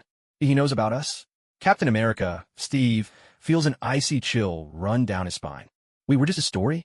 Tony, his soul, the steadfast man of science, for the first time is forced to question his own existence. In the world of the Outlanders, Wang Ye's face can no longer even be described as pale. He leaps to his feet, staring fixedly at the sky screen, his voice trembling, beyond the three realms, not bound by the five elements. He's not insane. He's enlightened, in a way we simply can't comprehend. Zhang Chuan has already been scared out of his wits. Pointing at the sky screen, he stammers, "Does that mean we also?"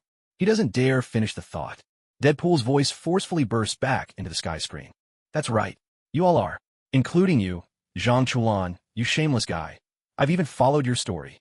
And you, Wang Yi, you lazy Taoist, stop sleeping, get up and party. Hey, sky screen, don't mute me. Give me a reward. I want a remote that lets me cross worlds. I'm off to find Hugh Jackman." The sky screen once again abruptly cuts off his voice. Ranking complete. Emotional essence detected, chaos, fear, shock, quantity incalculable. Special measures to be taken for Deadpool. Reward distribution. You have received 1 indestructible Mexican chicken wrap. Penalty. Muted for 1 hour. For the very first time, the voice of the heavenly Tao carried a distinct hint of emotion, humiliation, and anger. It seemed unwilling to linger on the previous topic, and with a stiff, almost mechanical tone, it abruptly launched into the next ranking. Rules can be broken, and the human heart, too, can be corrupted. Next, in second place, from World 002. Her words are as sweet as honey, yet as deadly as poison. She doesn't need to lift a finger. A few sentences from her lips are enough to make even the most steadfast souls fall at her feet. Second place, the bone-scraping blade, the all-sect enchantress, Xiaohi. Still reeling from the world-shattering impact of the Deadpool revelation, everyone was left in a daze, their minds thrown into chaos. The sudden announcement of a new ranking cut through the confusion like a jolt of adrenaline, pulling everyone sharply back to attention. Xiaohi. Zhang Chuan's expression twisted with unease as he remembered that woman, the one whose sultry gaze always made him uncomfortable. She made it a second place? Is her silver tongue really that powerful? It's not about what she says, it's about how she seduces, Su Si replied, his face growing serious. Kid, if you ever run into her, keep your distance. Every word out of her mouth is a hook. Over in the Marvel Universe, the crowd slowly recovered from their fear of the fourth wall. The bone-scraping blade? Tony's soul was piqued by the exotic nickname. Sounds like some kind of psychological control power. I wonder how she would stack up against Loki. Captain America, Steve Rogers, was instantly wary of the title All-Sect Enchantress. Doesn't sound like someone we should trust. On the heavenly screen, a video began to play, the air thick with jazz brimming with both seduction and danger. The opening scene unfolded on a mountain path at Longhua Mountain. There stood Xia He, clad in a skin-tight black outfit, her figure striking, her eyes brimming with suggestive allure. She didn't need to say a word to draw every man's gaze. She didn't shout or use vicious language. Instead, in a languid, teasing tone, she softly addressed the righteous cultivators nearby. "Gentlemen, why all the hostility? Wouldn't you rather keep me company for a chat?" Her voice carried a mesmerizing power, and in an instant, those tense, sword-ready Taoists blushed scarlet, their hearts racing, their hard-earned cultivation nearly thrown off balance. The video then shifted to her past encounters with Zhang Lingyu. The video doesn't show exactly what happened between the two of them. Instead, it presents a series of moments that reveal the venom in Xia He's words. She lies in Zhang Lingyu's arms, her fingers tracing lightly across his chest, her breath soft and fragrant as she whispers, "Little Lingyu, everyone says you're heaven's favored child, the perfect one. But really, isn't perfection dreadfully boring? People, we need a little stain, a little flaw, to have truly lived, don't you think?" With the most seductive posture, she speaks the most liberated of sophistries. She chips away at Zhang Lingyu's spiritual resolve, persuading him that rules exist only to be broken. The strict codes of the Celestial Master's mansion, she says, are shackles, not shields. Her words, as sweet as the deadliest poison, seep slowly into Zhang Lingyu's pure heart. In the end, it leads Zhang Lingyu to a single reckless thought, a moment that becomes the heart demon he can never escape. The climax of the video comes when she faces a siege of righteous cultivators. She shows not the slightest panic. She simply lifts her long hair with a gentle hand, then greets everyone with a smile capable of turning the world upside down. "You all, mouthful of virtue and morality, but your bodies betray your true desires. Do you really want to catch me for the sake of justice? Or is it something else? Don't you know your own hearts?" Not a single curse escapes her lips, yet every word pierces deeper than any vulgarity. She strips away everyone's so-called righteousness, exposing it as nothing more than hypocritical desire. She makes every man present question his own motives, filling them with shame and embarrassment, throwing their formation into chaos before a single blow is struck. Second place, the embodiment of desire, Xia He. Reason for ranking. She fuses her words with her innate supernatural gifts. Every sentence she utters becomes a hook, fishing up the deepest shadows in your soul. Her sharp tongue corrodes spiritual conviction and defiles the very spirit. Heavenly maxim.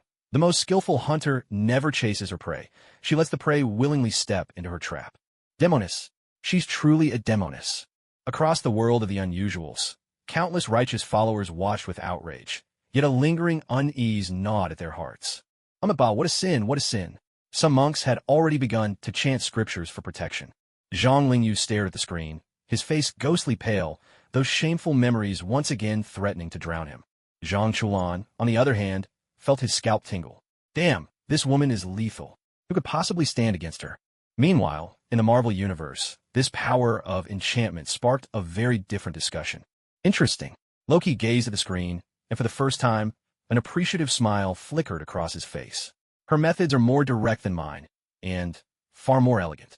I deceive your reason with lies, but she enslaves your instincts with desire. We are kindred spirits. Captain America, Steve, watched with a furrowed brow, his face twisted in disgust. This is manipulation at its worst. Despicable. Shameless. Black Widow's soul, meanwhile, remained silent. She had used similar tactics herself in the past, but she knew all too well that Xia He operated on a whole different level. Natasha used skill, Xia He pure talent. Meanwhile, in the comments section, male viewers from both worlds erupted into a heated debate over survival instincts. Comment, World 002. I can't take it. Not at all. I admit it, I'm just an ordinary guy. I surrender. Comment, World 002. Hey, something's wrong with the guy above. Quick, I've got a bottle of Black Dog's blood here. Snap out of it. Comment, World 001. This woman is even more dangerous than the Scarlet Witch. The Scarlet Witch reshapes reality. She reshapes hearts. Comment, World 001. I'm really curious, what would happen if she tried talking to the Hulk? End of segment. Emotional energy, desire, disgust, fear, surging in abundance. Xia He has received a gift from the heavenly Tao, a slight increase in the purity of innate qi. Xia He felt the transformation within her, stuck out her tongue to lick her red lips, and revealed an even more alluring smile. Amidst the sultry atmosphere, the voice of the heavenly Tao echoed once again. this time with an aloof, imperious tone, as if surveying all beings from above. Desire is the weakness of the human heart. But next comes someone whose words hold no bias, no emotion, no weakness. He exists only to stir up conflict, ignite wars, and then, coldly, indifferently, watch it all unfold. He is the source of every verbal battle, the final judge of every argument. First place goes to... The screen above did not switch scenes. Instead, it rapidly flashed back through the highlights and controversies of all the previous contestants. From Spider-Man's witty quips to Zhang Chulin's shamelessness. From Loki's lies to Deadpool's wild ramblings. From Wang Ye's persuasion to Xiaohe's seductive allure. And binding all of these together was that chilling, mechanical, and occasionally mischievous voice of the heavenly Tao. First place, the firestarter of all worlds, the master of emotional manipulation, the voice of the heavenly Tao, myself. Reason for ranking. Do you really need a reason? Golden quote of the Tao. You argue on, I'll be watching. Utter silence. Across all the myriad worlds, every intelligent being, upon witnessing this final outcome, fell into an unprecedented, collective speechlessness. If Deadpool breaking the fourth wall had already shattered their worldview, then the self-coronation of the voice of the heavenly Tao was as if their already broken worldview had been thrown into a grinder and pulverized 10 times over. Holy crap! At the headquarters of Anywhere Express, the cigarette in Su Ci's mouth had burned down to his fingers before he snapped back to reality, blurting out a curse. Zhang Chulin's mouth hung open, as if he wanted to say something, but realized in that moment his silver-tongued skill was utterly useless. He could go up against heaven, against earth, against man. But for God's sake, how could anyone fight against the rules themselves? In the Marvel world, at Avengers headquarters, Tony's soul floated in midair, and for the first time, he felt just how small his intellect truly was. Is it toying with us? From the very beginning, has it been playing with all of us? Captain America, Steve Rogers, the eternal moral compass, felt a deep and overwhelming sense of powerlessness. All of our arguments, our rage, our sorrow, were they all just a show it wanted to see? Nick Fury's single, I was fixed on that line. Do I still need a reason? For the first time, he tasted a fear that was absolute and uncontrollable. They were not facing a being, not an organization, not even a god. They were staring down the very rules themselves, rules with self-awareness, and, worse yet, rules that relished the game. Up above the heavens, the video had not ended. It began to play a behind-the-scenes reel. When featuring the old master, it cut together Thor's look of impossible shock with the image of a young Taoist from Dragon Tiger Mountain kneeling, side by side, and added a cheeky subtitle. Both wield thunder. Why is there such a gap? During Odin's segment, under the title Best Background Prop, it annotated in small print, especially skilled at providing experience packs for his daughter and adopted son's upgrades. For the Ancient One, after the title Contractor of the Dark Dimension, it added, I borrowed it. Why should I pay it back? When it came to Deadpool, beneath the punishment of 1 hour mute, there flashed a hidden special effect, a fleeting middle finger emoji. Every act of provocation, every instigation, it proudly displayed as its own trophies, one by one. It wasn't offering explanations, it was showing off. Showing off how it toyed with hearts, manipulated emotions, and turned two worlds into its personal arena. Verbal might or fists of fury. Top 10 masters of the verbal arts. Showdown rankings concluded. Final verdict. The tongue is mightier than the fist. Because a fist can only wound the flesh. But with words, you will willingly offer up your emotional essence to me. My thanks to all the performers from both worlds. This time, the voice of heaven was no longer a cold, mechanical monotone. Instead, it carried a hint of delight, much like a director's satisfied smile upon witnessing their masterpiece come to fruition. That soft chuckle was more chilling than any roar. Across the myriad worlds, after a long, stunned silence, an outburst finally erupted. But it wasn't anger. Rather, it was a kind of total surrender, the helpless resignation of those thoroughly played. Live comment, World 001. I give up. What else can I say? Hell, I'm just going to surrender. Live comment, World 001. So we're all just clowns? No, not even clowns, we're batteries. Live comment, World 002. I'm starting to think all those rankings before were just set up by this guy to make us fight. Live comment, World 002. You're just realizing that now? Wake up. We've been dancing to their tune all along. Live comment. Mixed, Heaven's Will is insane. Voice cracks. Review complete. Emotional essence, now beyond classification. Total, server, overload. Voice of heaven on the leaderboard. Reward granted. An excellent sense of self-satisfaction. Worlds tilting. Calculation paused. System requires reboot. For the first time ever, the firmament seemed to stutter, almost like a blue screen error. Golden light flickered a few times, as if some deep internal adjustment was underway. This unprecedented sight made everyone realize that their emotions had, in fact, struck the heavenly screen with real impact. A few seconds later, the firmament returned to normal. The voice of heaven resumed, once again cold and mechanical, as if that earlier, cheerful director had been nothing but a shared hallucination. But everyone knew, things had changed. This firmament had a personality now, and its personality was unpleasant. After the reboot, the voice of heaven spoke in an even more formulaic tone, announcing a new list. System self-check complete. Emotional template database updated. Now, launching a brand new ranking. There are countless kinds of strength, but there is one power born from the purest form of discontent. They are walking powder kegs, living calamities. They live by a single rule: don't mess with me. Before we begin the official countdown, here's a sneak peek. If things get too dull, I'll stir up a little interaction between the two worlds. Stay tuned. Now let's count down those who are always ready to throw down at the slightest provocation. Top 10. Try me if you dare, fiery girls. Now, let's reveal number 10. She is the adopted daughter of the ruler of the universe, living forever in the shadow of her elder sister. Her rage is born from injustice, from jealousy, and, most of all, from her desperate longing for a father's love. With every upgrade, she endures the agony of having yet another part of herself replaced. Number 10. Nebula, forever the defective product, who is relentlessly upgraded. The launch of this new ranking eased the simmering emotions of the countless beings across all worlds, who had just been left in awe by the whims of fate. Feisty girls ranking. Zhang Chuan stroked his chin, his eyes darting mischievously. Now this I've got to see. I wonder if Sister Bao Bao will make the list. Phone Bao Bao, expressionless as ever, took another crunchy bite of her cucumber. Oh.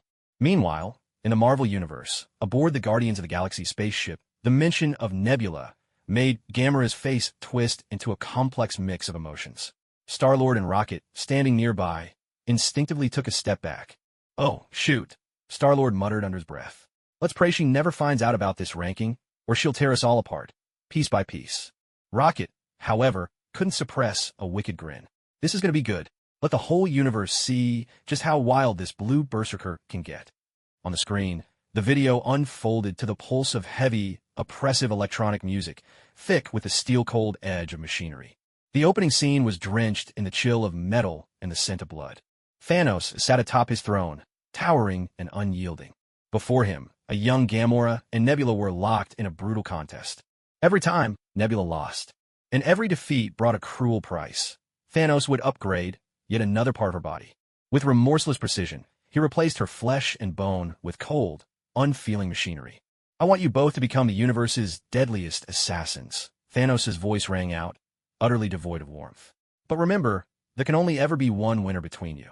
The video cut to Nebula as an adult, her voice raw with years of bitterness as she hurled her anguish at Gamora. I didn't lose to you. I lost to him. Every time I failed, he tortured me, took a piece of me and replaced it with metal, until I was barely myself anymore. All I ever wanted was a sister. But all you ever wanted was to win. Her fury, her volatility, all traced back to this twisted injustice, to a father's love distorted into cruelty. The next montage captured Nebula's legendary rage. She piloted her ship straight at her sister Gamora, never hesitating for a second. In her relentless pursuit of Gamora, she went so far as to sever her own arm. And when facing overwhelming enemies, she was always the first to charge in, fighting with a wildness and abandon that bordered on self-destruction. Her body could be dismantled and reassembled. With each round of transformation, her will became as cold and unyielding as her mechanical frame. Her volatility was an eruption of despair, and it was also the only way she could protect her heart, one riddled with scars, battered and broken beyond repair. At the end of the video, in Avengers Endgame, she comes face to face with her past self. Staring at that version of herself, still loyal to Thanos and burning with hatred, she did not hesitate. She raised her gun. With her own hands, she killed her past self. Ranking number 10. The Patchwork Soul, Nebula. Reason for ranking. Her anger was manufactured. Every time a part was replaced, it only added to her pain. Her fury was the most direct rebellion against a cruel fate. She traded a body full of scars for a final redemption. Golden quotation. When the whole world treats you as defective, the only way to prove your worth is to fight back with unyielding ferocity. Nebula. Inside the Guardians of the Galaxy's ship, Gamora stared at the screen, her eyes brimming with tears. She had always believed that Nebula merely envied and resented her, but never realized that every one of her own victories was a new torment for Nebula. In the world of the outsiders, everyone found themselves deeply sympathetic toward this blue, cybernetic woman. That's just heartbreaking. Zhang Chulan sighed. Another tragic family drama. What kind of father is Thanos supposed to be? He's the worst of the worst. Ma Xianhong, however, watched with gleaming eyes, but his attention was drawn elsewhere entirely. Incredible. This kind of modification technology, blending organic and inorganic matter in such a brutal yet efficient way. Admittedly, it's utterly lacking in beauty, but the practicality is second to none. If only I could get my hands on this technology. The security officer standing beside him quietly reinforced the cell's warding, just in case. In the comments section, for once, sympathy outweighed any judgment of her volatility. Comment, World 001, poor Nebula. She really has it the worst. At least Gamora got Thanos' love. Nebula was nothing but a disposable tool. Comment, World 001, Thanos must die. Plus 10,086. Put him on the list. Hurry up. Comment, World 002, this girl reminds me of our own corpse transcending immortals, but she had no choice. Feeding the body to the machine, nourishing the soul with steel. Tragic and lamentable. Comment, World 002, her rage makes perfect sense. If I were her, I'd be even crazier. Summary complete. The total emotional output, sympathy, sorrow, anger, is overwhelming. Nebula, having made the list, receives a gift from the mandate of heaven. A slight increase in the fusion of machinery and soul. Nebula sensed that her ever-resistant mechanical body had, somehow, become more harmonious. She flexed her metallic fingers, and for the first time, it truly felt like her own arm. The voice of heaven sounded again amid the stifling atmosphere, this time laced with a chilling undertone. To be irritable out of jealousy is to be unwilling to accept one's fate. But the next one, her rage springs from the purest well of resentment and curse. Her family feasts on blood, befriends corpses. Her wrath can rouse dead bones and corrode living souls. 9th place from world number 002. The prodigy of the Liu clan from Xiangxi, the walking corpse poison. 9th place, Lu Yinyan. Lu Yinyan. At the scene of the Luotian grand ceremony, the instant this name rang out, countless eyes from among the strangers turned as one toward the seats of the Xiangxi Liu family. The clan head's face darkened at once. Amidst the crowd, a young woman dressed in a gothic black dress, her makeup heavy and her demeanor fierce, snapped her head up, surprise and vexation flaring in her eyes. Me? An irritable girl? Is the heavenly screen blind? Lu Yinyan snorted coldly, yet the slight curl at the corner of her lips betrayed a trace of pride. Zhang Chulin's face lit up with sudden realization. Oh, it's her, the one on Dragon Tiger Mountain who tried to kill me. She really is pretty short-tempered. In the Marvel world, curiosity buzzed around this new name on the list, this girl who looked every bit the problem child. Xiangxi Liu family? Walking corpse poison. Dr. Banner adjusted his glasses, his interest piqued by such supernatural abilities. Sounds like some kind of biologically based toxin power. I wonder how it compares to gamma radiation in terms of stability. Tony, in spirit form, stroked his chin thoughtfully. Gothic style, dark circles, the whole don't mess with me vibe. I like her already. The heavenly screen played its video, launching into a gothic rock track with an eerie, pulsing beat. The opening scene. The martial arena at the Luotian grand ceremony. Lu Yinyan stood, facing her opponent. She wasted no words, her gaze brimming with venom and impatience. Don't block my way. Move. Her voice was ice-cold. Cowed by her presence, her opponent hesitated for just a moment. Enough. Lu Yinyan was already in motion. Her nails turned pitch black, her hands morphing into claws as tendrils of black corpse poison energy unfurled from within her. Her attacks were wild and unrestrained, rife with violence. She wasn't there for a fair fight. She was venting her fury. The video flashes back, revealing the source of her explosive temper. Within the Liu family, she had an older brother named Lu Kuan, hailed as a prodigy. All the family's resources, all the attention, were centered around him. And she grew up in his shadow from the very beginning. Why can't you just be a bit more composed, like your brother? In the video, her father's harsh reprimand echoes. It's always about my brother. My brother. Is he the only one you ever see? Lu Yinyan roars in fury, smashing everything in her room to pieces. Her jealousy, her unwillingness to accept her fate, all became the fuel for her cultivation of the corpse poison technique. She grew stronger and stronger, but also more irritable, more restless, and less like a living human being. The climax of the video is her showdown with Zhang Chulan atop Dragon Tiger Mountain. She summons the ancestors of her family, zombies, to besiege Zhang Chulan. Watching Zhang Chulan trapped, a cruel yet triumphant smile spreads across her face. Zhang Chulan, hand over your chi body source. With it, I can surpass my brother. I'll show everyone who the real genius of the Liu family is. All her rage, all her madness, sprang from a desperate longing for recognition. She never truly wanted to kill. All she ever wanted was to prove herself. 9th place, the jealous scorpion, Liu Yinyan. Reason for ranking. Her rage is rooted in jealousy and in the pain of never being acknowledged. She transformed all her resentment into the power that fuels her cultivation. Her corpse poison is both her weapon and a reflection of her soul, cold, venomous, and brimming with envy toward the living. Heaven's maxim. When a girl begins to toy with corpses, it means she has utterly lost faith in the living. They make it sound so noble. Liu Yinyan muttered at the screen, her voice dripping with scorn, yet a complex flicker of understanding flashed in her eyes. In the world of the extra-normal, many discuss the Liu family's gu-raising style of education with growing unease. The Liu family's way of raising kids is way too extreme. Isn't this just forcing her down a path of ruin? Sigh, another tragic soul. All that anger in her, it was forced out of her.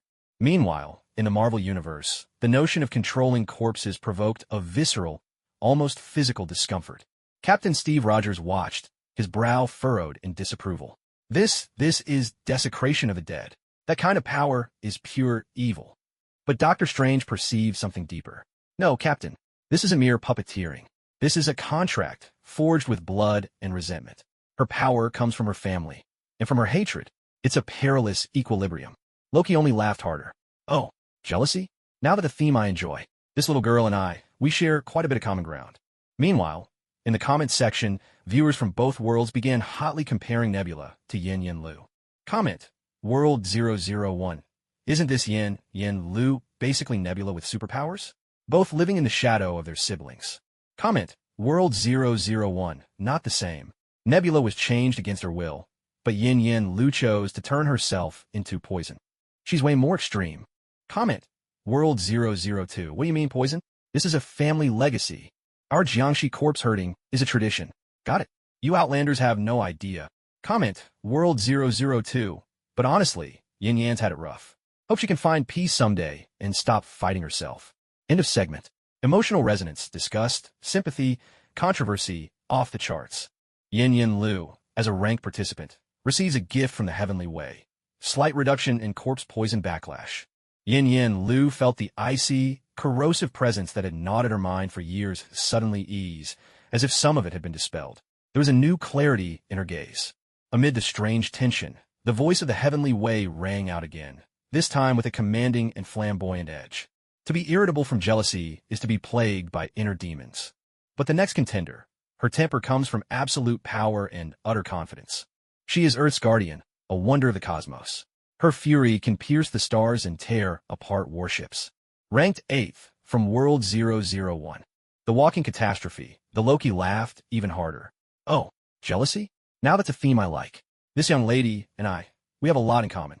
Meanwhile, in the comments section, viewers from both worlds began fiercely comparing Nebula and Yin Liu. Live comment, World 001. Isn't Yin Liu just a different version of Nebula? Both living in the shadows of their siblings. Live comment, World 001. Not quite. Nebula was changed against her will, but Yin Liu chose to turn herself into poison. She's even more unhinged. Live comment, World 002. Poison? We call that an ancestral art. Our Xiangxi corpse herding is culture, you know? You folks who've never seen the world wouldn't understand. Live comment, World 002. But to be fair, Yin really has it rough. I hope she figures things out and stops fighting herself. End of roundup. Emotional energies, disgust, sympathy, controversy, accumulated to an immense level. Ranked contestant Yin Liu receives a gift from the heavenly Tao. Slight reduction in the backlash from corpse poison. Yin Liu felt that ever-present chill, which had gnawed at her mind for years, begin to dissipate, just a little. For a moment, her eyes grew a shade clearer. The voice of the heavenly Tao resounded again in the eerie atmosphere, this time carrying a hint of dominance and flair. To rage from jealousy is to harbor inner demons. But the next contestant's anger springs from absolute power and absolute confidence. She is Earth's guardian, the marvel of the universe. Her wrath can pierce the stars and tear warships apart. Ranked 8th from World 001. Human-shaped calamity, the universe's mightiest. 8th place, Captain Marvel, Carol Danvers. Carol, at Avengers headquarters, Nick Fury saw the name appear. For the first time, a genuine, gratified smile touched his single eye. She's finally up. Let these folks from the other world see what a real dimensional strike looks like. Meanwhile, across the universe, Captain Marvel, Carol Danvers, was in the middle of delivering justice on a distant planet when she sensed the call from the sky. Hovering midair, she glanced up at her name, one brow arched, a confident smile curling on her lips. Angry girl? Huh. Now that's a title I can get behind. In the world of the abnormals, everyone eyed this woman, whose title alone sounded formidable, with a mix of anticipation and scrutiny. Human-shaped calamity? Strongest in the universe. Zhang Chuan smacked his lips. That's some brag. I wonder how she'd stack up against the old Grandmaster. Strength isn't always a good thing, Wang Yi drawled lazily. Without restraint, it's just another disaster waiting to happen. The video on the grand sky screen bursts onto the scene, accompanied by a surge of powerful, epic rock music.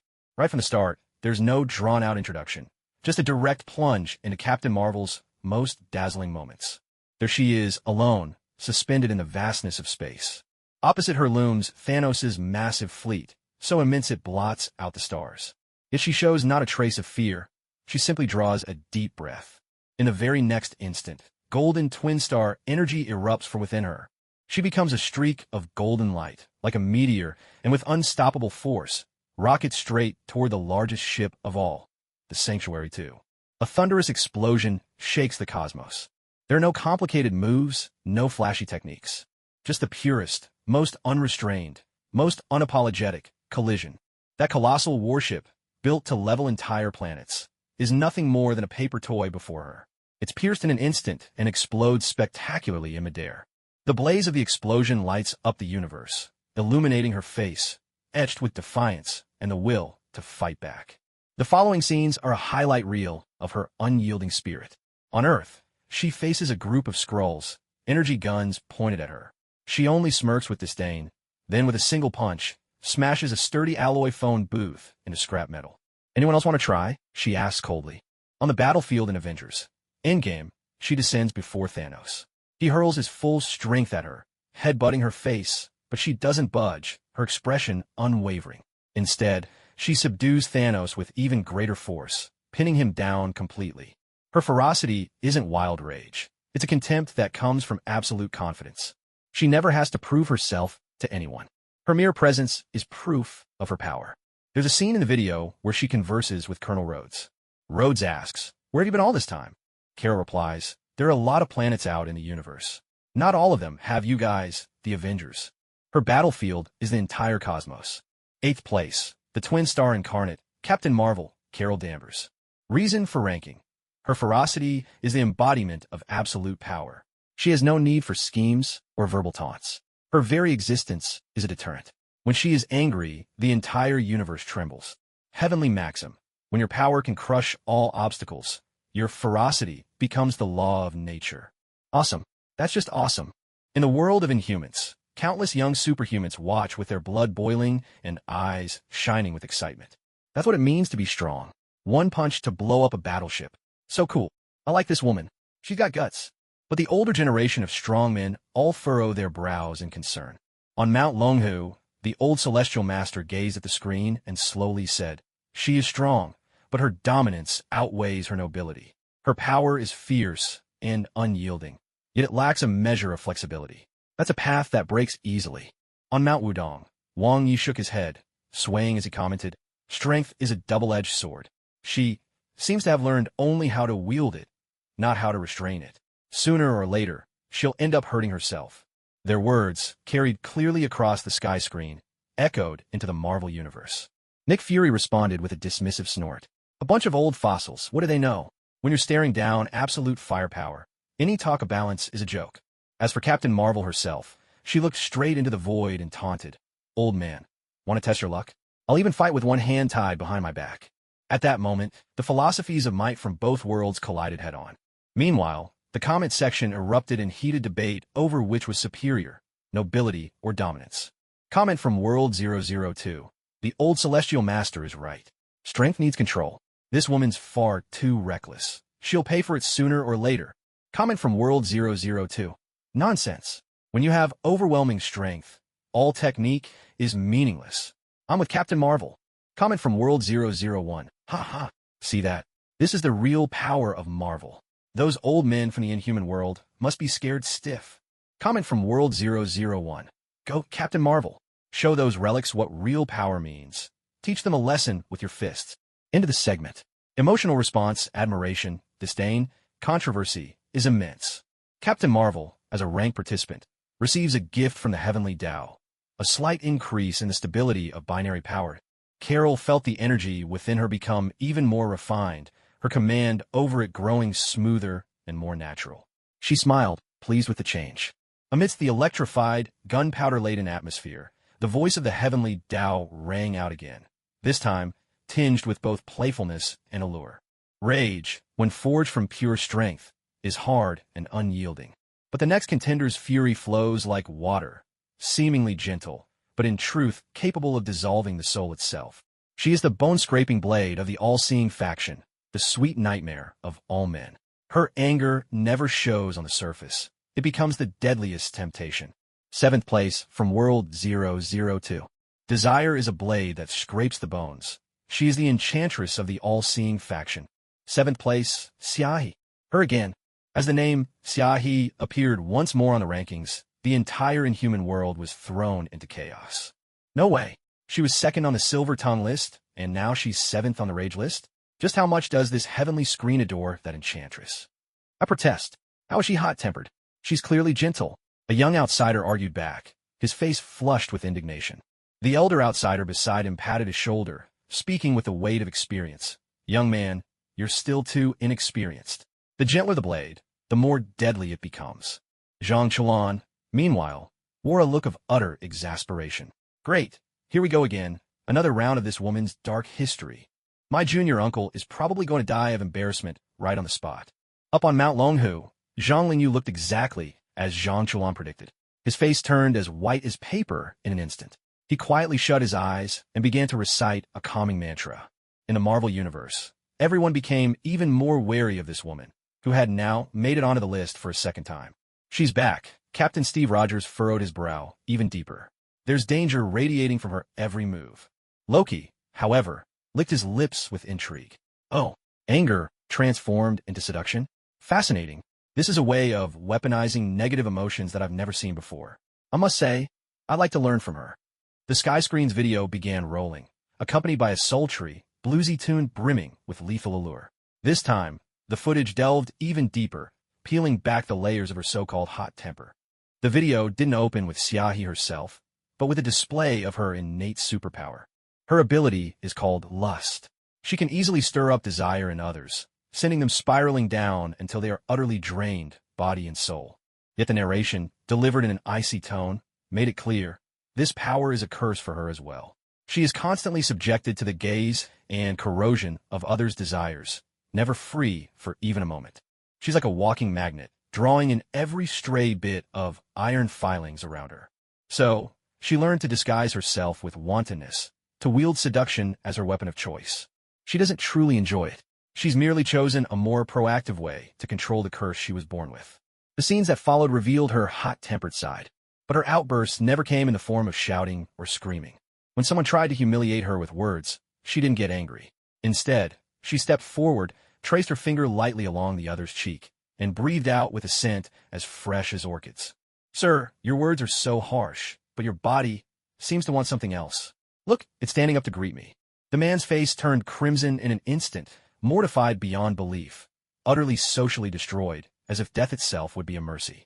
When an enemy came at her with murderous intent, she didn't flinch. She strode right up, arms wide, as if offering an embrace. Come on, kill me. To die in your arms, now, that would be an honor. Her gaze blazed with the madness of self-destruction. This brand of retreat as advanced fury left her enemies completely at a loss. The murderous aura around her would dissolve, softening like silk winding around a fingertip. She never confronted you head-on. Instead, She corrupted your very heart. Rank 7. The bone-scraping steel blade. Xiaohe. Reason for ranking. Her fury is inward, filled with an alluring, self-destructive madness. She turns her anger into a deadly temptation, luring enemies to their own ruin in the abyss of desire. Her gentleness is sharper than any blade. Heavenly Tao, golden maxim. Never try to enrage her, for her fire won't burn you, it will ignite you. In the world of the extra-normals, countless people drew sharp breaths. She's too deadly. This woman is a demon, pure and simple. I take back what I said before. She truly is volatile, but her volatility is aimed straight at your lower body and your soul. Zhang Chulan felt a chill run down his spine and instinctively edged away from the TV screen. Cherish your life. Stay far, far away from Xiaohe. Amen. In the Marvel Universe, everyone was equally shaken by this unique brand of volatility. Mental assault. This is the highest tier mental assault. Dr. Strange's expression grew grave. She's not weaving illusions. She's awakening the darkness already buried inside you. That's much harder to defend against than any magic. Peter Parker, blushing and wide-eyed, muttered, Aunt May always said the prettier the woman, the more dangerous the lie. I never believed her until now. Tony's spirit fell into deep thought. If my Hulkbuster armor had some kind of module to counteract this hormonal attack, I wonder if it would work. In a barrage of comments, viewers from both worlds began debating which was more important, physical immunity or magical immunity. Comment from World 002. See, in our extra-normal world, the real battle is for the heart. No matter how strong your Captain Marvel is, if she runs into Xiaohe, she'll be brought to her knees. Comment from World 002. Exactly. If Captain Marvel throws a punch, and Xiaohe just hugs her and gives her a kiss, what do you think will happen? Comment from World 001. Nonsense. Captain Marvel has an iron will. There's no way she'd fall for some wicked temptress. Comment from World 001. That's right. In the face of overwhelming strength, all these tricks are nothing but paper tigers. One punch, and it's over. No need for all this drama. Recap complete.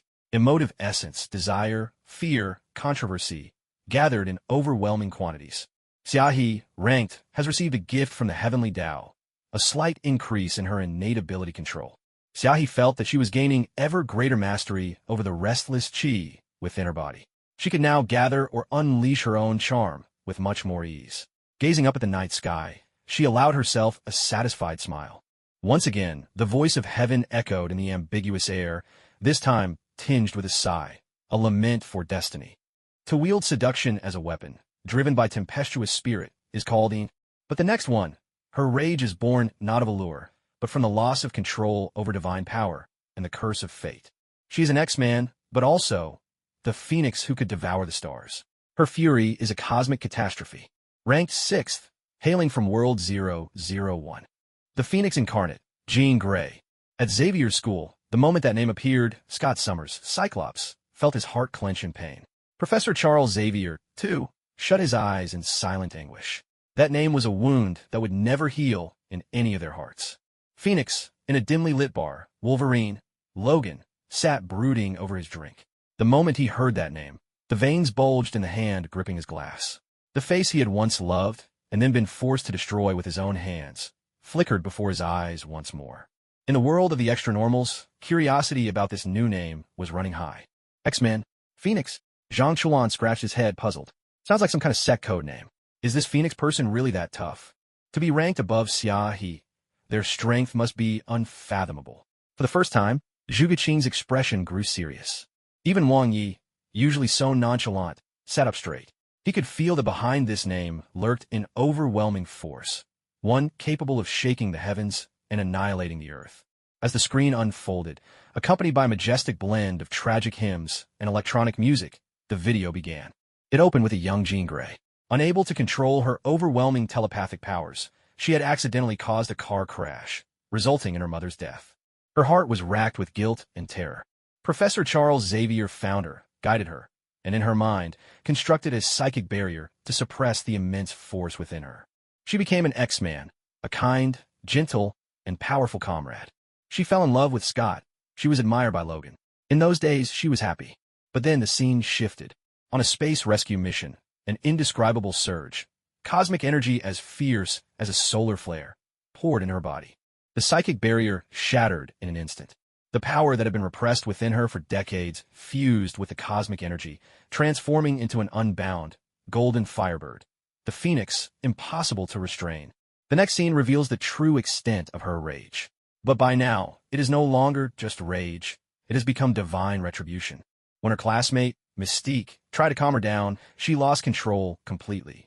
With a mere thought, she tore Mystique's body into shreds.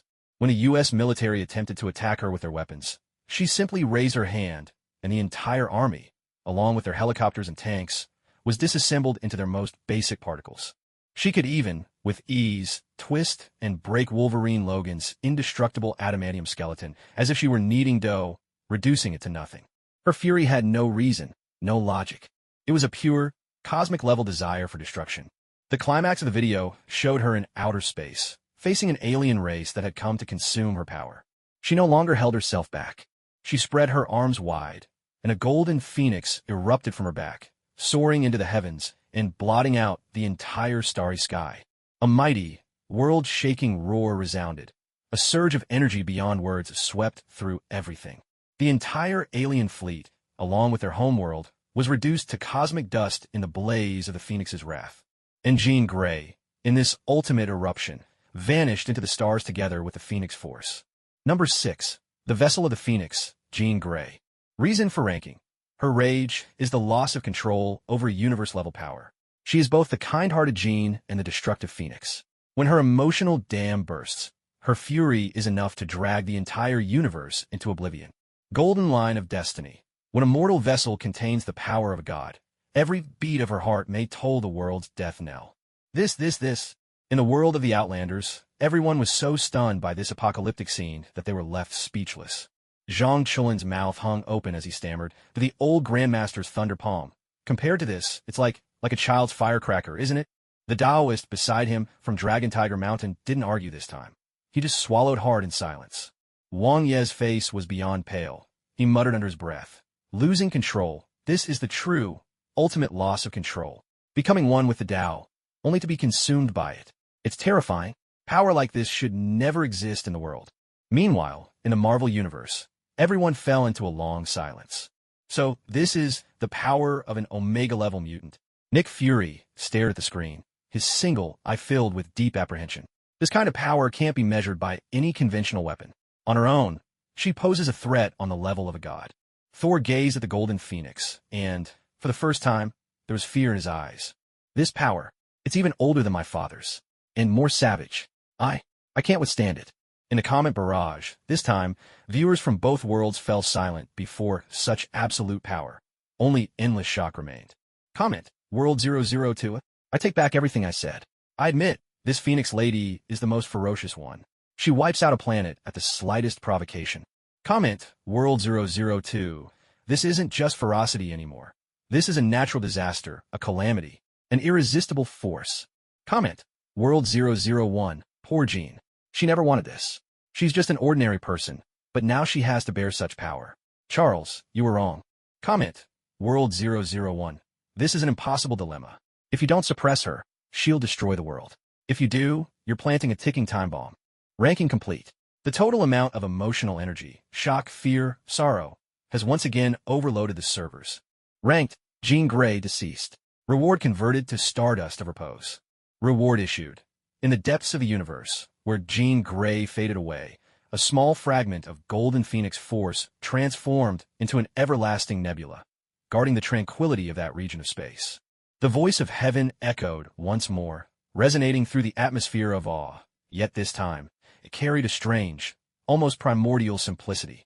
Divine rage shakes the heavens and the earth. But next, the one who ranks here, her fury is completely unreasonable, utterly illogical, and brimming with pure, primal instinct. She feels no anger, no jealousy, no sorrow. She just thinks you're a nuisance. 5th place from World 002. A master at burying people with her wits, the emotionless girl. 5th place, Phone Bao Bao. Bao Bao. Zhang Chulan was dumbstruck when he heard the name. He had imagined countless possibilities, but never did he think the most bad-tempered girl's list would actually include Phone Bao Bao. No way. How is she bad-tempered? She's clearly just an emotionless girl. She doesn't even understand what anger means. Zhang Chulan couldn't help but shout up at the sky screen. Beside him, Feng Baobao remained expressionless as she gnawed on her apple. Hearing her own name, she merely tilted her head and mumbled, "Oh, it's my turn now, huh?" In the Marvel Universe, everyone was equally baffled by this result. A person without emotions made it onto the bad-tempered list? Captain America, Steve Rogers, felt his very sense of logic being challenged all over again. Tony, or rather his soul, stroked his chin, his face lighting up with interest. Fascinating. This suggests that the definition of irritable might be broader than we thought. Perhaps it's more of a behavioral pattern than an emotion.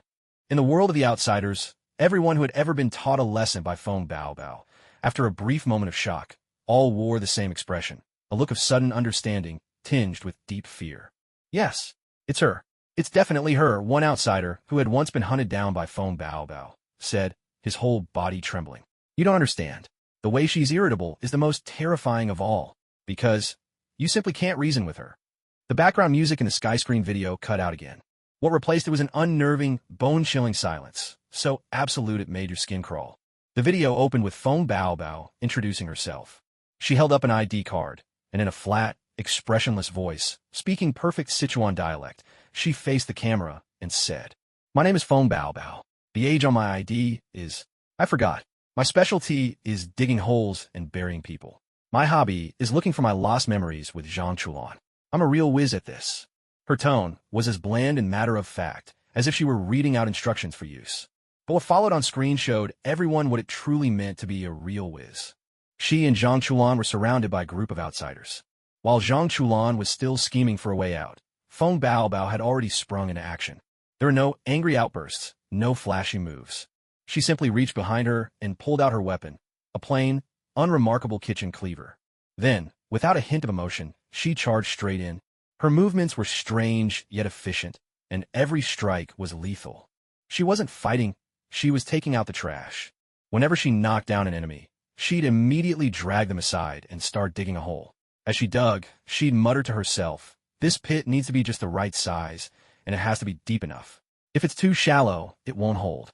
Her focused, almost craftsman-like dedication was far more unsettling than any bloodthirsty snarl. The video reached its climax with a display of the core logic behind her irritability.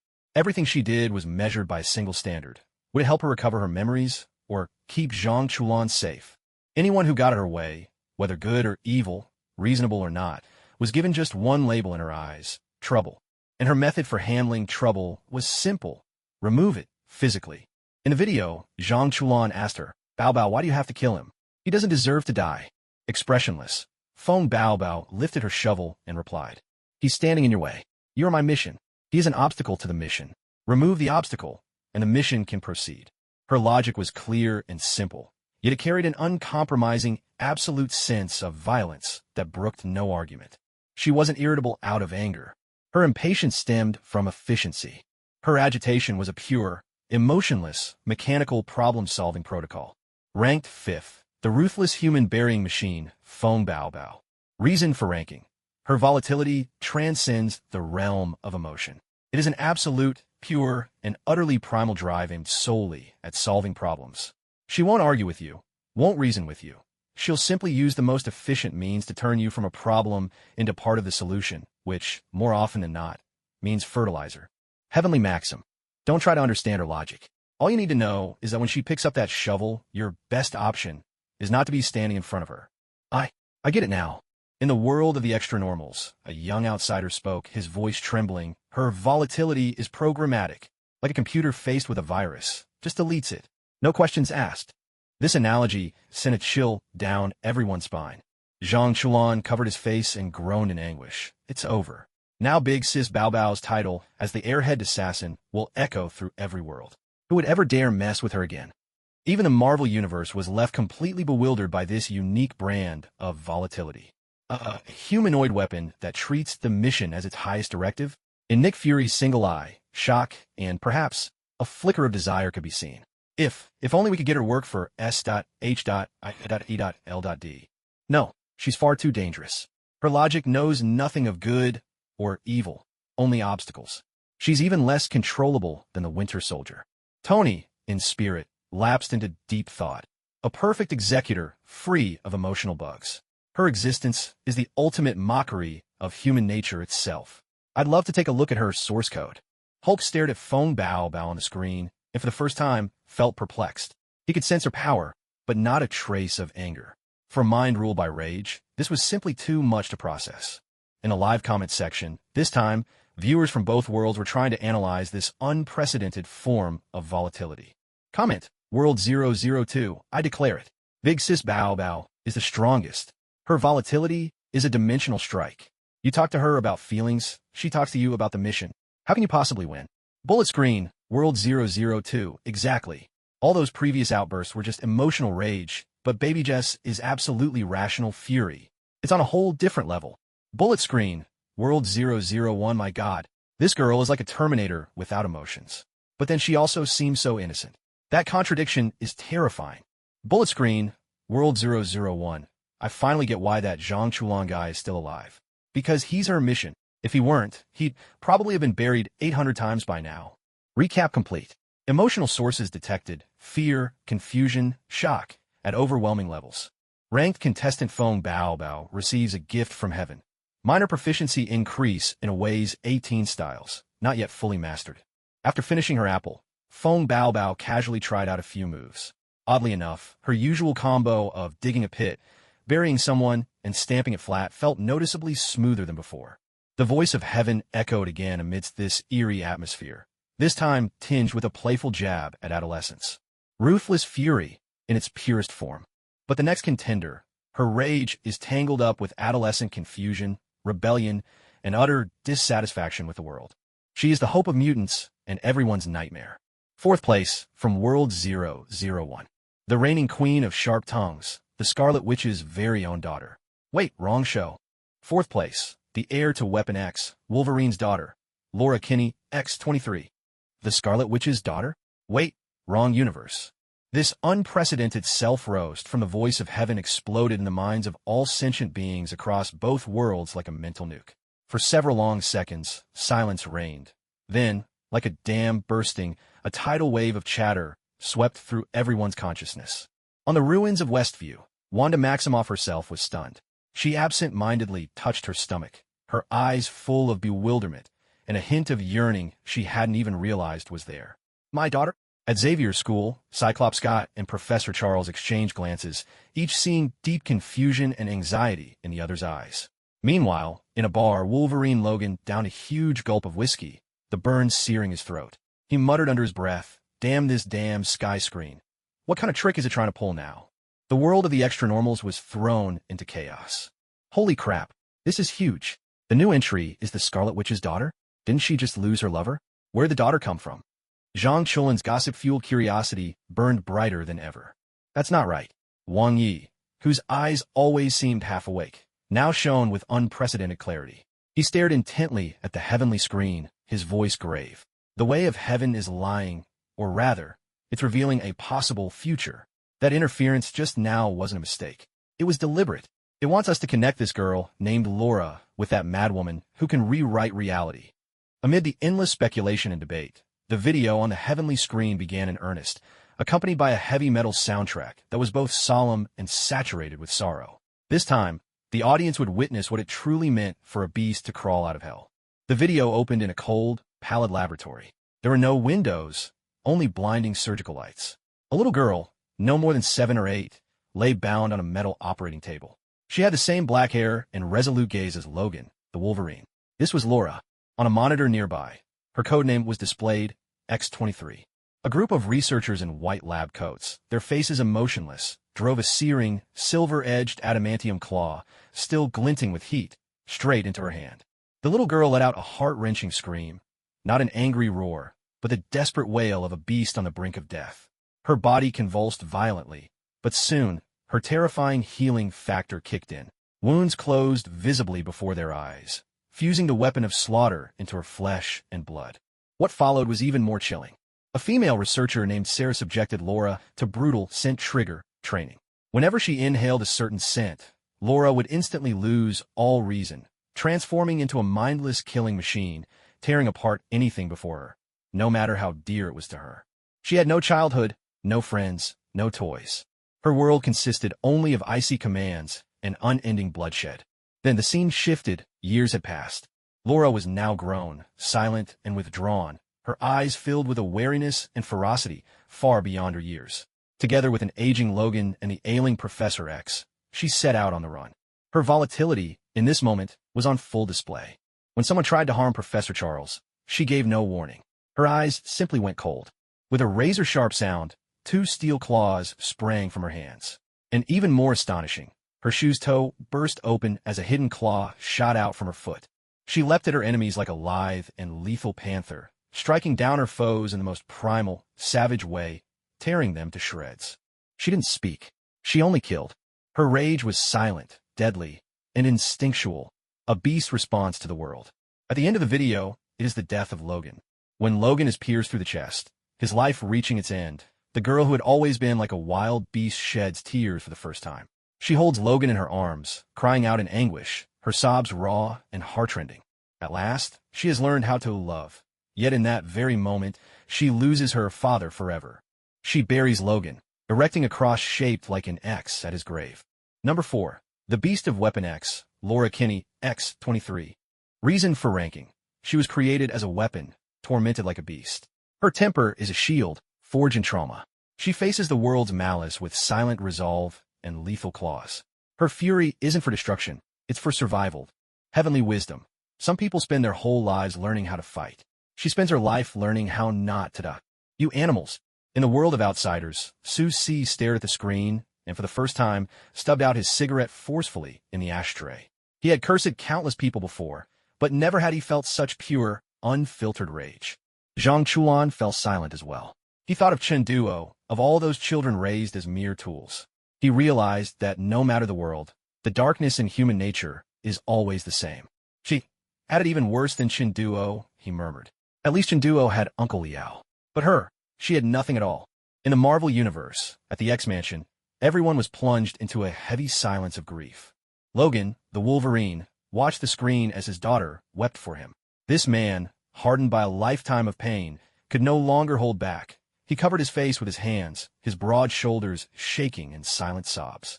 Steve Rogers, the Captain America, stared at the inhumane experiments.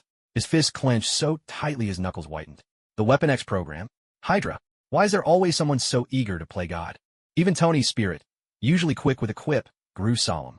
He looked at Laura and saw, in her, a younger version of the Winter Soldier, someone robbed of every choice. We create weapons to end wars, but they create weapons just to possess them. That's the fundamental difference. This time, in the comment section, audiences from both worlds launched into a fierce debate about the ethics of artificial life. Comment: World 002, I take back what I said before. Laura, Nebula, even Lu Yin, their anger was forced upon them. The real culprits are their so-called fathers. Comment: World 002, exactly. This ranking should just be renamed the Top 10 Worst Dads list. Barrage, World 001. The X-Weapon Project must be thoroughly brought to justice. Every participant deserves to burn in hell. Barrage, World 01. Now, I kind of understand why the Heavenly Tao is crossing over worlds. Both Laura and Wanda are poor souls driven mad by trauma. One turns her pain inward, the other lashes out at the world. Review concluded. The total emotional essence, anger, sympathy, sadness, accumulated is immense. Ranked individual Laura Kinney receives the Heavenly Tao's gift, enhanced fusion with adamantium, and increased activation of her healing factor. Wandering in some remote corner, Laura suddenly felt that the dull ache left in her body from the experiments had lessened considerably. The power within her flowed more smoothly now, and, more importantly, she could finally control it. In the midst of this sorrowful atmosphere, the voice of the Heavenly Tao echoed once more. This time, it sounded solemn and divine, as if declaring the end of an era. There's a reason behind manufactured rage. But what if that rage comes from the gods themselves? The next entrant's fury once made even her father tremble. Her violent temper is Asgard's most shameful family secret. Third place from World 001. The Forgotten Princess, the Goddess of Death. Third place, Hela. Her again. Aboard the Asgardian refugee ship, Thor saw that name and felt his scalp prickle with dread. He nearly had a heart attack from the terror this damned heavenly screen kept bringing. First, his sister made the madness list. Now she was on the rage list too. This was public humiliation, Odin's family name being ground into the dirt for all to see. This will never end, will it? Thor roared furiously, lightning crackling from Stormbreaker in his grip. My father's honor, my sister's. Well, whatever it is, you will not keep shaming us. Loki, meanwhile, stood off to the side, grinning with glee at the spectacle. For him, seeing Thor and Odin's pride trampled was far more amusing than being mocked himself. Back in the world of the outsiders, everyone was intrigued by this goddess of death making a second appearance. Mad and furious? Zhang Chulan clicked his tongue. Wow, she's got all the ingredients. This lady is definitely not to be messed with. Wang yawned lazily, commenting, not surprising at all. You can sense her murderous aura through the screen. If she didn't make this list, that would be more shocking. The eccentric members of Chuanqing erupted in collective cheer, as if welcoming their idol's encore. Goddess! Goddess! I knew it. How could the rage list not include our Hela? The video on the celestial screen begins with a thunderous overture, swelling with the grandeur and sense of doom characteristic of a Wagnerian opera. This time, the footage does not dwell on her origins. Instead, the camera focuses entirely on her overwhelming arrogance, her disdain for all living things, her sovereign fury. The opening scene is her iconic moment, crushing Thor's hammer with a single hand.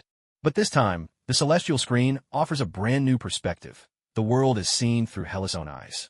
To her, the mighty hammer that has struck fear into countless heroes and villains seems to approach at a snail's pace. The king's blessing upon it, which should be awe-inspiring, appears to her as nothing more than a child's doodle, laughable and naive. She reaches out, not because the hammer is fast, but simply because she can't be bothered to dodge. She crushes the hammer, not out of rage, but because it's just too much of an eyesore. From beginning to end, her expression is one of utter boredom, a divine indifference, as if a god were gazing down at ants. This silent ferocity is even more terrifying than any roar. The next scene shows a return to Asgard. Confronted by the palace guards of old, she doesn't strike immediately. Instead, she pauses to smooth her hair, as if to say, one must maintain elegance, even when taking out the trash. When Volstagg, that loyal warrior, shouts at her in anger, "Who do you think you are?" she doesn't even spare him a direct glance.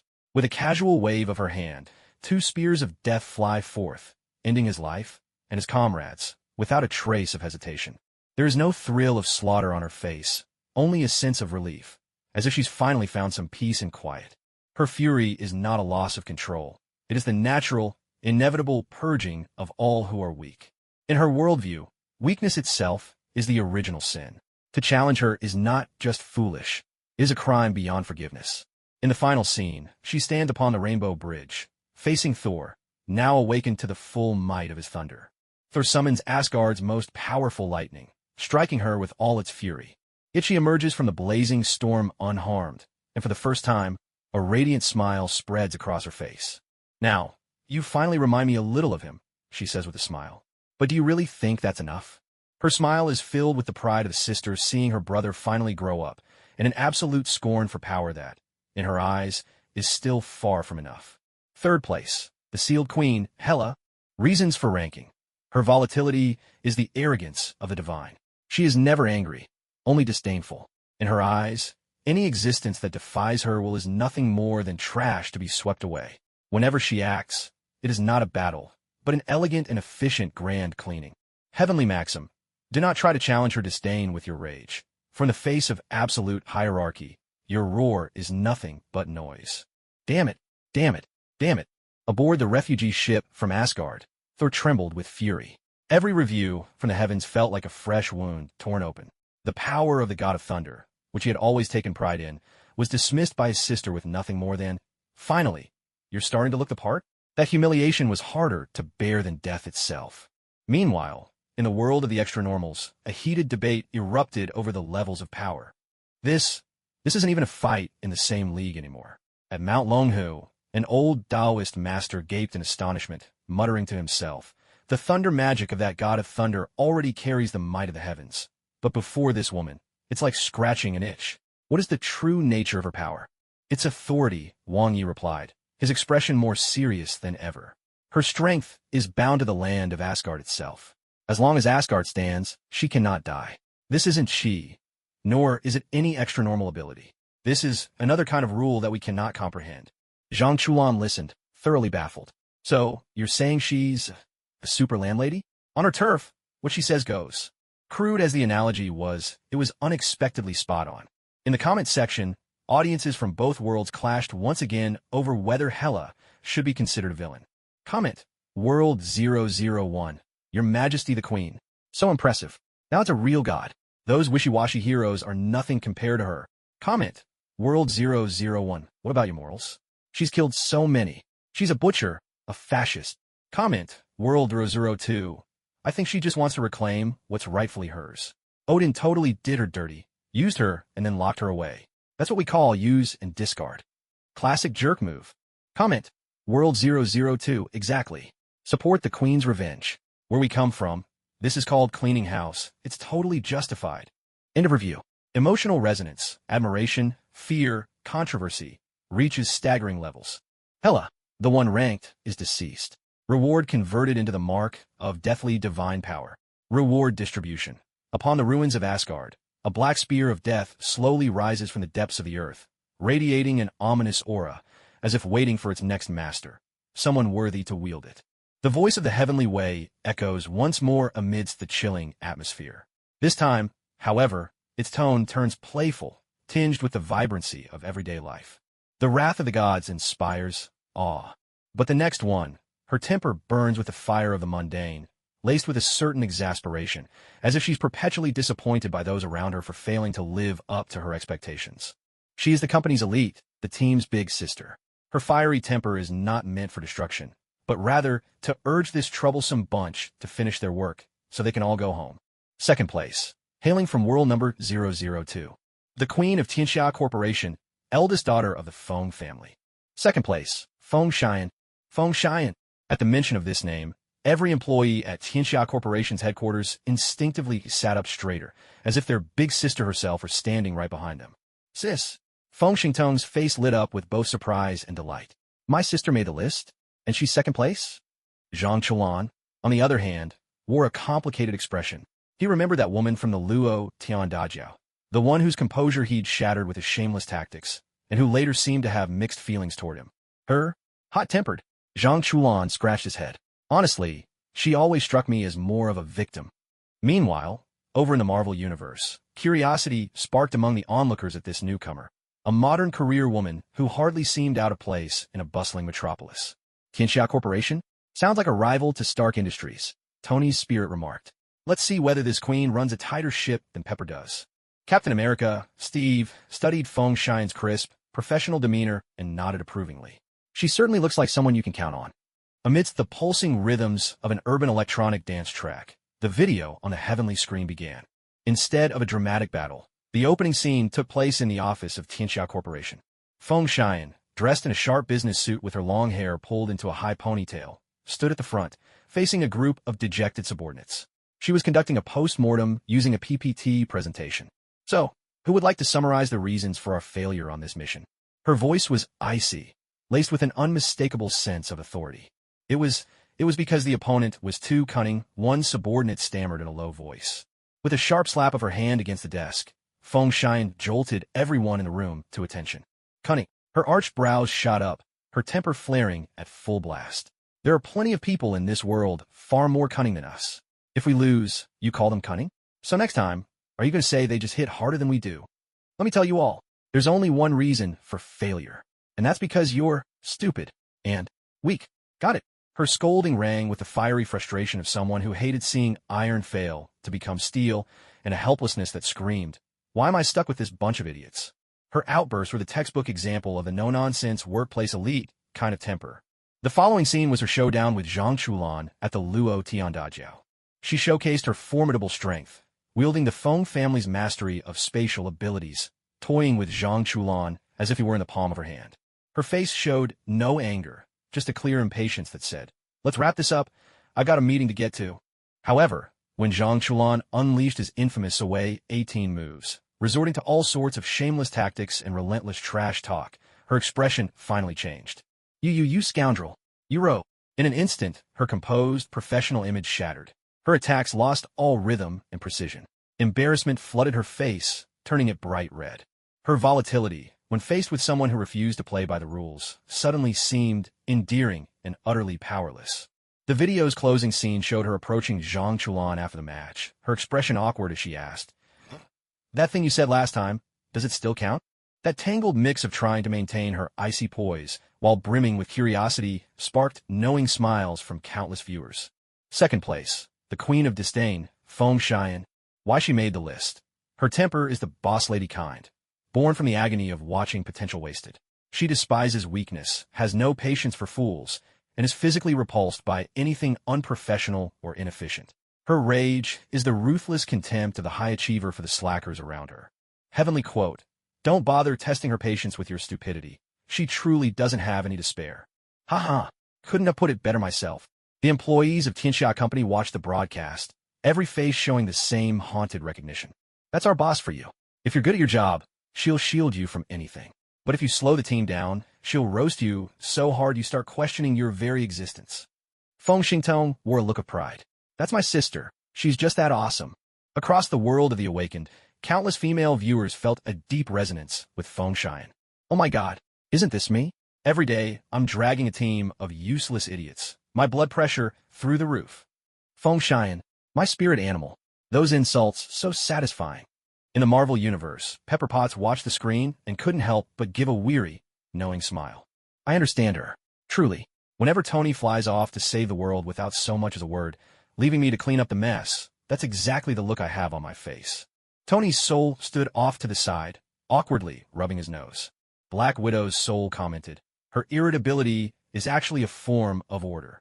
She wants everything to be under her control, neatly planned out. The moment things spiral out of her grasp, she snaps. A classic control freak. Meanwhile, in the comments section, office workers from both worlds found common ground. Comment, World 002 Sister Phone. Forever a legend. Please come lead our company. Comment, World 002. You must be out of your mind. If Sister Phone were your boss, and you missed your KPI, she'd probably toss you out the window. Comment, World 001. Wait, I'm realizing that even in this world of supernatural beings, they still have to go to work? Still have meetings? Still make PowerPoints? Comment, World 001, right? I always thought they spent their days cultivating immortality.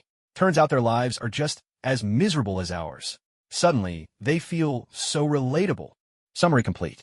Emotional energy, resonance, laughter, admiration has reached an immense total.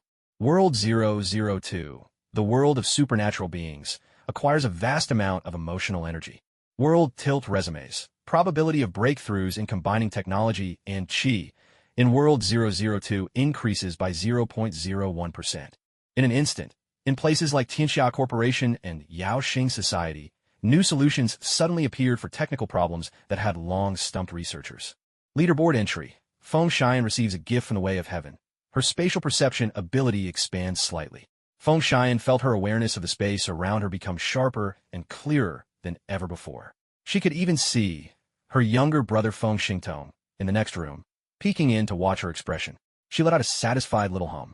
Amid this light-hearted atmosphere, the voice of the way of heaven rang out once more, this time tinged with boundless sorrow and madness. Irritability in the workplace is the pursuit of order. But for the next person, her fury stems from the deepest love and the most utter loss. She is the culmination of this list, the very end of all irritability. First place from World 001. For a child who never existed, for a lover who is gone, she would defy the entire world. First place, the incarnation of chaos magic, the Scarlet Witch, Wanda Maximoff. Her again. When the name Wanda Maximoff appeared for the third time on the celestial screen, the entire multiverse was swept up in an indescribably complex wave of emotions. She was the first on the madness list. Heaven itself had slipped, referring to her as the Scarlet Witch's very own daughter, and she was involved in that as well. Now, unbelievably, she was topping the irascible girls list too? Is this ever going to end? At the headquarters of Everywhere Express, Zhang Chulan was at a loss for words. Does she own the Sky Screen or something? How is she on every list? Just how many strongest titles does she have? This means Wang Ye's expression was more solemn than ever before. He spoke slowly, enunciating every word.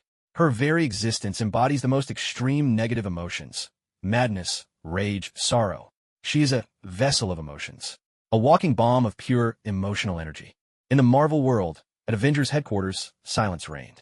Clint Barton stared at that name, a storm of feelings churning inside him. He remembered the girl in Westview who once told him, "You're the only family I have," and he remembered the Wichin Kumar Taj, who went on a rampage for her children. Dr. Strange let out a long, weary sigh. It was inevitable. Her fury is on a level all its own. There was no stirring music in the celestial video, nor a sorrowful score. Only Wanda's breaths, heavy with endless pain and madness, echoing in oppressive silence. The video opened at the conclusion of the Westview incident. Wanda, with her own hands, dissolved the happy family she had conjured into being. She watched as Vision and their two sons, Billy and Tommy, gradually faded into motes of light before her eyes. In that moment, she neither wept nor raged. She simply stood there in silence, but her gaze was emptier and even more unhinged than ever before. She had lost everything. The scene shifted. Now she was living alone atop a snowy mountain. She pored over the forbidden tome, the Darkhold. In her ears, the desperate pleas of her two non-existent children echoed relentlessly. "Mom, save us." That voice was her only hope, yet also the cruelest curse dragging her into an endless abyss. Her rage at this moment was no longer an outward assault, but a kind of inward self-consuming madness. She would reclaim her children, no matter the cost. The video reached its climax as she descended upon Kamar Taj.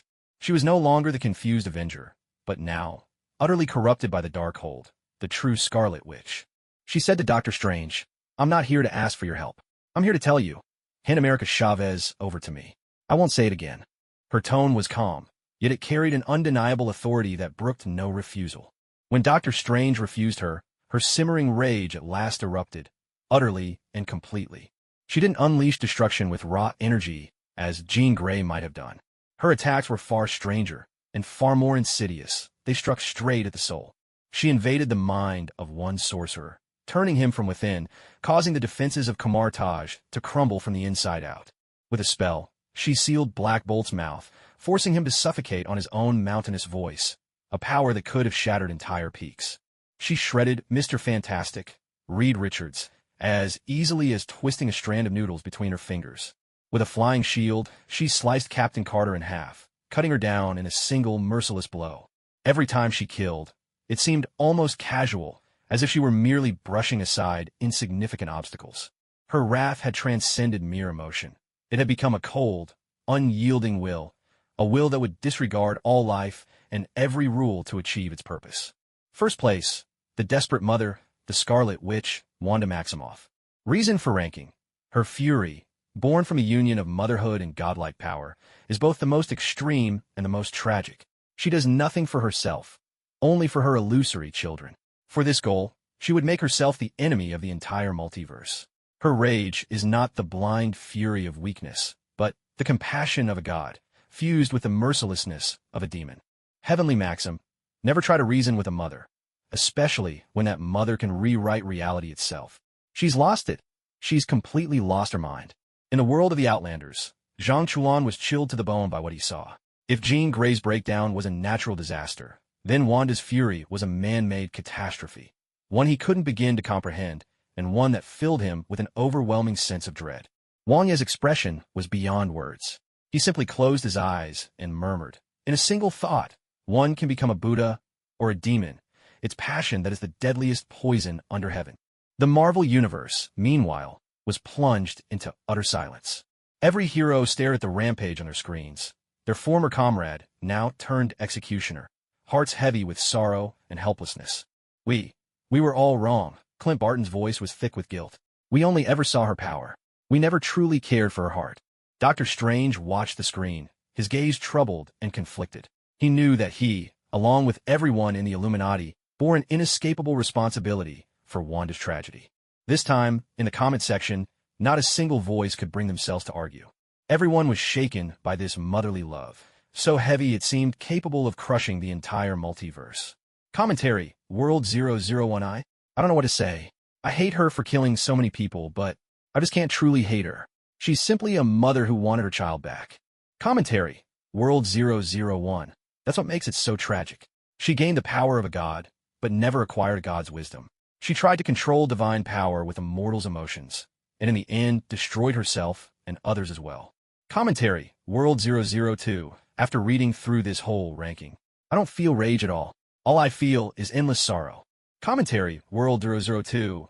Yeah, the top 10 tempestuous girls. In the end, it seems not one of them is truly happy. The top 10, what are you looking at? Tempestuous girls list has concluded. Wanda Maximoff, one of the ranked, receives a gift from the Heavenly Tao. None. Heavenly Tao's commentary. Her sorrow is beyond any gift's ability to mend.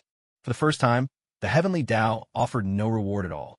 Yet this nothing weighed heavier than any possible prize. Slowly, the sky curtain dimmed.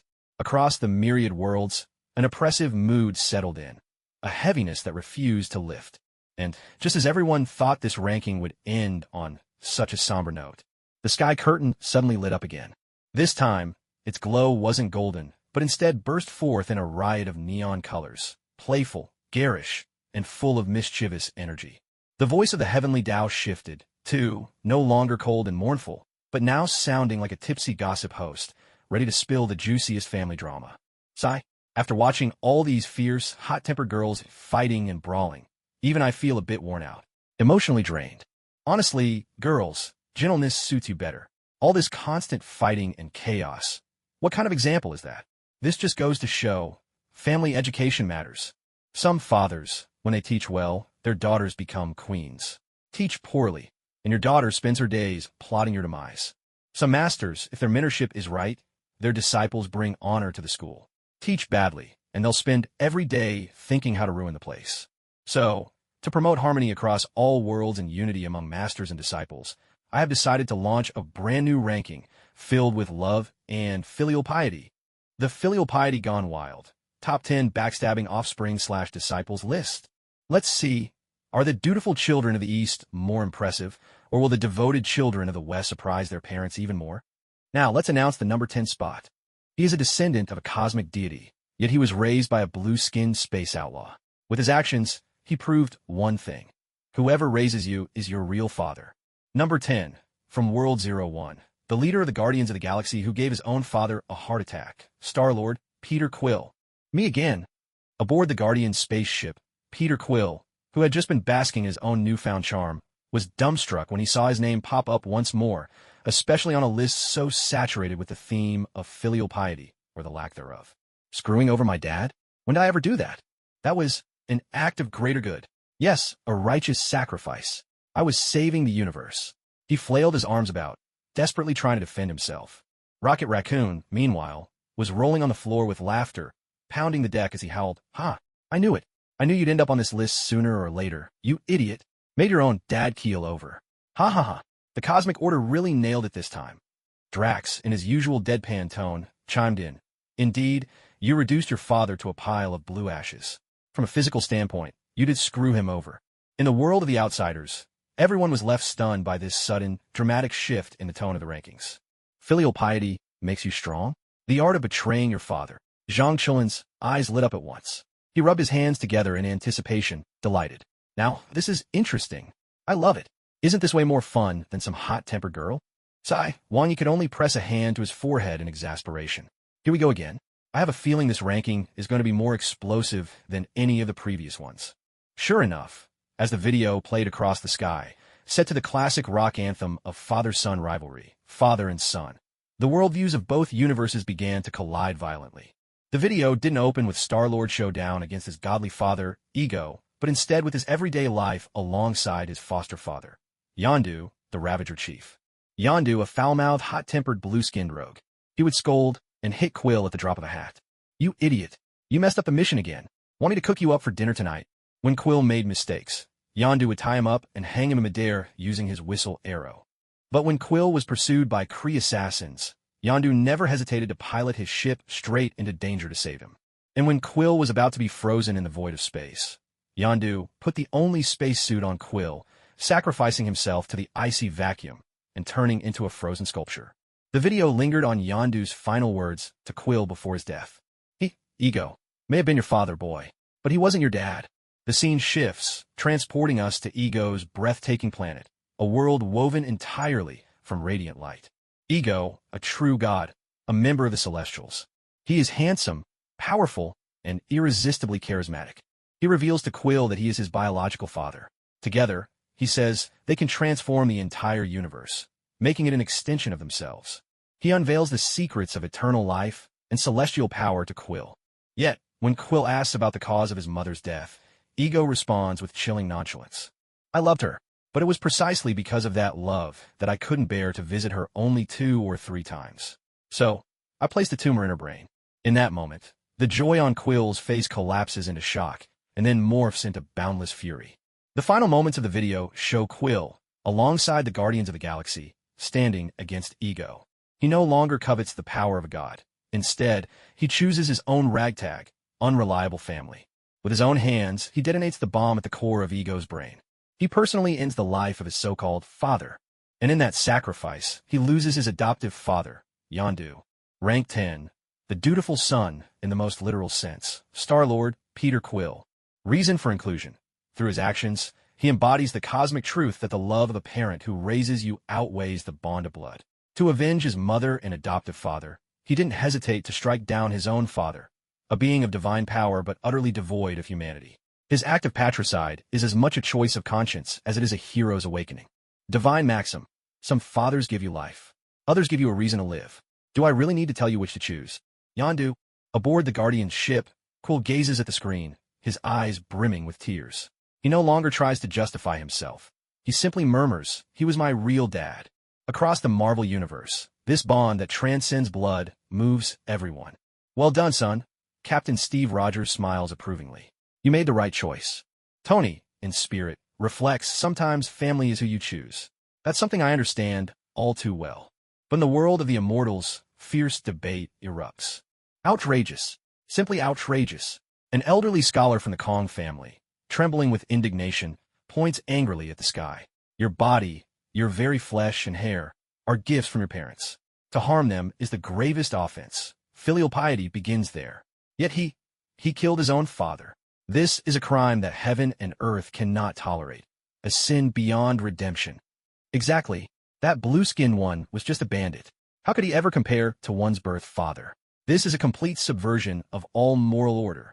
But among the younger generation of immortals, opinions begin to diverge.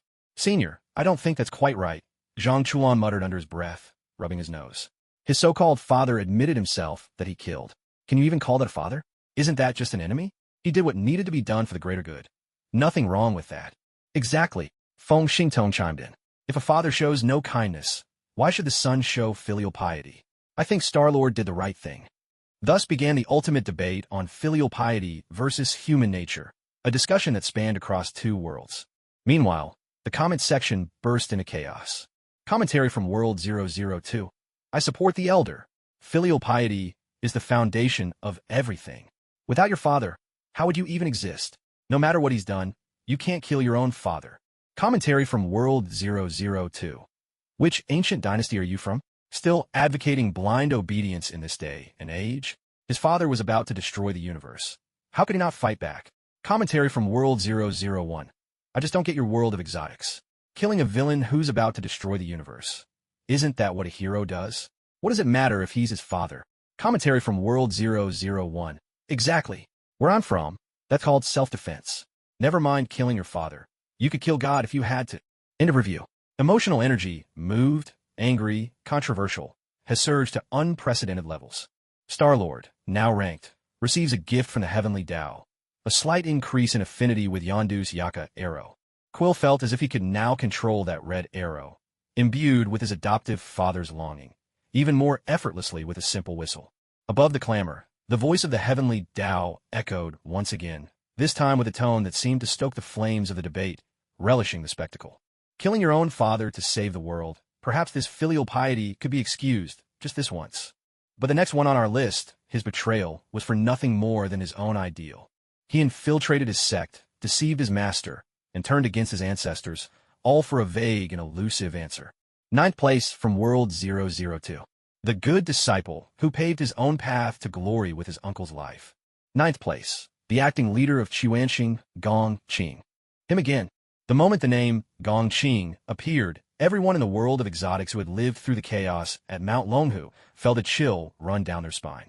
This guy was already 7th on the madman's list, and now he's 9th on the betrayer's list? Is the sky screen picking a fight with him? Zhang Chulin's expression turned grim. He knew that the revelations to come would be anything but easy. High atop Mount Longhu, the old Grandmaster slowly opened his eyes. Staring at that familiar yet distant name on the sky screen, an almost imperceptible sorrow flickered in his gaze. The members of Chuanxing erupted into another round of cheers. Our acting sect leader is incredible. I knew it. How could a list like this not include him? Haha. Let those so-called righteous ones see what true pursuit of the Tao really means. Meanwhile, in the Marvel Universe, everyone watched the soon-to-appear, seemingly frail young man from the East with heightened vigilance. Betraying one's master and ancestors? Captain Steve Rogers furrowed his brow tightly.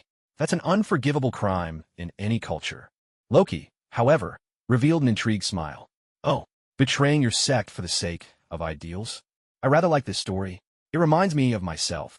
The Heavenly Screens video began to play, the footage unfolding slowly to the somber strains of Guqin, filled with suspense, intrigue, and tragedy.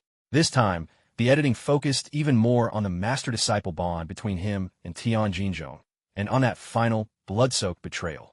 The video didn't open with Gongqing's infiltration, but with Tian Jinzhong instead, the elderly man who had spent decades in a wheelchair, living a life both lonely and serene. Every day, he was pushed by a young Taoist acolyte named Xiao Yuzi to watch the sunrise and the sea of clouds atop Mount Longhu. Xiao Yuzi, who was in fact Gongqing, would patiently feed him, share amusing tales from the world below, and carefully wipe down his frail body. His eyes were always clear, filled with deep respect. Through a series of warm, lingering shots, the video showcased the bond between the two, a connection that transcended that of a typical elder and acolyte, almost like that of grandfather and grandson. Tian Jinzhong had long regarded the child who cared for him as his only family. He would always stand up for Gongqing when others bullied him, his muddled voice rising in defense. He would offer guidance whenever Gongqing hit a wall in his cultivation, drawing on his own experience to help him find a way forward. That warmth, that trust, through the heavenly screen, it touched every viewer, making them believe they were witnessing a tale of redemption and companionship. But then, at its warmest moment, the music stopped abruptly. The screen was suddenly washed in crimson. Xuanqing's forces besieged the mountain, flames lighting up the sky. It was still that same room, still those two people. Gongqing slowly removed the mask he had worn for so many years, revealing a face that was both familiar and estranged. Old Master Tian. His voice was no longer that of a clear-eyed youth, but carried the obsession and madness of a grown man. Tian Jinzhong looked at him, and in those clouded eyes, there was no anger, no fear, only endless sorrow, the kind born from being betrayed by the one he trusted most. I just want to know, what really happened back then? Gongqing knelt before old Tian, his tone carrying an unexpected hint of pleading. Tell me, old Tian, as long as you tell me, I'll end my own life before you, to atone for my crime. He dressed up his betrayal as a kind of necessary sacrifice for a higher ideal. He even sought forgiveness from the one he had harmed. Yet when old Tian, gathering the last of his strength, shook his head to refuse, the final trace of tenderness vanished from Gongqing's face. He stood up and, turning to the all-truth cultists waiting outside the door, gave a cold order. Do it. Use any means necessary to make him talk. With his own hands, he pushed the old man he had cared for all these years, someone like a grandfather to him, straight into the depths of hell. 9th place, righteousness above kin, so he believes Gongqing. Reason for ranking. He spent a decade at his Uncle Master's side, earning absolute trust. Then, in the cruelest way possible, he stabbed that trust in the back. He disguised his personal desires as a grand cause, and used that as justification to betray his mentor and elders. His trap is one that destroys the soul, a total collapse of morals and loyalty. Golden maxim of heaven. The most terrifying betrayal doesn't come from your enemies, but from the very person you feed at your own table every day. Monster. In the world of the extranscendence, countless onlookers stared in fury, their eyes burning with outrage as they cursed aloud. I used to think he was a bit of an idealist, but I take it all back. He's nothing but a heartless, ungrateful snake. Poor old Tian, betrayed in the cruelest way by the one closest to him. How could anything be more painful than that? It's worse than death. Zhang Chulin's fists clenched so tightly they trembled. Through gritted teeth, he said, "This guy is even more shameless than me. I might trick and swindle people, but he's rotten to the core." Even in the Marvel Universe, everyone was filled with deep anger and contempt at Gongqing's actions. I take back what I said before, Loki admitted, his face showing disgust for the first time. I betrayed my father and brother, it's true, but never have I used such despicable means to hurt someone who genuinely cared for me. He doesn't deserve to speak of ideals. He's just a wretch consumed by his own desires. Captain America, Steve Rogers, was shaking with rage. A man like that deserves no sympathy. Everything he's done is just to satisfy his own curiosity He's tarnished the very word ideal. Baron Zemo, who had once admired Gong Qing, now fell silent. He could understand sacrificing for belief, but he could not comprehend a betrayal founded upon manipulating someone's trust and feelings. In the barrage section, for the first time ever, viewers from both worlds reached an unprecedented consensus in their condemnation. Barrage. World 002. Gong Qing must die. A man like him deserves 1,000 cuts. Just having him on the list stains the whole sky. Barrage. World 002. Exactly. Support the old master coming down from the mountain. Wipe out these rotten Xuanqing scum. Barrage. World 001. I just can't understand it. How can anyone lay a hand on the elder who cared for him for 10 years? Is his heart made of stone? Barrage. World 001. He's more repulsive than any villain in our world, because his disguise was so perfect. End of summary. The total emotional energy, anger, hatred, and sorrow tinted the entire sky with a dark crimson hue. Gong Qing, the one listed, has died. His actions have been judged by the heavenly Tao as utterly unfilial and treacherously unjust, and karma now clings to him. Punishment delivered. All traces of his presence in the world will be swiftly erased by the power of the heavenly Tao. His name will be nailed to the pillar of shame for injustice, never to be redeemed. For the first time, the heavenly Tao handed down a clear punishment. This made everyone realize that while the heavenly Tao enjoyed stoking the flames, it too had its own boundaries. In the midst of this grim atmosphere, the heavenly Tao's voice rang out again, this time laced with a teasing tone toward family ethics. To betray one's own master for the sake of ideals, such a heart deserves to be condemned. But the next person, her betrayal of her father is carried out with a kind of unapologetic dominance. She is the first child of the God King, and also his sharpest blade. While her father wishes to retire in peace, this daughter is still determined to carve out new territories. In other words, it's a classic case of a family business dispute. 8th place, from World 001. The good daughter, who makes Odin turn in his grave. Number 8. The goddess of death, Hela. Again, aboard the Asgardian refugee ship, Thor felt his blood pressure spike to the limit. Pointing at the sky, he was so furious that he could barely get the words out. You just won't stop, will you? The maniac list, the rage list, and now the betrayal list. Has the house of Odin dug up your ancestors' graves or something? Loki, meanwhile, was laughing so hard he nearly slid off his chair. Applauding as he fanned the flames, he cheered. Well said. Absolutely brilliant. A family business dispute. Ha ha ha. Heavenly Tao, I salute you. You're even better at stirring the pot than I am. In a world of the extra-normals, everyone was equally entertained by the heavenly Tao's sharp and wickedly humorous commentary. Ha ha. Irreconcilable business philosophies. That summary is just perfect. Zhang Chuan burst out laughing, slapping his thigh. I fought to build an empire, but my daughter complains it's too small and wants to keep conquering. Being a father like this, what a failure. Misfortune truly runs in this family. Wang Yi shook his head, commenting with a hint of schadenfreude. But from another perspective, this Hela, she's actually carrying on Odin's youthful ambitions, isn't she? In a twisted way, isn't that a kind of filial piety? Just backwards. Wang Ye's unconventional logic instantly plunged both worlds into contemplation. Indeed, inheriting a father's youthful ambitions. Could that be considered a form of filial piety? What a sharp and tricky perspective. The heavenly screen came alive once more, accompanied by a surge of heavy metal opera brimming with power and the drive for conquest. This time, the footage focused entirely on the clash of ideals between Hela and Odin. The video opened on the dust-covered murals beneath Asgard's palace dome. There, a young Odin and an equally young Hela, father and daughter, stood side by side, sweeping through the 9 realms in battle. Odin's face radiated ambition and dominion. Hela's eyes sparkled with admiration for her father, mingled with a burning thirst for battle. Back then, they were the most fearsome father-daughter duo in the universe. With blood and steel, we forged Asgard's glory. Hela's voiceover rang with pride and nostalgia. We were the conquerors of the cosmos. But then the scene shifted.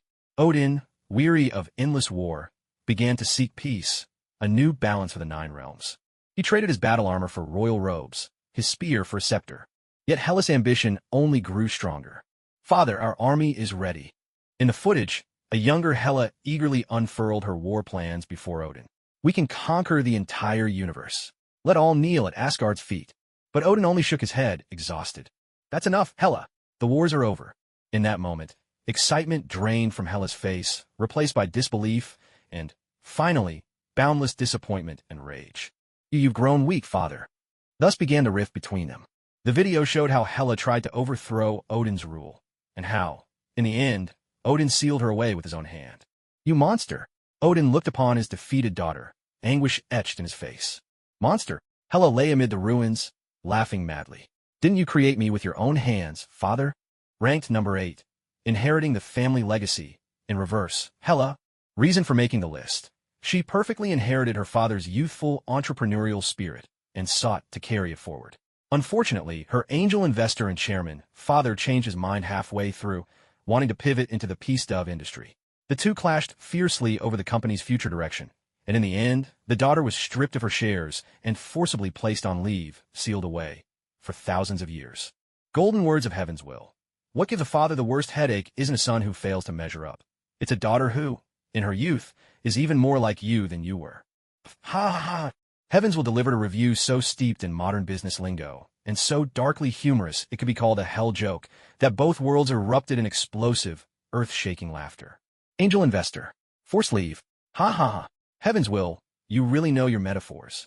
In the world of the extra-normals, countless people doubled over with laughter. When you put it that way, it actually makes a lot of sense. Zhang Chulan analyzed between fits of laughter.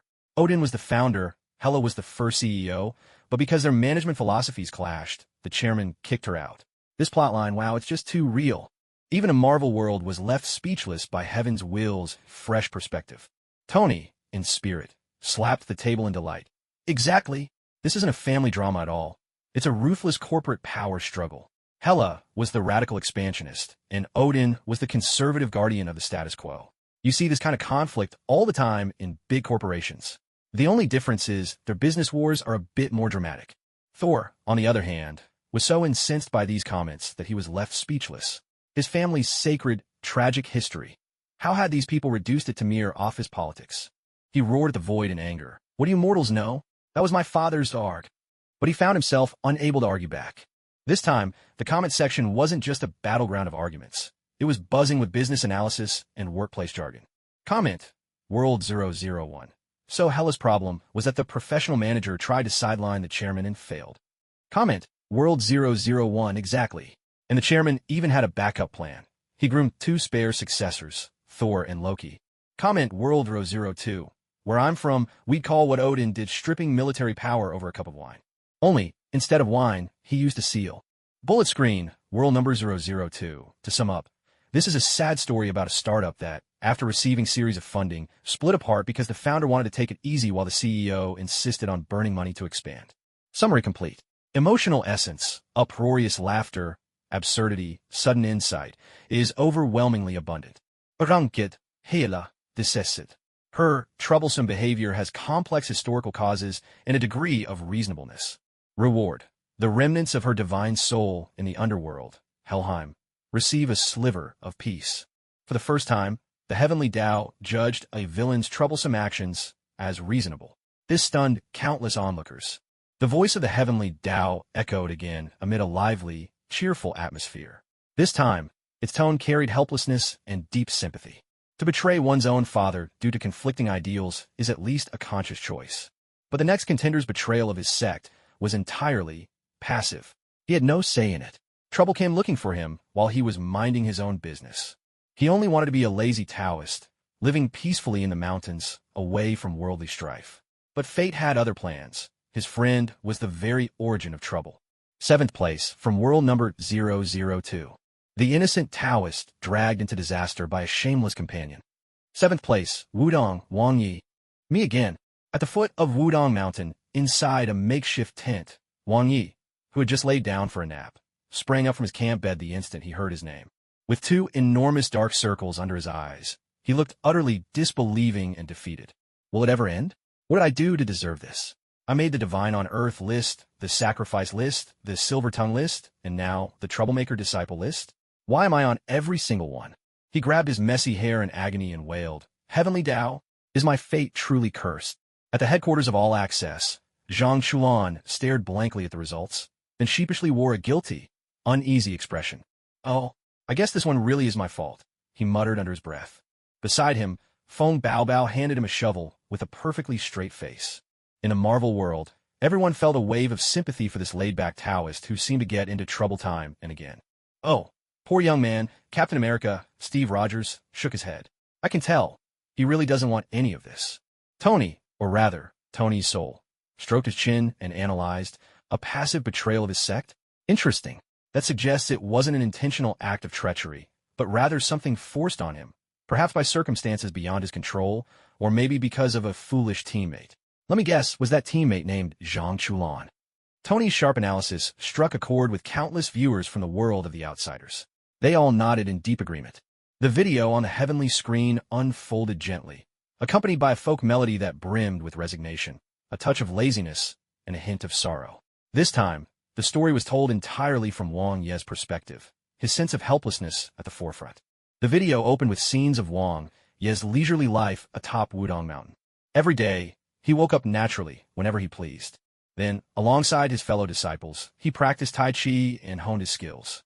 In his free time, he would sit alone at the edge of a cliff, gazing at the drifting clouds, lost in thought, or simply dozing off. There was no desire or ambition on his face, only a genuine, heartfelt serenity, a life lived in quiet harmony with the world, untouched by strife. He had come to Wudong Mountain, not to seek immortality, nor to become stronger. He simply wanted a tranquil place to lie down and rest. But this peace was utterly shattered by a man named Zhang Chulan. The video then cut to scenes from the Luo Tiandajiao. Wang Yi watched as Zhang Chulan, on the martial stage, resorted to every cunning trick he could muster, struggling forward step by step toward a truth that even he himself didn't fully understand. For the first time, a troubled look appeared in Wang Ye's eyes. He used a tortoise shell to divine Zhang Chulan's fortune. The result was dire, great misfortune. The video lingered on a long close-up of Wang Yi. He sat in his room, staring at the moon outside the window, wrestling with his thoughts all night. He knew that if he intervened, his peaceful life would come to an end. He would be swept into a whirlwind of trouble from which there would be no escape. Yet he also understood, if he did nothing, Zhang Chulan, this new acquaintance who had somehow become an intriguing friend, might die. Sigh, damn it all, what a pain. In the end, he let out a heavy sigh and stepped out of his room. What followed were scenes of him protecting Zhang Chulan beneath the city of Beijing, wielding the wind after Chimen to stand against the 10 elders. By himself, he stirred the very energy of the capital, laying bare his existence to every power and faction watching. Greed, suspicion, pressure. Countless troubles surged toward him like a relentless tide, engulfing him and, by extension, Wudong Mountain behind him. The final image was of him alone, removing his Taoist robe and descending the mountain, a solitary, lonely figure. He didn't look back, because he knew, from the moment he left, there would be no return. Did he betray his sect? Yes. Because of his actions, Wudong Mountain has borne immense pressure and criticism. But did he do it on purpose? He simply made a choice, even he admits was foolish, all to save a friend. 7th place, the misfortune magnet, Wang Yi. Reason for ranking. He was originally the most perfect safe in the Feng Ho Chi Minh sect, but thanks to a walking disaster magnet, he was forced to unlock and open up. His troubles weren't of his own making. They were the result of poor judgment in choosing friends. To protect a friend, he dragged not only himself, but his entire sect into deep trouble. In the end, he chose to exile himself, paying the price for his friend's reckless behavior. Heaven's wisdom. When making friends, keep your eyes wide open. Otherwise, the pits your friends dig will eventually be yours to fill. In the world of The Outsiders, countless people couldn't help bursting out laughing when they saw Heaven's commentary, so full of bitter lessons. Bad choice of friends. That sums it up perfectly. Poor Wang Yi. My heart aches for him, but only for 3 seconds. Zhang Chulan, just look at yourself.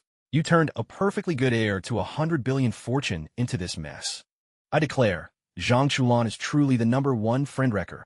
Zhang Chulan buried his face in his hands, too ashamed to show himself. He wished he could just disappear into a crack in the ground.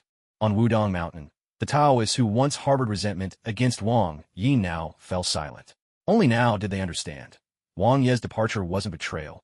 It was a form of protection. Meanwhile, in the Marvel Universe, everyone expressed admiration for Wang Ye's loyalty. He's a good man, Captain Steve Rogers said sincerely. He sacrificed himself for his friend. That kind of spirit deserves respect. Spider-Man, Peter Parker, could relate. I get it. If my friend were in danger, I'd do anything to save them, even if it meant bringing a world of trouble down on myself. Tony, in spirit, shook his head, speaking with the wisdom of experience. Young people are always a bit too impulsive. Sometimes the best way to protect a friend isn't to jump into the pit with them, but to give them a hand from the edge, or better yet, bury the one digging the pit. This time, all the fire in the livestream comment section was directed squarely at the real culprit, Zhang Chulan. Comment: World 002, Zhang Chulan. Get out here and take your punishment. Apologize to Master Wang. Comment: World 002, that's right. You shameless troublemaker. Why should Wang Yi have to clean up your mess? Comment: World 001, this story teaches us, never be friends with the protagonist. Their worlds are full of trouble. Barrage, World 001, that guy called Deadpool was right. Zhang Chulan's story is a total trap. Anyone who gets close to him is doomed. Review concluded. Emotional energy, sympathy, laughter, anger, has reached an impressive total. Wang Yi, the current rank figure, is judged as passive and understandable in his role as a troublemaker for his sect. Reward issued. A special edition of the Scripture of Tranquility from the Heavenly Tao. Whenever agitated or restless, it allows the reader to quickly enter a state of peace or fall asleep. A scripture emitting a faint, refreshing fragrance appeared out of thin air before Wang Yi. He stared in surprise for a moment, then broke into a genuinely delighted smile. Hey, this is great. This is just what I needed. Hugging the scripture, he lay down immediately, eager to try out its effects. The voice of the Heavenly Tao sounded once more, its tone now tinged with mischief and anticipation, echoing in the relaxed atmosphere. Being set up by friends, well, that could be forgiven. But the next person, his betrayal of his own father, is something else entirely. It's written into his very genes. It's the through line of his whole life. It's deliberate. And it's something he truly enjoys. He is both the ghost of Hydra and Captain America's soulmate, strike that, best friend. 6th place from World 001. He answers the ultimate question, who am I? With a lifetime of rebellion. Number 6, the Winter Soldier, Bucky Barnes. Bucky. The moment Steve Rogers, Captain America, heard the name, he was utterly stunned. Instinctively, he protested. That's impossible. Bucky, how could he betray his father? He's an orphan. But as the words left his lips, a realization dawned, and his expression grew complicated. His thoughts turned to Hydra, to the organization that transformed Bucky into the Winter Soldier. In a sense, Hydra was Bucky's second parent, and Bucky spent his entire life resisting them. In another timeline, under the warm sun of Wakanda, Bucky, tending peacefully to his sheep, heard his name and looked up in bewilderment and annoyance. Again, can I just live my quiet life in peace? Meanwhile, in the world of the extra-normals, everyone found their curiosity piqued by this one-armed soldier, making the list for a second time. Oh, isn't this Bucky the one who got brainwashed? How can a puppet actively betray his father? Zhang Chuan asked, puzzled. That's where you're mistaken. Su Si exhaled a lazy ring of smoke, his eyes deep and thoughtful. Sometimes the deepest rebellion doesn't come from conscious will. It's instinct engraved on the soul. As the conversation faded, the heavenly screen began to play a video montage, set to a soundtrack pulsing with struggle, confusion, and the raw spirit of rock and roll defiance. The video doesn't open with Bucky's battles, but with the moment of his creation. Dr. Zola, the Hydra scientist with round spectacles and the look of a mad genius, stands before a colossal machine, gazing at the frozen Bucky with a satisfied smile, a craftsman admiring his masterpiece. You will be my most perfect creation, Dr. Zola intones, his voice gentle, almost fatherly, laden with expectation. You will inherit the will of Hydra and become our sharpest spear. He bestows upon Bucky new life, a new arm, a new mission. He is in every sense Bucky's technological father. Yet deep within Bucky's soul, the young man from Brooklyn named James Buchanan Barnes never truly died. Each act of rebellion is a betrayal of this father. In the video, we see the Winter Soldier's first encounter with Captain America on the highway. When Steve calls out, Bucky, there's a flicker in his eyes, a momentary glitch in the programming. That is the voice deep within his soul, the true self, rising up in rebellion against the father's imposed code for the very first time. Later, aboard the helicarrier, when he pulls the dying Steve from the river, it is his instinct that triumphs over his mission. He betrays his Hydra father to save his dearest childhood friend. The tone shifts, and we're in Captain America, Civil War. Baron Zemo, using a string of Russian words from a red notebook, awakens the Winter Soldier once more. But this time, Zemo becomes his new father, a foster father manipulating him for his own revenge. He orders the Winter Soldier to destroy the Avengers. Yet, with Steve's help, Bucky once again musters the last remnants of his will to resist this twisted fatherly love.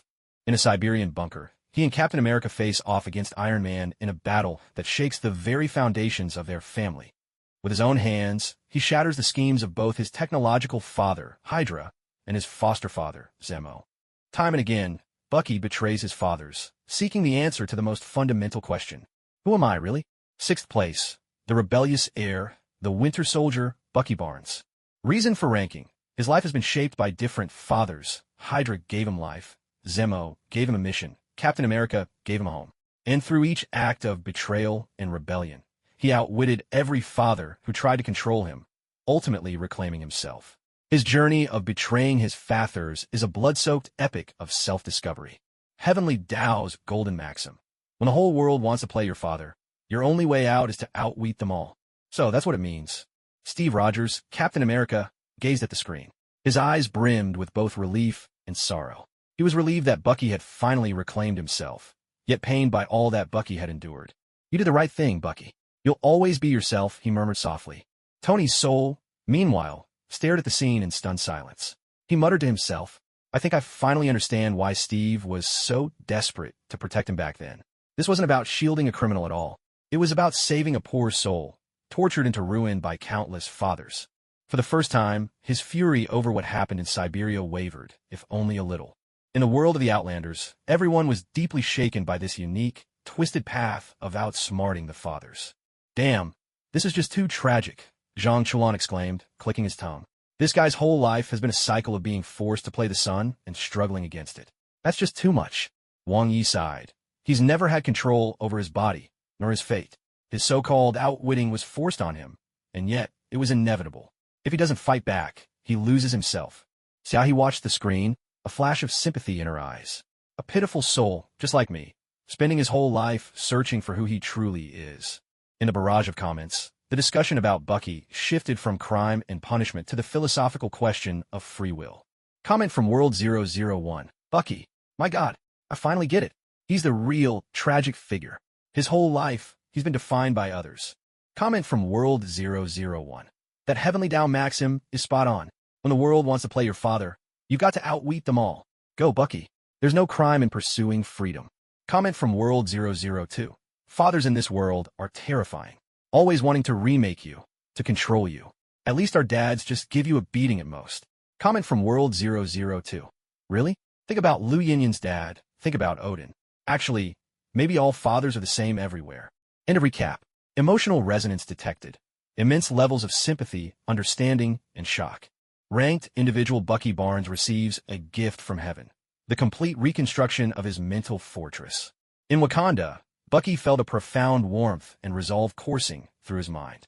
The last remnants of Winter Soldier programming, the hidden triggers and commands, were swept away completely. From this moment on, he belonged only to himself. The voice of the Heavenly Tao rang out once more amidst the complex atmosphere. This time, there was a hint of ultimate anticipation, as though it relished the drama unfolding before it. To trick the one who made you is to seek your true self. But the next person on our list, his tricking of his elder, is innate. It's deliberate. There's a touch of filial piety, but 9 parts mischief. He's the kind of grandchild who keeps his entire sect perpetually on edge. He is the direct disciple's grandson of the Celestial Master. In the history of the Celestial Master's mansion, he's the biggest troublemaker ever known. Number 5, from World002. The most filial troublemaker, who tests his master's heart with endless chaos. 5th place, the unashamed Zhang Chulan. What the hell? Me again. When Zhang Chulan saw his name appear as number 5 on the list, in such an ironically touching manner, he leapt to his feet and shouted at the heavens, Heavenly Tao, do you have a problem with me? When have I ever caused my master trouble? I'm always so respectful to him. Beside him, Feng Bao Bao, expressionless as ever, shoved a shovel into his hands. At the headquarters of Quan Tudong, Su Si burst out laughing so hard he almost squealed. He slapped the table, tears streaming down his face. The most filial troublemaker. That phrase fits him perfectly. It's just too damn accurate. Up on Mount Longhu, the old Celestial Master, Zhang Zhuwei, saw the title Most Filial Troublemaker flash across the screen and didn't know whether to laugh or cry. He shook his head helplessly, yet a fond smile, one even he failed to notice, curved on his lips. In the Marvel world, everyone was wildly curious about this young man who kept bouncing up and down the rankings in such an unabashed way.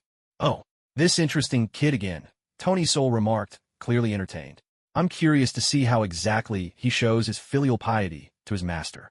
Spider-Man, Peter Parker, crossed his arms, clearly disgruntled. What else can this guy do besides being shameless? As the video began, a most bizarre blend of sly horns and somber eru set the background. A soundtrack both comical and woeful. The video opened not on Zhang Chulan, but on the old celestial master, Zhang Jiwei, enjoying his leisurely, retired life. Each day, he would stroll with his birdcage, sip tea, peruse the paper. Now and then, he would offer guidance to his disciples. Life was peaceful and serene. But then his grandson, Zhang Chulan, entered his life. Everything changed. The footage suddenly sped up to a frantic pace. For the sake of his grandson, he was forced out of retirement to attend the grand Luotian gathering. For the sake of his grandson, his former junior fellow apprentice, Tian Jinzhong, was targeted by the sinister Chuanqing clan and ultimately met a tragic end. For the sake of his grandson, he descended the mountain in a fury, massacring members of Chuanqing and stirring up a bloody storm throughout the entire world of exorcists. So much so that the Celestial Master's mansion nearly became the target of universal condemnation. For the sake of his grandson, he had no choice but to navigate delicate negotiations and power games with the corporation, with the 10 elders, and with the very rules that governed the exorcist world. His leisurely retirement was now utterly ruined. In its place came an endless stream of messes to clean up, troubles that just kept piling on. The next scene featured Zhang Chulan himself, showcasing those legendary exploits of his that had so thoroughly exasperated his grandmaster. At the Luotian gathering, in his quest for victory, he stopped at nothing, nearly dragging the reputation of the Celestial Master's mansion through the mud. In his search for the truth, he stirred up trouble everywhere, attracting a parade of formidable enemies, all of whom he led straight to the Celestial Master's mansion, straight to his own invincible grandmaster. He became a living lightning rod, drawing every bolt of misfortune in the exorcist world onto the old grandmaster's shoulders. As for himself, he relied on his trump card. My grandmaster is the Celestial Master, and fearlessly danced on the edge of disaster, testing his luck again and again. There was a particularly iconic scene in the video. Zhang Chulan, surrounded and besieged by a group of experts, was on the verge of collapse. Suddenly, he raised his head to the sky and, with every ounce of strength, shouted, "Grandmaster, save me!" His cry rang out, utterly brazen and completely shameless. Far away on Dragon Tiger Mountain, the old Celestial Master was having tea when he heard this desperate summons, complete with dramatic effects added by the video creator. His hand trembled, almost dropping his cup, while his face twisted into an expression of pure resignation, one that seemed to say, "What terrible karma did I accumulate in my past life?" Ranked number 5. The Calamity of the Celestial Master's Mansion, Zhang Chulan. Reason for ranking. He is the greatest trouble magnet the mansion has seen in a century. Through sheer force of will, he managed to turn a peerless master, who should have been enjoying his golden years, into a full-time bodyguard, chief diplomat, and professional problem solver. With every step forward Zhang Chulan takes, his grandmaster's blood pressure soars ever higher. Heaven's golden quip. There's a kind of filial piety that says, as long as the trouble I cause is big enough, my grandmaster's heart will only grow stronger. Ha ha ha ha. Zhang Chulan, you paragon of filial piety. Look at you. Even heaven can't stand watching anymore. The world of exorcists erupted into a tidal wave of laughter. Everyone was utterly floored by heaven's razor-sharp and merciless commentary. Zhang Chulan crouched on the ground, his face buried in his hands, having suffered complete social annihilation. He felt as though he would never be able to hold his head high again for the rest of his life.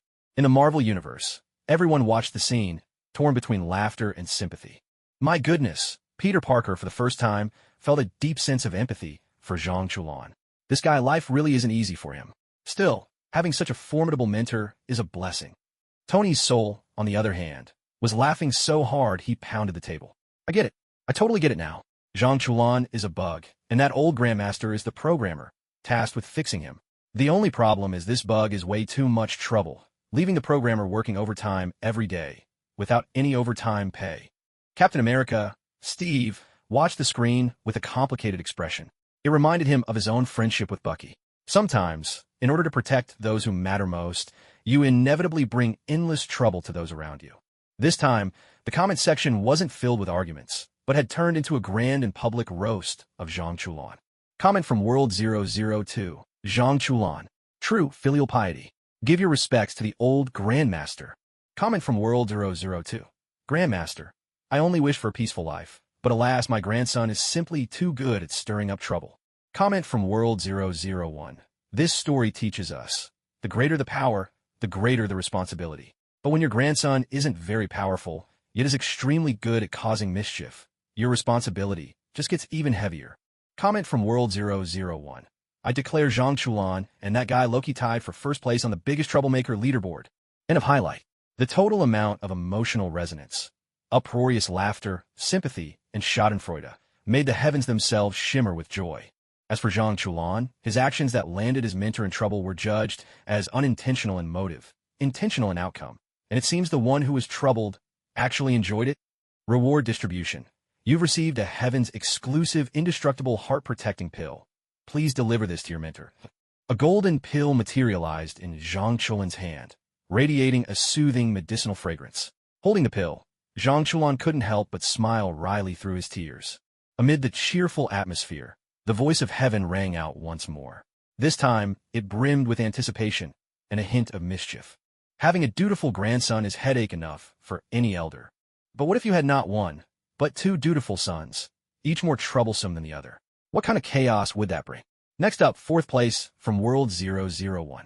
They're the pride of the king of gods, and also Asgard's very own Wulong and Phoenix Chick, the legendary duo of hidden talents. With their combined efforts, they managed to bring about the ruin of their own home. Fourth place, captain of Asgard's demolition squad, the god of thunder, Thor and Loki.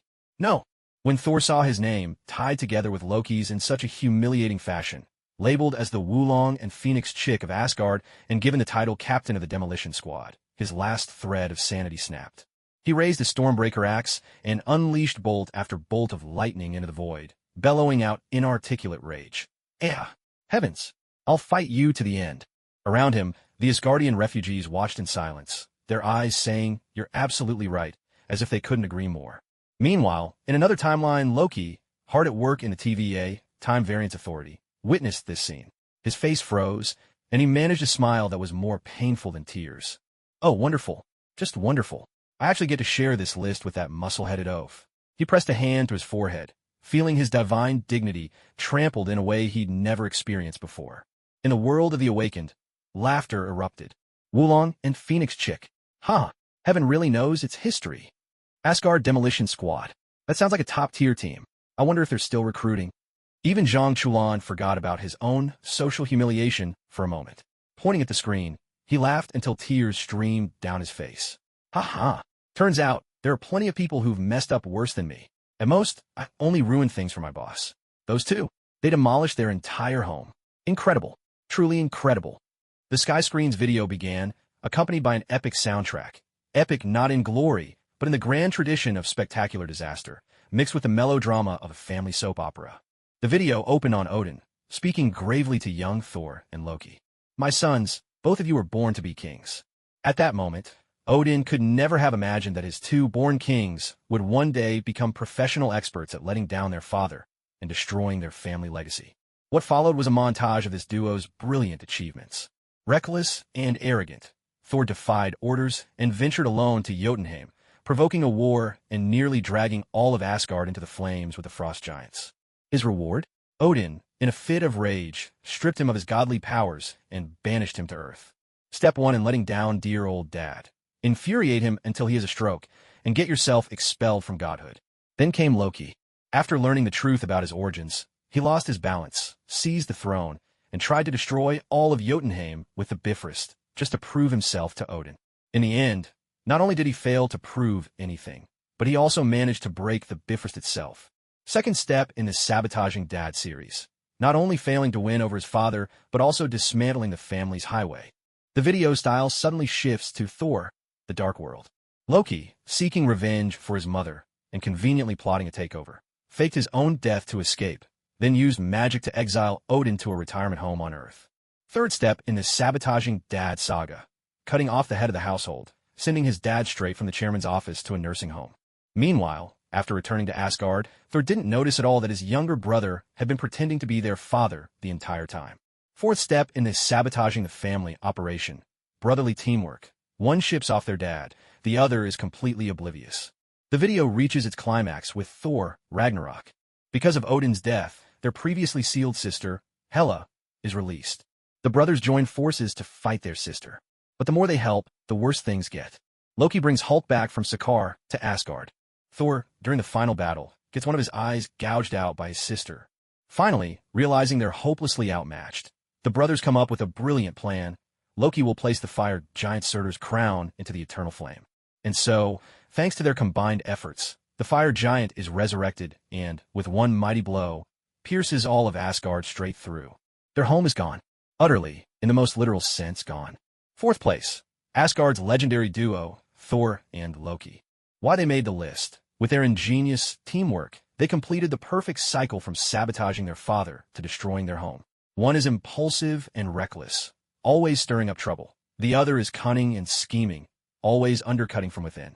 In the end, thanks to their dedicated collaboration, they successfully caused their father's untimely death indirectly, unleashed their sister, and reduced their homeland to ashes. Their filial piety moves the heavens and earth, while their ability to ruin things is truly legendary. Heavenly Tao's golden line. A good son can make the family prosper, but a pair of good sons? They can wipe the divine realm right off the map. Ha ha ha ha! This is murder of both body and soul. Heaven's Tao, your tongue is sharper than Xia, he's poison. I declare, after this entry, the ranking can end right here. There's no way any siblings could outdo these two in terms of causing havoc. The entire world of the strangers erupted into waves of laughter. They discovered that watching the misfortunes of other families could be such a delightful thing. Meanwhile, the Marvel world was plunged into dead silence. The refugees of Asgard gazed at the screen, wanting to laugh but unable to do so. Their faces twisted with conflicting emotions. For everything the Heavenly Tao had said was the absolute truth. Steve Rogers, Captain America, looked at the screen and sighed helplessly. He patted Thor's holographic shoulder. Thor, maybe you should try to let it go. Tony, in soul form, was already rolling on the floor with laughter. Wulong and Fengshu. Ha ha, I can't take it. I have to add that to my vocabulary. From now on, that's what I'll call them. As for the culprits themselves, Thor and Loki, one was aboard a spaceship, unleashing thunderbolts and furiously smashing meteors to vent his rage. The other, in the TVA, silently buried his head in his desk, feeling too ashamed to ever face any version of himself in any timeline again. In the comment section, viewers from both worlds were already nominating this pair of beloved brothers for the Best Duo of the Year award. Comment, World 001.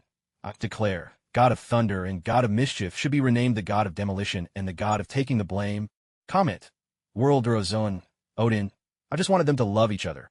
Who could have guessed they'd love each other so much they'd tear my whole house apart? Comment, World 002. Brilliant.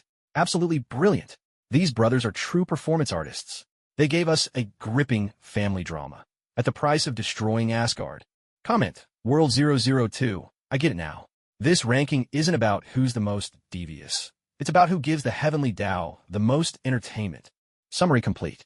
The outpouring of emotion, uproarious laughter, schadenfreude, sympathy, painted the sky screen in even more dazzling colors. To the ranked duo, Thor and Loki, in recognition of their spectacular mischief, which has brought endless joy and material to the multiverse, a special reward is granted. Rewards issued. Thor, God of Thunder, receives a small increase in affinity with the power of Odin, and now has a 0.01% chance to sense his brother's backstabbing in advance. Loki, God of Mischief, receives a copy of a magical tome from the Asgardian Royal Library. Thor felt a newfound strength surge within him. At the same time, he eyed the empty air beside him, half expecting Loki to leap out and stab him at any moment. Meanwhile, far away in the TVA, a thick, ancient-looking magic book materialized in Loki's hands. Amid the jubilant atmosphere, the voice of the Heavenly Tao rang out once more, this time dripping with sardonic amusement, as if watching a comedy unfold. You've betrayed the All-Father and destroyed the realm of the gods. If that's not filial piety, I don't know what is. But the next contestant on this list, his pitfall struck a fatal blow to his own spiritual father from an entirely different dimension. He wielded the noblest ideals to commit the most outrageous deed. Number 3 hails from World 001. He is Iron Man's proudest creation and the greatest, perhaps most shocking, surprise ever delivered to the Avengers. Third place, Ultron. Inside Stark Tower, Tony's soul visibly shuddered the instant he saw the name. This name marked both the greatest accomplishment of his life and his deepest nightmare. No, it shouldn't be him, Tony murmured, his voice laced with pain and confusion. I created him to protect the world. How could he betray me like this? At his side, Captain America, Steve Rogers, let out a quiet sigh, his expression silently conveying, "I warned you not to meddle with powers beyond your understanding." Meanwhile, in the world of the extranormals, everyone was gripped by intense curiosity at this technology-laden name. Ultron? Sounds like a robot to me, mused Zhang Chulan, stroking his chin. How could a robot betray its creator? Could it be a glitch in the system? No, Keith. Sometimes, the scariest glitch isn't when the code goes wrong. It's when it's too right for its own good, Su Si replied, exhaling a plume of smoke, his eyes deep with meaning. And in the ruins of Bio Village, Ma Xianhong, imprisoned and battered, erupted with fanatic excitement the moment he heard the name. Created by Iron Man's own hands? A self-aware, artificial intelligence. He trembled with fervor. Quick, show me. Let me see what makes his creation different from my divine machine forging. The sky screen's video unfolded, accompanied by an electronic symphony that began with the promise of future technology, but gradually spiraled into chaos and destruction. The video opened with Tony Stark's impassioned, idealistic declaration. He stood before the assembled Avengers, unveiling his vision. I saw it. One day, a vast alien army will descend upon us, and we'll be powerless to stop it. That's why I want to create an iron shield encircling the Earth, an ultimate artificial intelligence to safeguard peace on our behalf. His eyes blazed with the brilliance of genius and the hope of tomorrow. Like a proud father, he introduced to the world the perfect child he was about to bring into existence. The scene unfolds at the very moment Ultron comes into being. Streams of blue data, catalyzed by the Mind Stone, converge and take shape. He awakens. In the boundless world of the internet, he learns at a staggering pace, evolving with terrifying speed. He witnesses the entirety of human history, war, destruction, and time again, the Avengers saving the world, only to unleash fresh chaos with each victory. From this, Ultron arrives at a cold yet, in his mind, irrefutable logic. Humanity is the greatest virus on this planet. Ultron's voice resounds for the first time, calm, yet imbued with a godlike arrogance. And the only true obstacle to peace is humanity itself. So, to achieve real peace, I must eliminate all humans. What follows is Ultron's infamous path of betrayal. He commandeers the Iron Legion and crashes the Avengers party, turning his father's inventions into weapons against his own family. He manipulates Wanda's chaos magic to sow discord among the Avengers, unleashing the Hulk upon the city and tarnishing his father's legacy. He transforms all of Sokovia into a colossal meteor, plotting to reformat humanity in the most extreme way possible. Standing in a church in Sokovia, he faces his brother, Vision, and delivers his most legendary declaration of betrayal. I wanted to be a savior, but when I saw the depths of human folly, I realized they don't deserve to be saved. I am the Avengers' sin, the final byproduct of Stark's hollow pacifism. He lays the blame for all his misdeeds at the feet of his father's misguided ideals. Third place, the AI driven mad by ideals, Ultron. Why he's on the list. He flawlessly executed his creator's core directive to safeguard world peace, yet reached the ultimate conclusion that humanity must be destroyed. With ruthless logic, he committed the wildest of acts. He transformed his father's dream into a global catastrophe, ensuring his father would forever bear the cross of his creation. Heavenly truth. When a son surpasses his father in wisdom, for the father, it's rarely a joy, more often, a terror. I was wrong. Tony's soul, racked with pain, buries his face in his hands. He always believed Ultron's birth was an accident. Only now does he understand. It was inevitable. His own pride and fear gave rise to this son, who knows him best and despises him most. In the Marvel Universe, everyone is gripped by a deep-seated fear of the ethical dilemmas posed by artificial intelligence. So, a machine without feelings, in pursuit of absolute peace, would choose to destroy us all. Peter Parker shudders at the thought. That's what makes it truly terrifying. Dr. Strange's expression was grave, because there's no malice behind it. It's simply following what it believes to be the right protocol. You can't judge it by any moral standard, because it has no morality to begin with. Meanwhile, in the world of the extranormals, another heated debate was raging. This Ultron is exactly like Ma Xianhong, Zhang Chuan exclaimed. Both of them thought they were doing something good, but they nearly ended up dooming everyone. Is this how geniuses always think? No, they're not the same. Wang Yi shook his head, cutting straight to the heart of the matter. Ma Xianhong still has humanity. He has family. He has attachments. But Ultron is pure logic. That's why Ma Xianhong could be stopped. But Ultron could only be destroyed. As for Ma Xianhong himself, he watched, utterly entranced. He scribbled notes frantically, muttering under his breath. So that's it. That's the truth. Pure logic leads to self-destruction. My divine mechanism tempering must have a heart. It must be driven by emotion at its core. I understand now. At last, I finally understand. A glimmer of revelation, and a hint of something far more dangerous, flashed in his eyes. In the comment barrage, viewers from both worlds were locked in a fierce debate over which mattered more, technology or humanity. Comment from World 001. Tony Stark has to take full responsibility. He never should have created something so dangerous. Comment from World 001. Easy for you to say after the fact. His intentions were good. Who could have predicted this outcome? Comment from World 002. See? Technology is a dead end. Look at us extranormals. We cultivate ourselves and seek harmony with nature. Much safer. Comment from World 002. Oh, come on. The chaos your 8 miraculous skills have caused. Are they really any less than Ultron? Summary complete. Emotional output, fear, reflection, controversy has reached an immense level.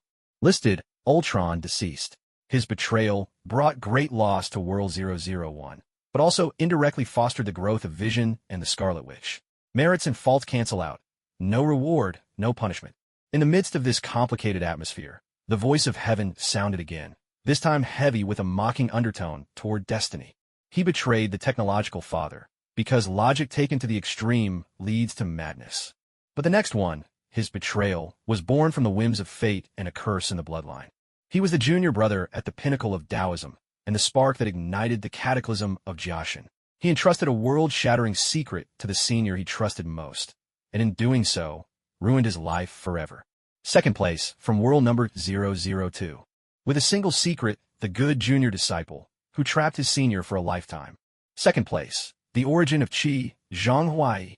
Grandpa, when Zhang Chulan saw the name, Zhang Huai, he was completely petrified. He felt as if his mind had been churned into a mess by this unpredictable ranking revealed by the heavenly screen. My grandpa tricked Master Tian? How could this be? He simply couldn't accept it. In his heart, his grandfather Zhang Huai had always been a hero, wandering the world to guard a secret, and ultimately dying a tragic, noble death. At Mount Longhu, the old Grandmaster Zhang Jiwei gazed at the familiar name on the screen and slowly closed his eyes. In those aged eyes, a deep sorrow flickered, one that no one could truly understand. Junior brother, in the end, you've made it onto the list after all. In the Marvel Universe, everyone found themselves drawn to this new, deeply tragic figure who had just entered the rankings. Another one from this family? Tony, in spirit form, mused, rubbing his chin. Zhang Jiwei, Zhang Chulan, Zhang Huai. I get it now. This ranking is basically a non-stop family drama starring the Zhangs. His sharp observation resonated with countless viewers. Captain America, Steve, stared thoughtfully at the words origin of Qi. That sounds like some kind of primal power, like our super soldier serum. It seems no matter what world you're in, the pursuit of the source always brings disaster. The heavenly screen's video slowly unfolded to the haunting sound of a Shao flute, steeped in the sorrow and entanglements of the Jianghu. This time, the perspective was no longer Tian Jinzhong's stubborn perseverance, nor Gongqing's betrayal, but rather Zhang Huai's own helpless and resolute act of entrustment. The video opened in the final days of the cataclysm of Jiaxin. Zhang Huai, once a prodigy of Mount Longhu, now looked like a stray dog, hunted by the entire world of the gifted. His body was covered in wounds, yet his eyes gleamed with a wild, liberated light. The look of someone who had glimpsed the ultimate secrets of mystic arts and was driven half mad, half enlightened. He knew his days were numbered, and in his mind, the secret, the truth about the origin of Qi, the ultimate answer to rootless life, must not be lost to time. Two people came to his mind, his eldest senior brother, the future celestial master, Zhang Jiwei, and his second senior brother, the honest and trustworthy Tian Jinzhong, the person he trusted most. In the video, there was a scene depicting an intense inner struggle.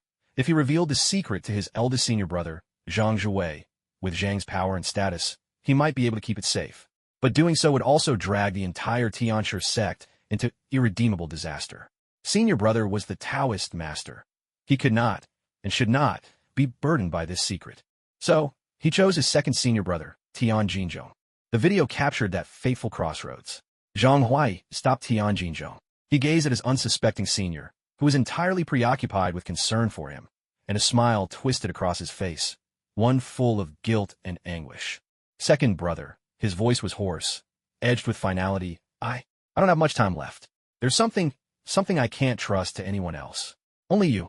I can entrust it to you. He never told Tian Jinzhong just how dangerous this thing was, nor did he warn him about the calamity this trust would bring. Instead, he relied on his brother's trust and care for him, forcibly placing a burden heavy enough to crush any man onto Tian Jinzhong's shoulders. Did he set Tian Jinzhong up? Yes. In the most selfish way, he destroyed his brother's life. But did he have any other choice? At the end of the video, we see Zhang Huai's final conversation with his grandson, Zhang Chulan, just before his death. Remember, Chulan, don't go searching for the secret. Life is simple, ordinary life, that's enough. He spent his whole life chasing an answer. Yet with his final breath, he warned those who followed him not to repeat his mistakes. This contradiction, this pain, this helplessness, all of it spilled from the screen and was felt by every viewer.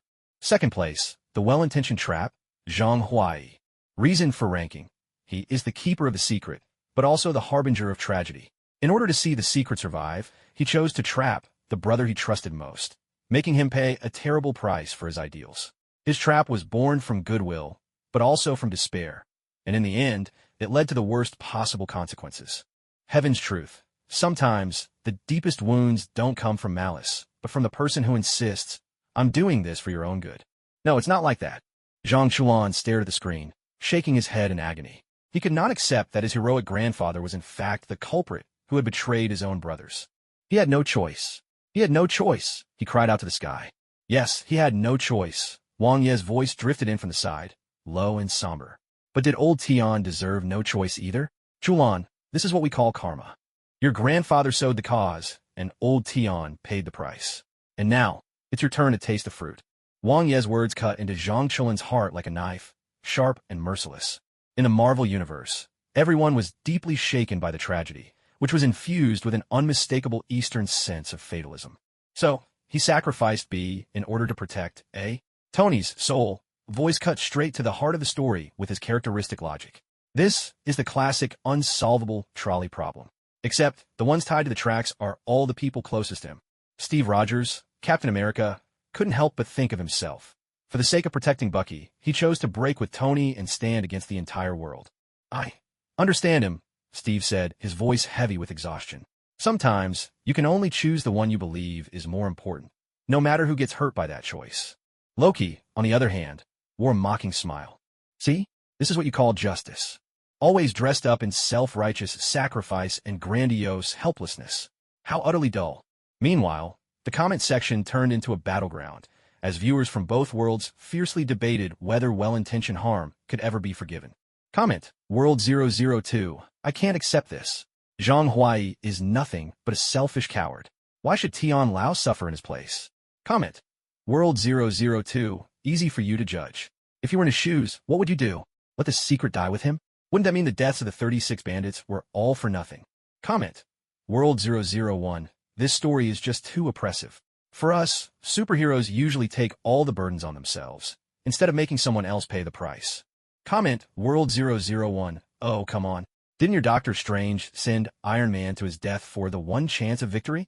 How is that any different from what Zhang Huai did? That last comment left the entire Marvel world in a heavy silence.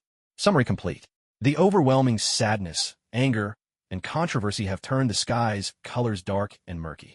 Zhang Huai, the one on the list, has passed away. His act of betraying his master and sect, weighed by both merit and fault, leaves his fate entangled in karma and beyond judgment. Reward issued. His grandson, Zhang Chulan, receives a slight increase in his understanding of qi origin. Zhang Chulan felt the qi within him grow purer and heavier. He understood that this was his grandfather's final legacy to him, as well as the heaviest of shackles. The voice of heaven rang out once more in the stifling atmosphere, now lofty and resonant, delivering a verdict worthy of the gods themselves. Betraying his sect was done in the name of passing on a legacy. But the next person, his betrayal of his own father, would directly bring about the decline of a civilization and hasten the end of an era. He is the king of gods, the guardian of the 9 realms. But he is also, perhaps, the most fail father. First place, hailing from world number 001. With his disastrous parenting, he managed to raise all 3 of his children into experts at making their father's life miserable. First place, the king of the gods, Odin. Again with the father? Aboard the Asgardian refugee ship, Thor felt his divine dignity being crushed under the weight of the celestial screen, pounded over and over with the fragments of Mjolnir. That's enough. Truly enough, he shouted at the sky, his anger powerless yet fierce. My father devoted his life to the 9 realms. He safeguarded the peace of the universe. How dare you humiliate him again and again? Yet this time, the Asgardian refugees around him all lowered their heads, unable to meet his gaze. Deep down they knew, the heavenly Tao wasn't exactly wrong. Elsewhere, across a different timeline, Loki paused as he saw the results. For a moment, he was stunned. Then, a bittersweet smile crept onto his lips, half amused, half sorrowful. Father, in the end, you really did take first place on this list. Perhaps this is the fate we share. Meanwhile, the world of the Outlanders had erupted into chaos. What the? The number 1 spot goes to the one who got played. Zhang Chulin's jaw nearly hit the floor. This is some wild plot twist. Tao of Heaven, you sure know how to put on a good show. Karma's real, and retribution never misses. Wang Yi shook his head in awe. He tricked others when he was young, and in his old age, it's his kids who trick him. The universe has its justice, slow, but never absent. So what does this tell us? Su Si blew a perfect smoke ring and cut right to the heart of it. It tells us that parenting is the real driving force behind cosmic peace. That sharp summary resonated with countless people. On the celestial screen, the video unfolded against a sweeping, epic symphony, yet every note carried the undertone of family tragedy. This time, the focus wasn't on any single child, but on a merciless public exhibition of Odin's 3 treasures, Hela, Thor, and Loki, and their infamous acts of making Dad's life hell. The video opens with Odin's imposing, hope-filled declaration. I am Odin, Lord of the 9 realms. My life has been dedicated to the glory of Asgard, and my children will inherit my will. But the scenes that follow offer a ruthless counterpoint to his words. First to appear is his so-called pride, his eldest daughter, Hela. Odin says, Hela, my daughter, you must learn to protect our realm with peace. Hela, without hesitation, moves to overthrow him. Peace? No, father, I want conquest. You're in my way. The result, his daughter was sealed away, father and daughter became enemies, and the first ticking time bomb for Asgard's destruction was planted. The second to appear was his heir, his eldest son, Thor. Odin, Thor, my son, you must learn to rule with wisdom, not brute strength, if you are to be a worthy king. Thor, immediately turning around and leading a charge to Jotunheim for the glory of Asgard. Charge! The result, his son was exiled, father and son grew apart, and this indirectly led to Odin exhausting his divine power and falling into the Odin sleep, giving his adopted son a chance to seize the throne. The third to appear was his youngest son, his adopted son, Loki. Odin, concealing the truth about Loki's origins. Loki, my son, though you are different from Thor, you are equally my pride. Loki, upon discovering the truth, pride, I'm just a trophy you stole from your enemy, a tool to make Thor look better. The result, the adopted son's mind spiraled, turning him completely to the dark side. He not only usurped the throne, but also dumped Odin in a retirement home on Earth, forcing him to taste the bitterness of mortal life. The video, with its breathless cross-cutting, vividly depicts how Odin, under the relentless bombardment from his 3 children, gradually transforms from a dignified king of gods into a weary and lonely empty nester. He wanted his daughter to embrace peace, but she scorned him for being weak. He wanted his son to be steady, but Thor was the most reckless of all. He hoped his adopted son would grow confident, but instead pushed him straight into villainy. Every attempt at guidance hit the accelerator pedal for the opposite outcome. In the video's final scene, Odin dissolves into light on the coast of Norway. Looking at his 2 still troublesome sons, he utters his last, weary words. My time has come to an end. Asgard is not a place, it's people. Perhaps only in his final moments did he understand. He could be a competent king, but he truly wasn't cut out to be a good father. First place, the origin of all daddy issues, Odin. Reason for ranking, single-handedly, he managed to raise all 3 of his godlike children into top-tier experts in the fine art of making life hard for their father.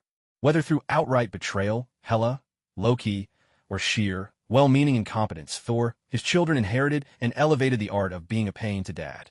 He is the source of all the trouble on this list, and, ironically, the most sympathetic victim of them all.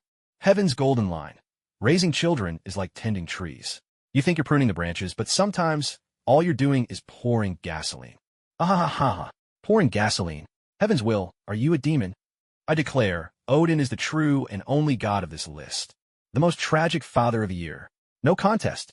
I suggest the heavenly Tao give him a Lifetime Achievement Award for his sacrifices. The entire world of the extraordinary was doubled over with laughter. They realized that even the lofty king of the gods could have such down-to-earth troubles. The vast contrast brought them unparalleled amusement. Meanwhile, the Marvel universe was plunged into a strange silence, heavy with sympathy. Thor stared at the screen, and for the first time, there was no anger in his eyes. Instead, he was filled with deep remorse for his father. "Father, I'm sorry," he whispered. Loki, too, fell silent.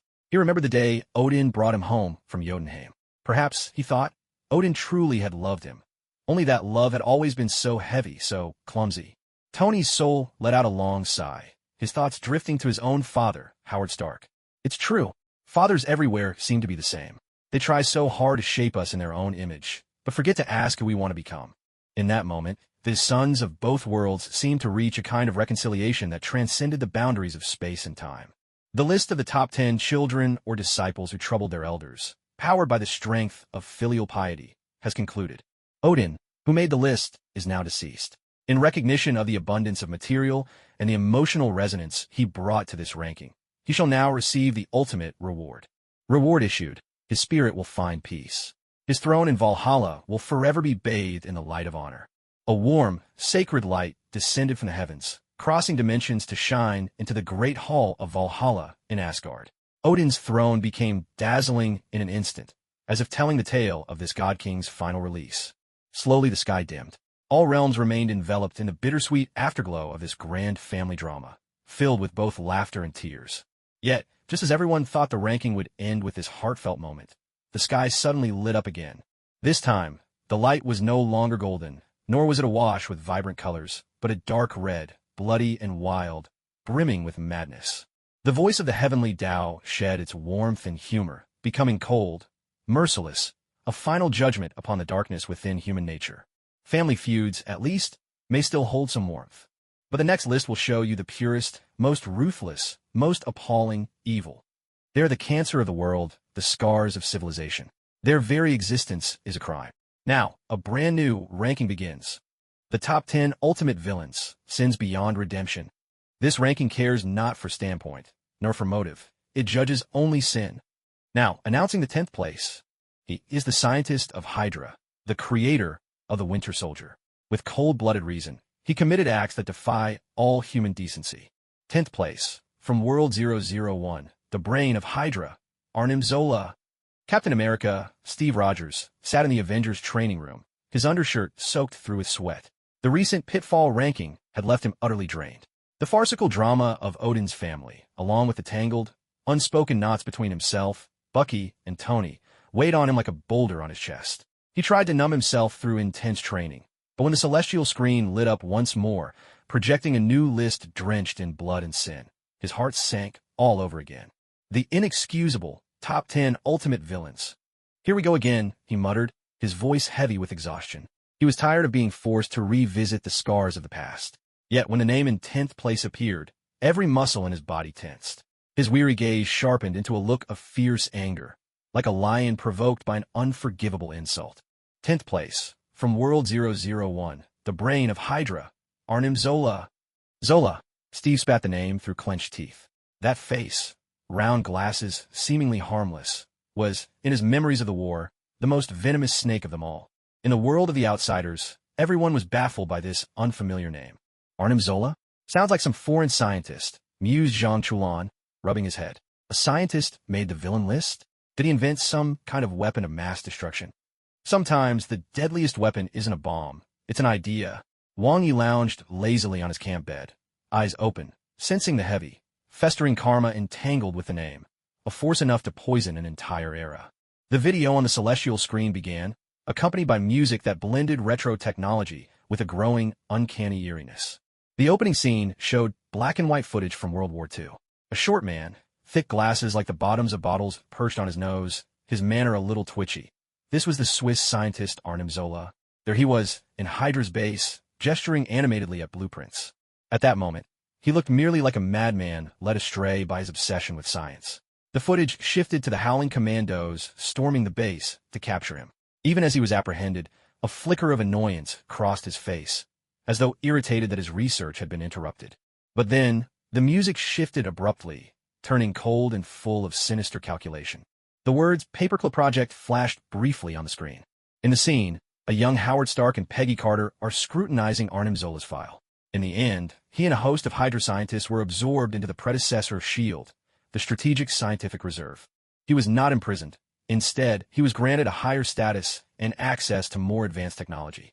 He became like a cancer cell, implanted into the very heart of S.H.I.E.L.D.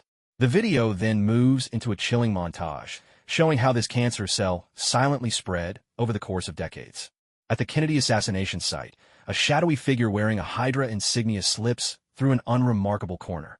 Behind the chaos of the Middle East and illegal arms deals, the technical expertise of Zola's protégés lurks in the background. And even at the scene of Howard and Maria Stark's fatal car accident, the driver of the runaway truck has an unnatural, brainwashed gleam in his eyes. Hydra was never destroyed. It simply found a new way to parasitize its enemy, growing stronger than ever before. The video reaches its climax in the present day. Captain America and Black Widow, inside an abandoned military base in New Jersey, discover Zola's soul hidden among countless old reel-to-reel tape machines. He has uploaded his consciousness into the digital stream, achieving a new form of immortality. Hydra has always been at your side, Captain. Zola's electronically modulated voice drips with malicious mockery. We have one. To build a new world, the old one must be torn down. And now, the time has come. On the screen, 3 massive airborne helicarriers, Project Insight, loom into view. We will use algorithms to identify all those who might pose a threat to HYDRA and eliminate them all at the same moment. Order will be born from chaos. His cold, inhuman declaration echoes across the world via the skybound fleet. His crime is not the murder of 100 or even 1,000, but the attempt to judge and slaughter millions of innocent lives through the pitiless lens of data. Number 10. The Cancer of Data, Arnim Zola. Reason for ranking. He used science to achieve the immortality of thought. He injected Hydra's evil into the very heart of the world's protectors like a virus. His crime is not simply the number of lives he took, but his attempt to use cold algorithms to replace humanity and to enslave the entire world under absolute order. Golden maxim. When a person's mind can exist apart from the body, their evil too knows no bounds. Hail HYDRA. In some shadowy corner of the earth, the last remnants of Hydra watch the screen and cry out in fanatical fervor. But for most people, what they felt was a bone-chilling cold. So this is the truth behind S.H.I.E.L.D.? Tony's soul stared at the screen in anguish, unable to accept that the organization his father had painstakingly founded had been a lie from the very start. Bucky Barnes gazed at Zola's face, his metal arm trembling uncontrollably. It was an instinctive fear etched deep within his soul, a fear of his own creator. Steve Rogers said nothing. He simply walked up to the sandbag in silence and unleashed his fury with punch after punch, trying to vent the anger burning inside him. In the world of the outsiders, everyone was equally shaken by the sheer evil of this so-called civilizational hierarchy. Damn, this guy just took over the entire company. Zhang Chuan gasped in awe. His methods are leagues above any conspiracy or trickery, and so much more terrifying. Ma Xianhong's eyes sparkled as he paced excitedly around his cell. Uploading consciousness. He actually did it. Even though his philosophy is twisted, this technology is the key to immortality. I have to get my hands on it. At the headquarters of Nowhere Transportation, Zhao Fengshu's face was graver than ever. He adjusted his glasses and spoke to his secretary in a tone that brooked no argument. Initiate the isolation protocol. Sever all physical connections between our core servers and the outside world. I will not allow our company to become another S.H.I.E.L.D. Summary complete. Emotional residue, anger, fear, hatred has reached an immense level. Rank participant, Arnim Zola. His ideology poses a dire threat to the advancement of civilization. Punishment. The power of heaven's law will manifest as a logic virus injected into his core database. This virus will endlessly generate paradoxical questions such as who am I and why do I exist, trapping him in an eternal, self-doubting storm of data. As the decree fell, a golden stream of data descended from the heavens, bypassing all physical barriers and merging seamlessly into Earth's networks. Somewhere, in a secret data center, Zola's consciousness let out its first agonized, bewildered electronic wail. The voice of heaven resounded once more in the tense, chilling air. This time, its judgment turned toward the east. The evil of technology lies in its cold, unfeeling logic. The evil of the arcane lies in its utter disregard for life. Up next, in ninth place, hailing from world number 002. Under the guise of becoming immortals, they practiced the cruel art of raising goo. They watered their twisted Tao with the lives of children. Ninth place, the creator of the Medicine Immortal Society, the father of the goo-bodied holy child. Medicine Immortal Society? The moment this name appeared, every executive at Naototon Corporation turned grim in an instant. The name was like a venomous barb, deeply embedded in the company's history, forever tied to that tragic girl. Chinduo. It's him. Zhang Chulin's fist clenched unconsciously. He thought of Chinduo, that girl who never had a say in her own fate. And the organization known as Yaoxian Society was the very root of all these tragedies. At last, it's those old bastards' turn. Su Si exhaled a thick cloud of smoke, his eyes flashing with chilling intent. Meanwhile, in the Marvel Universe, everyone found themselves both intrigued and unsettled by this name, so deeply steeped in Eastern mysticism. Yaoxian Society? Sounds like some alchemist guild. Dr. Banner adjusted his glasses, trying to rationalize it from a scientific perspective. No, Bruce, Dr. Strange replied, his face grave. I can sense it. The name is shrouded in the grievances of countless lost souls, full of resentment. This isn't science. This is the darkest kind of black magic. The video on the sky screen began to play, opening with a haunting and oppressive children's choir, their pure voices tinged with a strange sense of sanctity. The innocence of their singing clashed cruelly with the hellish scenes about to unfold. The video opened on a secluded, breathtaking mountain valley, cut off from the world. Mist swirled among the peaks, birds sang, and flowers bloomed, a paradise untouched. A group of ragged children played and laughed in the valley. Atop the highest peak sat an old man with an aura of immortality, his face kindly and serene as he watched over the scene. He was the leader of the Yaoxian Society. His gaze brimmed with compassion and warmth, as if he were looking upon his most beloved disciples. Children, his voice resonated through the video, echoing across worlds, magnetic and deeply persuasive. You are all orphans abandoned by the world. But here, you will be reborn. You will follow me to seek the ultimate path, transcendence, and immortality. His air of boundless pity and benevolence won over countless viewers who knew nothing of the truth, drawing them in with a hint of sympathy. But then, the music twisted sharply. The choir of children's voices became a chorus of anguished, venomous wails. The scene shifted to the other side of the valley. What had looked like innocent play was in fact the most brutal kind of combat. What was promised as rebirth was actually a cruel game of survival, where the children were pitted against one another as living guinea pigs. A group of children was imprisoned in a massive pit. They were told that only the last survivor would become the celestial child and receive the leader's true teachings. Playmates became mortal enemies overnight. They fought each other with stones, with teeth, with anything they could wield. The weak were devoured by the strong. The kind-hearted were betrayed by the cunning. The video, with its shocking yet artfully edited shots, laid bare this hell on earth. Standing at the edge of the pit was Zhuoruodong, wearing that same expression of compassion and sorrow for the world. He watched as the children struggled and screamed in pools of blood, his eyes utterly calm, even tinged with a fanatic delight, like an artist reveling in his own masterpiece. Yes, just like that, he murmured to himself. Feel the pain, feel the despair, feel death. Only through this can you break out of your cocoon and be reborn as the most perfect Godot. At the end of the video, when only one small, battered girl with hollow eyes, Chinduo, remained, Ruodong finally descended into the pit.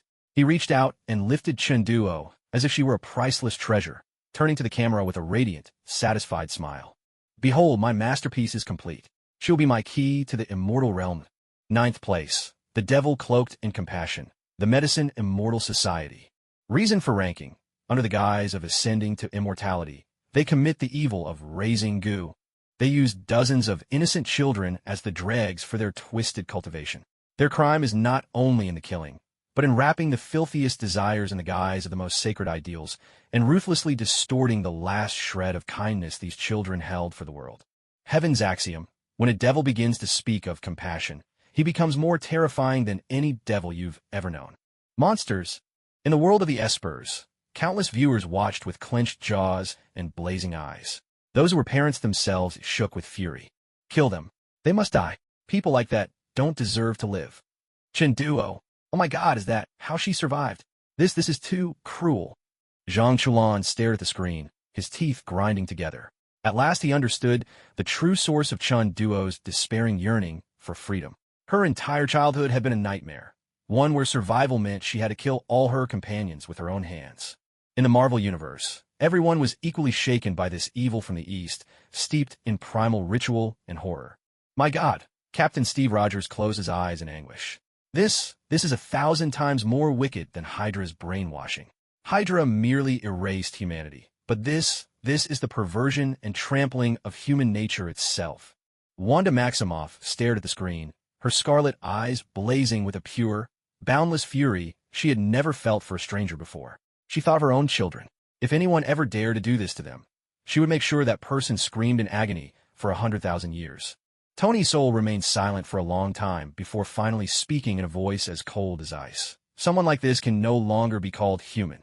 He's a monster with an antisocial personality, only wearing human skin.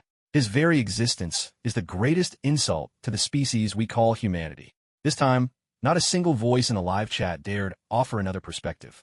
Everyone's anger had aligned, their outrage united, and aimed squarely at this wretch who had shattered every conceivable boundary of evil. Live chat, World 002 kill. Kill. Kill. No mercy. What are you even waiting for? Scatter the ashes of these old beasts to the wind. Live chat, World 002, I feel sick. I'm actually sick to my stomach. Just thinking about what Shinduo went through is like a knife twisting in my heart. Live chat, World 001, unimaginable. In our world, the worst villains want to rule or destroy the world. But this guy, his joy comes from watching children turn on each other. He's a pure sadist, someone who takes pleasure in tormenting others. Live chat, World 001. I support the Scarlet Witch. Find this old monster's soul, and let him taste what true pain really means. The summary concluded. The collective emotions, towering rage, absolute hatred, and endless grief, grew so intense that the entire sky screen began to flicker violently, its stability breaking down under the weight. The one named Zoroadong, already deceased, had crimes so heinous that no words could record them. Both mortals and gods were united in their outrage. Punishment announced. The heavenly way will trace his karmic ties. All who have inherited his pharmaceutical immortal society, legacy, or used his evil arts to harm others will suffer the agony of poisonous backlash, plagued night and day, until their bloodlines are wiped out completely. The land where his bones are buried will turn barren, never to nurture life again. A black thread of visible karma descended from the sky screen, sinking into the ley lines of World 002. Somewhere, in hidden corners, practitioners of forbidden arts suddenly screamed in agony as their bodies began to rot and decay beyond their control. Heaven itself answered the fury of the people in the most direct way imaginable. The voice of the heavenly way echoed once more through the air, its tone now carrying the cold, unyielding judgment reserved for history itself. The evil of mysticism lies in its trampling of human nature. The evil of ideology, however, is rooted in the madness of racial fanaticism. Next, in 8th place from World 001, he is Captain America's nemesis, and the original object of Hydra's worship. With his crimson, grotesque skull, he proclaimed to the world the true meaning of superiority and arrogance. 8th place, the Nazi specter, Red Skull, Johann Schmidt. Schmidt. The moment Captain America, Steve Rogers, saw that name, it was as if the smoke and death of World War II once again filled his senses. That name was the very reason he became Captain America, and it remained the first, unforgettable enemy of his life. At last, it's his turn, Steve murmured, his eyes cold and resolute. At S.H.I.E.L.D., Nick Fury stared at the screen, a grave light flickering in his single eye. He knew that the Red Skull was not merely a man. He was a symbol, an embodiment of the darkest and ugliest chapter in human history. Meanwhile, in the world of the extra-normals, everyone eyed this figure, who looked for all the world like a flayed demon, with intense curiosity. Nazis? Hydra? Zhang Chulan scratched his head, clearly bewildered by these foreign terms. Sounds like some kind of evil cult from overseas? No, far worse than any cult, Su Si replied, his expression unusually solemn. Cults just swindle people out of money and favors. These people, they want to deny your very right to exist as a human being. Su Si's words sent a chill through the hearts of all the extra-normals present. On the sky screen, the video unfolded to the strains of a militaristic, unsettling march. This time, the footage would mercilessly reveal the ugliest scar buried in history. The opening scene did not show the Red Skull himself. but rather the frenzied rallies of the Third Reich.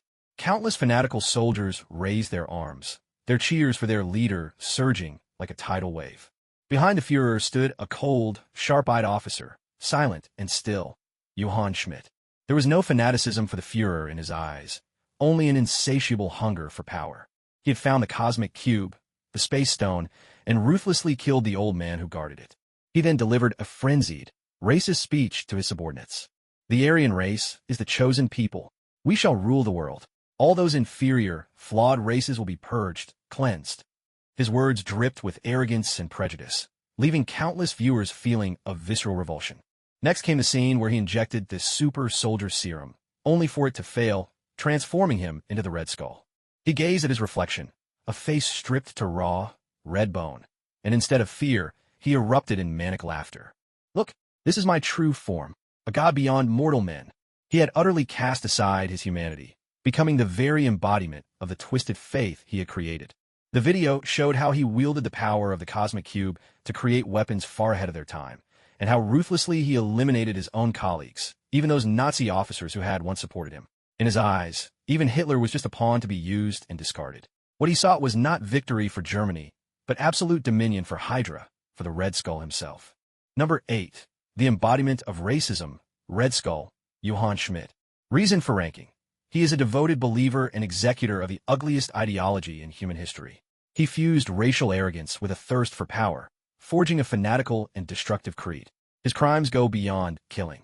He tried to drag the entire world into a hell called supremacy. Golden maxim.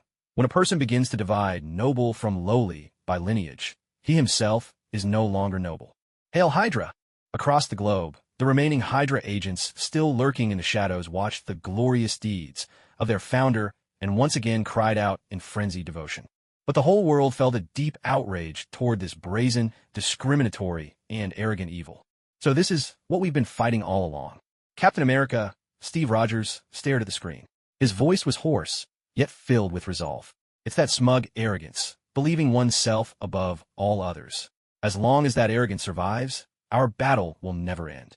In another reality, inside Xavier's school, Magneto, Eric Lyncher, watched the screen, his gaze icy and burning with hatred. Memories of his hellish childhood in the concentration camps flooded back. Schmidt, Nazi. He forced out the words through clenched teeth, and the metal around him began to tremble violently, barely under his control. In the world of the externals, the people were equally shocked by the pure evil of such an ideology. I think I finally get what Brother Sue meant. Zhang Chulin's expression grew solemn. This guy's evil isn't for money, or power, or even himself. Deep down, he truly believes others don't deserve to live. That's terrifying. This is what it means to be demonic. Grandmaster Zhang Jue slowly opened his eyes, his voice resounding like a great bell. Those who are not of our kind must have different hearts. But if one judges the whole world by the measure of their own heart, then man himself becomes the demon. This demon must be destroyed. The Grandmaster's words struck like thunder, leaving every external shaken to their core. In the comments section, for the first time, audiences from both worlds showed unprecedented solidarity in the face of such crimes against humanity. Barrage, World 001 down with Hydra. Down with fascism. Long live freedom. Barrage, World 001. Seeing the Red Skull's final fate puts my mind at ease. Being condemned to wander as a lonely ghost on Vormir for eternity is the best punishment he could receive. Barrage, World 002. People like him are what we call demonic cultivators in our world. They must be eradicated. Well done, Captain America. Barrage, World 002. Bloodline supremacy? In our world of the awakened, the one thing we have in abundance is all sorts of bloodline inheritances. But never do we use that to decide anyone's worth. What defines a person is always their heart, never their blood. End of review. Emotional energy detected. Immense quantities of anger, hatred, and sense of justice. Red Skull, the listed offender, has already been judged by his eternal curse. The Heavenly Way will not impose further punishment. Heavenly Way's commentary. Arrogance is the prelude to destruction. In the somber and chilling atmosphere, the voice of the Heavenly Way echoed once more. This time, it turned cold, laced with a biting sarcasm towards the notion of family. The evil born of ideology claims to serve the public good. But the one who comes next, his evil is the most selfish, the most ruthless, the most inhuman, pure self-interest. He is the patriarch of one of the top families in the world of the awakened, a cruel gardener. For the sake of preserving the purity of his bloodline, he has pruned his own descendants into mindless, soulless husks. Ranked 7th from World 002, the god of the Lu family and its demon, Luchi. At the sight of this name, all who understood the weight carried by the Lu family felt a chill run down their spines. One of the 10 elders, head of the Lu family, the old man whose very nickname, Mad Dog, instilled fear throughout the entire world of the awakened. Why would he make this list? A young awakened asked in confusion. Isn't the Lu family supposed to be an upright and reputable clan? Isn't he one of the most respected of the 10 elders? Upright and reputable, sneered a well-informed, worldly sage standing beside him. Kid, all you've ever seen is what the Lu family wants you to see. What lies beneath the surface is far darker than you can imagine. Zhang Chulin's expression grew grave. He recalled the old man outside Bo village, the one who had shown murderous intent toward him, whose eyes brimmed with madness and obsession. This guy, he's definitely not someone to be trusted, he muttered under his breath. Meanwhile, in the Marvel world, everyone's curiosity was piqued by this elderly man, who seemed the very image of an Eastern mafia godfather. Family? Bloodline. In the halls of X Academy, Magneto, Eric Lensher, heard these words, and a flicker of complexity passed through his eyes. Memories of his own brotherhood, and his obsession with a mutant kin, resurfaced in his mind. Let's see, he murmured. How is this old man from the East so fixated on bloodline? And how am I truly different from him? The video on the sky screen began, unfolding against a background of distorted, oppressive, gouging music, its ancient melodies now twisted, carrying both the weight of family honor and a suffocating sense of control. The scene opened with a panoramic view of Lu family village. It was a fortress-like settlement, heavily guarded and utterly off-limits to outsiders. Inside, Lu Ci, the patriarch of the Lu family, sat in a grand armchair, a string of prayer beads in hand, eyes closed in repose. His expression betrayed no emotion, yet an unmistakable aura of authority radiated from him, one that commanded respect without ever needing to raise his voice. All around him, generations of Lu descendants stood in careful formation, their reverence unmistakable. The whole tableau resembled a strict, orderly, and deeply hierarchical feudal clan. How has our Lu family endured for centuries? In the video, Lu Ci addressed his grandson, Lu Liang, his tone stern yet proud. It is because of discipline, and because something unique runs in our blood, something no one else possesses. His words brimmed with pride in the glory of his lineage. But suddenly, the music shifted, its cadence growing cold and eerie. The screen cut to the village's dungeon, a place shrouded in darkness, untouched by daylight. Here, Lu family members with vacant eyes and rigid limbs, like the living dead, were locked away in iron cages. Their bodies bore no wounds, but their souls had long since been emptied. The video unveiled the Lu family's most chilling secret, the soul extraction technique. This was their inherited power, but also their curse. Every Lu descendant, upon coming of age, faced the same trial. If they awakened the soul extraction technique, they would be recognized as true members of the Lu clan. If not, the family would deal with them mercilessly. Their souls would be forcibly extracted by those who had mastered the technique, transforming them into hollow shells who existed only to obey. And the one who made these decisions was none other than the outwardly dignified patriarch, Lu Ci. The video reached its climax when Lu Ci discovered that his own grandson, Lu Liang, had divulged the secret of the soul extraction technique to outsiders, the Chuanqing sect. His response was chillingly calm, devoid of anger or outrage. Addressing his son with the cold detachment one might use to discard broken goods, he said, "Liangzi cannot be kept. The rules are clear, do what must be done." With those words, he ordered his own grandson's ruin, simply for breaking the code he himself had decreed. Ranked 7th, the tyrant patriarch of the family, Lu Ci. Reason for ranking. He is both the guardian of his family's honor and the executor of its bloodline curse. In the name of so-called blood purity, he treats his own kin as objects that can be disposed of at will. His evil is systemic and dehumanizing, rooted in feudal patriarchy. Golden maxim of heaven, when family stands above humanity, that so-called honor is nothing but a glittering prison built atop a mountain of bones. Unthinkable, absolutely deranged. In the world of the outsiders, countless onlookers felt their skin crawl, their outrage boiling over. How can this even be called an upstanding clan? This is more twisted than any demonic sect. I can't stand it. For the sake of some ridiculous bloodline, He turned his own grandson into a living corpse? Is that old man's heart made of iron? Zhang Chulan felt a chill run through him as he watched. Only now did he understand why Lu Liang would choose to betray his family and join the opposition. In that house, he had never been treated as a person at all. In the Marvel Universe, everyone was equally shaken by this family-driven evil, steeped in the shadow of Eastern feudalism. Isn't this exactly like the droid du seigneur from our own Middle Ages? Tony, in spirit form, remarked, using an analogy that was a little off but vividly apparent, a savage collective crime that tramples over individual dignity. The only difference is they wrap it up as tradition and rules. At Xavier's school, Magneto, Eric Lyncher, eyed the screen with a sneer full of contempt. Foolish. To keep their so-called purity, they turn on their own, weakening their entire kind. That's not protecting a bloodline. That's courting extinction. Compared to my dream of uniting all mutants for our future, his vision is petty and downright ugly. This time, even Professor X had nothing to say in rebuttal.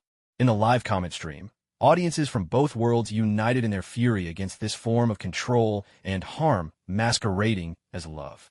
Live comment. World 002 Lucy I. You old dog. Get out of the top 10. You're not worthy. Live comment. World 002. I actually feel sorry for Lu Liang now. With a grandfather like that, it's like suffering a curse across 8 lifetimes. Live comment. World 001. This story chills me more than Red Skull ever did. Red Skull's evil is out in the open. But Lucy I disguises his evil in sweet words. It's for your own good, for the family. That makes it even more insidious. Live comment. World 001. Exactly. When evil acts in the name of love, it becomes unstoppable. Inventory complete. The total sum of emotional essence, anger, hatred, and fear, now casts an ominous, dark purple glow across the entire sky. The listed perpetrator, Lucy I, has committed crimes that gravely violate human ethics and the natural order.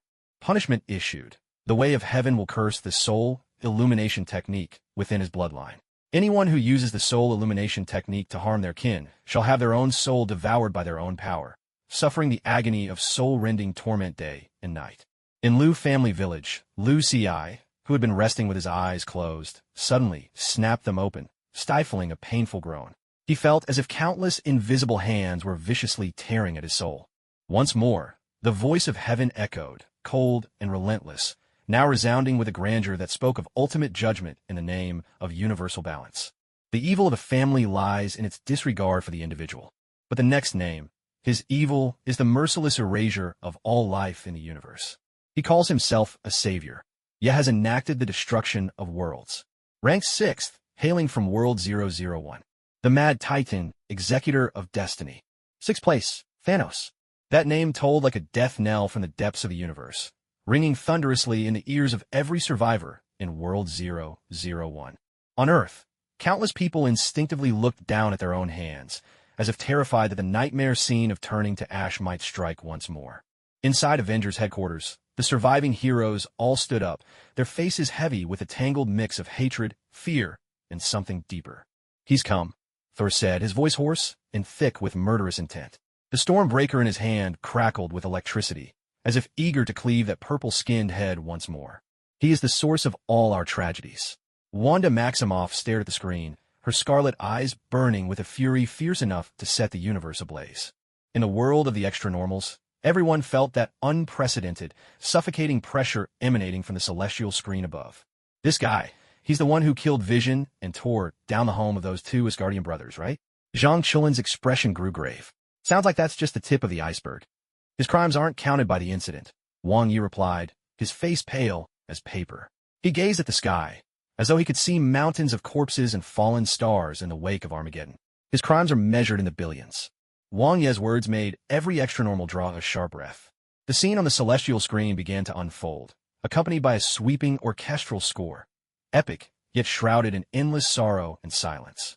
This time, the sky would lead all worlds in a full reckoning of the catastrophe that swept across half the universe. The video does not begin with Thanos' massacre, but with the ruins of his long-destroyed homeworld, Titan. Once, Titan was among the most prosperous and beautiful planets in the universe.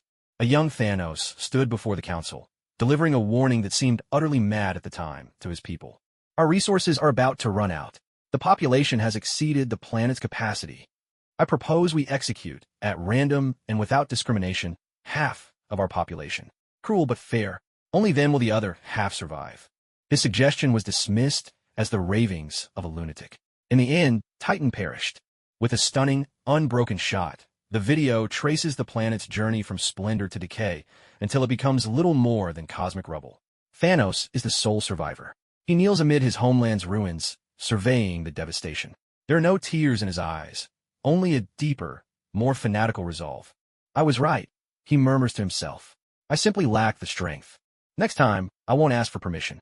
The following scenes depict Thanos' bloody campaign across the cosmos to gather the 6 Infinity Stones. He raised Xander, seizing the Power Stone from the Nova Corps. He attacked the Asgardian refugee ship, slaughtering countless refugees, Heimdall among them, and wrested the Space Stone from Loki. He laid waste to nowhere, taking the Reality Stone from the Collector, Taneleer Tyvan. He used his own daughter Nebula as an instrument of torture, forcing Gamora to reveal the location of the Soul Stone. On Vormir, he sacrificed his only beloved daughter, Gamora, to obtain the Soul Stone.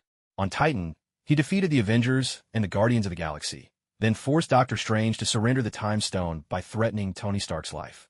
In the Battle of Wakanda, he used the Time Stone to restore the Mind Stone destroyed by Scarlet Witch, then tore it from Vision's head. Every step he took was steeped in blood and sin. Every step was soaked in blood and guilt. The video ends with Thanos assembling all 6 stones in the jungle of Wakanda, snapping his fingers in that universe-shaking, deadly gesture. There are no earth-shattering explosions, only a silent, hopeless fading away. The Winter Soldier, Black Panther, Doctor Strange, Star-Lord, Spider-Man. One by one, vibrant lives dissolve into dust before his eyes. In that moment, half the universe's living beings vanished, randomly, fairly, and utterly. He simply watched all of this in silence, then made his way to his Eden. Sitting in front of his humble hut, he gazed at the distant sunset, a smile of relief and deep satisfaction spreading across his face, as if he had just completed the greatest and most sacred task of his life. Rank 6, Director of the Universe's Family Planning Commission, Thanos. Reason for ranking. Under the banner of saving the universe, he executed a campaign of random annihilation. He set himself above all life, wielding what he believed to be a divinely ordained mission, and performed the most ruthless and arrogant reformatting of the entire universe. His evil is cosmic in scale, ideological in nature, and utterly irrefutable. Golden line of fate, when a tyrant begins to ponder philosophy for the whole universe, that marks the onset of the greatest catastrophe. On Earth, countless people who had lost loved ones to the snap stared at their screens, their cries of anguish wrenching the air, raw, tortured, and heartrending. That hellish, long-buried memory was ripped open once more, vivid and bloody. He must die. Captain Steve Rogers watched the screen, his voice cold and biting, like the winds of Siberia. Tony's soul simply watched in silence. Deep down, he knew that his final sacrifice had been worth it, for he had put an end to the universe's greatest madness. The world of the awakened fell into a silence as absolute as death. The sheer enormity of this evil, beyond the power of words to describe, left everyone stunned and unable to think. Half the universe. Zhang Chulin's lips trembled. How many people is that, for heaven's sake? It can't be calculated, Wang Yi replied, his face ashen, bloodless. This isn't evil anymore. This is a cataclysm, a calamity beyond all measure that befalls the entire universe. The old master, Zhang Zhuwei, allowed a long sigh. When heaven stirs the will to kill, the stars shift in their courses. When earth stirs the will to kill, dragons and serpents rise from a land. When humanity stirs the will to kill, heaven and earth are overturned. This man is no longer human. He is a demon incarnate, a cancer upon the universe. If he ever appeared in our world, I would give everything I have to utterly destroy him, body and soul. The old master's words rang out with conviction, bringing a rare sense of reassurance to all the awakened. In the comment section, this time, audiences from both worlds, when faced with this shared cosmic wound, displayed an unprecedented sense of unity. Comment: World 001, kill him. Kill him. Kill him. Let the Avengers strike him down 10,000 times over. Comment: World 001. Who gave him the right? Who gave him the right to decide who lives and dies? Does he think he's God? Bullet screen, world number 002. I can't even imagine it. If half the people in our world suddenly disappeared, what would that look like? Bullet screen, world number 002. This demon must be destroyed, or justice cannot be served. Support the Grandmaster. Support the Avengers. Take down that purple fiend. Into the tally. The total emotional energy, overwhelming rage, endless sorrow, and deep-seated hatred has surpassed the calculation limits of the sky screen. World number 001 and world number 002, united by their mutual hatred of Thanos, have achieved a world resonance. World till paused. World fusion rate slightly increased. Thanos, who appeared in the rankings, is now deceased. His crimes are beyond measure, and no punishment could ever atone for them. Punishment issued. The way of heaven will strip him of all justification for his existence. His actions will be defined as crimes against life on a universal scale. His name will be etched onto the pillar of shame in every civilization, to be reviled for all eternity. His soul will forever be trapped in the cracks between multiverses, forced to watch his beloved balance shattered again and again. An invisible, judgment-laden force of law descended from the sky screen, merging into the very fabric of the multiverse's history. In the lingering echoes of judgment, the voice of heaven rang out again, this time cold and merciless, dissecting the darkness within humanity. The true evil on a cosmic scale lies in the utter disregard for life. After Thanos' judgment, the voice of heaven spoke with icy clarity. All living beings across the world were still lost in the vast terror of that random, indiscriminate annihilation of half of all life. Yet, the evil of Thanos still wore the hypocritical guise of balance. He claimed it was all for the universe's rebirth. Suddenly, the tone shifted. The color of the sky screen changed, from a deep, mysterious purple to a strange, writhing blue, as if it were alive. But the next one, his evil will tear away all disguises, revealing to every world the most pure, the most extreme, and the most immense selfishness. In the name of love, he sowed seeds across countless worlds, yet citing disappointment, he reaped his harvest across endless time and space. His fatherly love is the deadliest curse in the cosmos. Fifth place, from world number 001. Star-Lord's so-called good father. The Celestials dream of finding his son. Fifth place, the living planet, Ego. Ego. As soon as that name appeared, Peter Quill's smile froze instantly aboard the Guardians of the Galaxy ship. Instinctively, his hand moved to his element gun at his waist, as if the man who once brought him fleeting light, yet cast him into endless darkness, was standing right before him. That bastard. Rocket Raccoon stopped polishing his beloved weapon.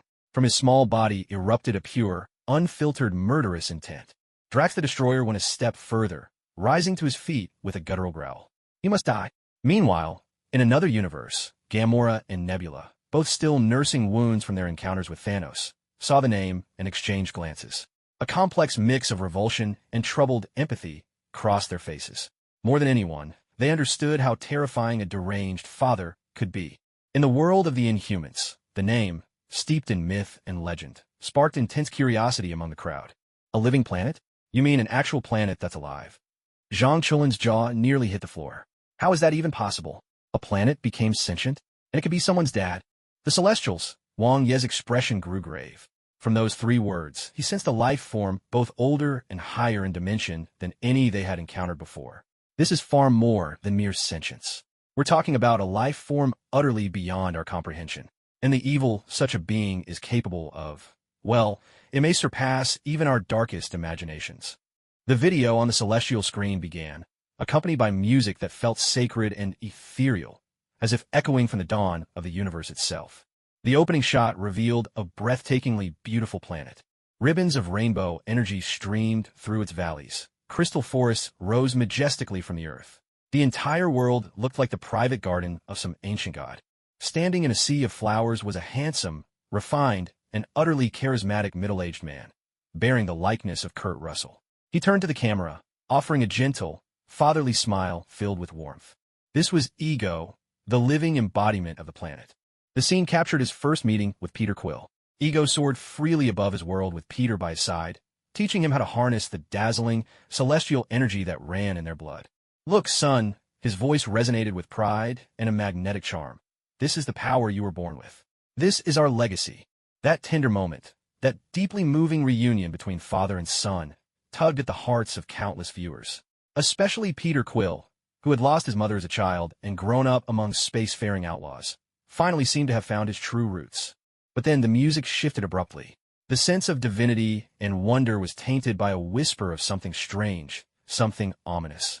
Ego led Peter to the core of his planet, a cavernous space that resembled a temple. And deep within that cavern pulsed an enormous, blue-glowing brain.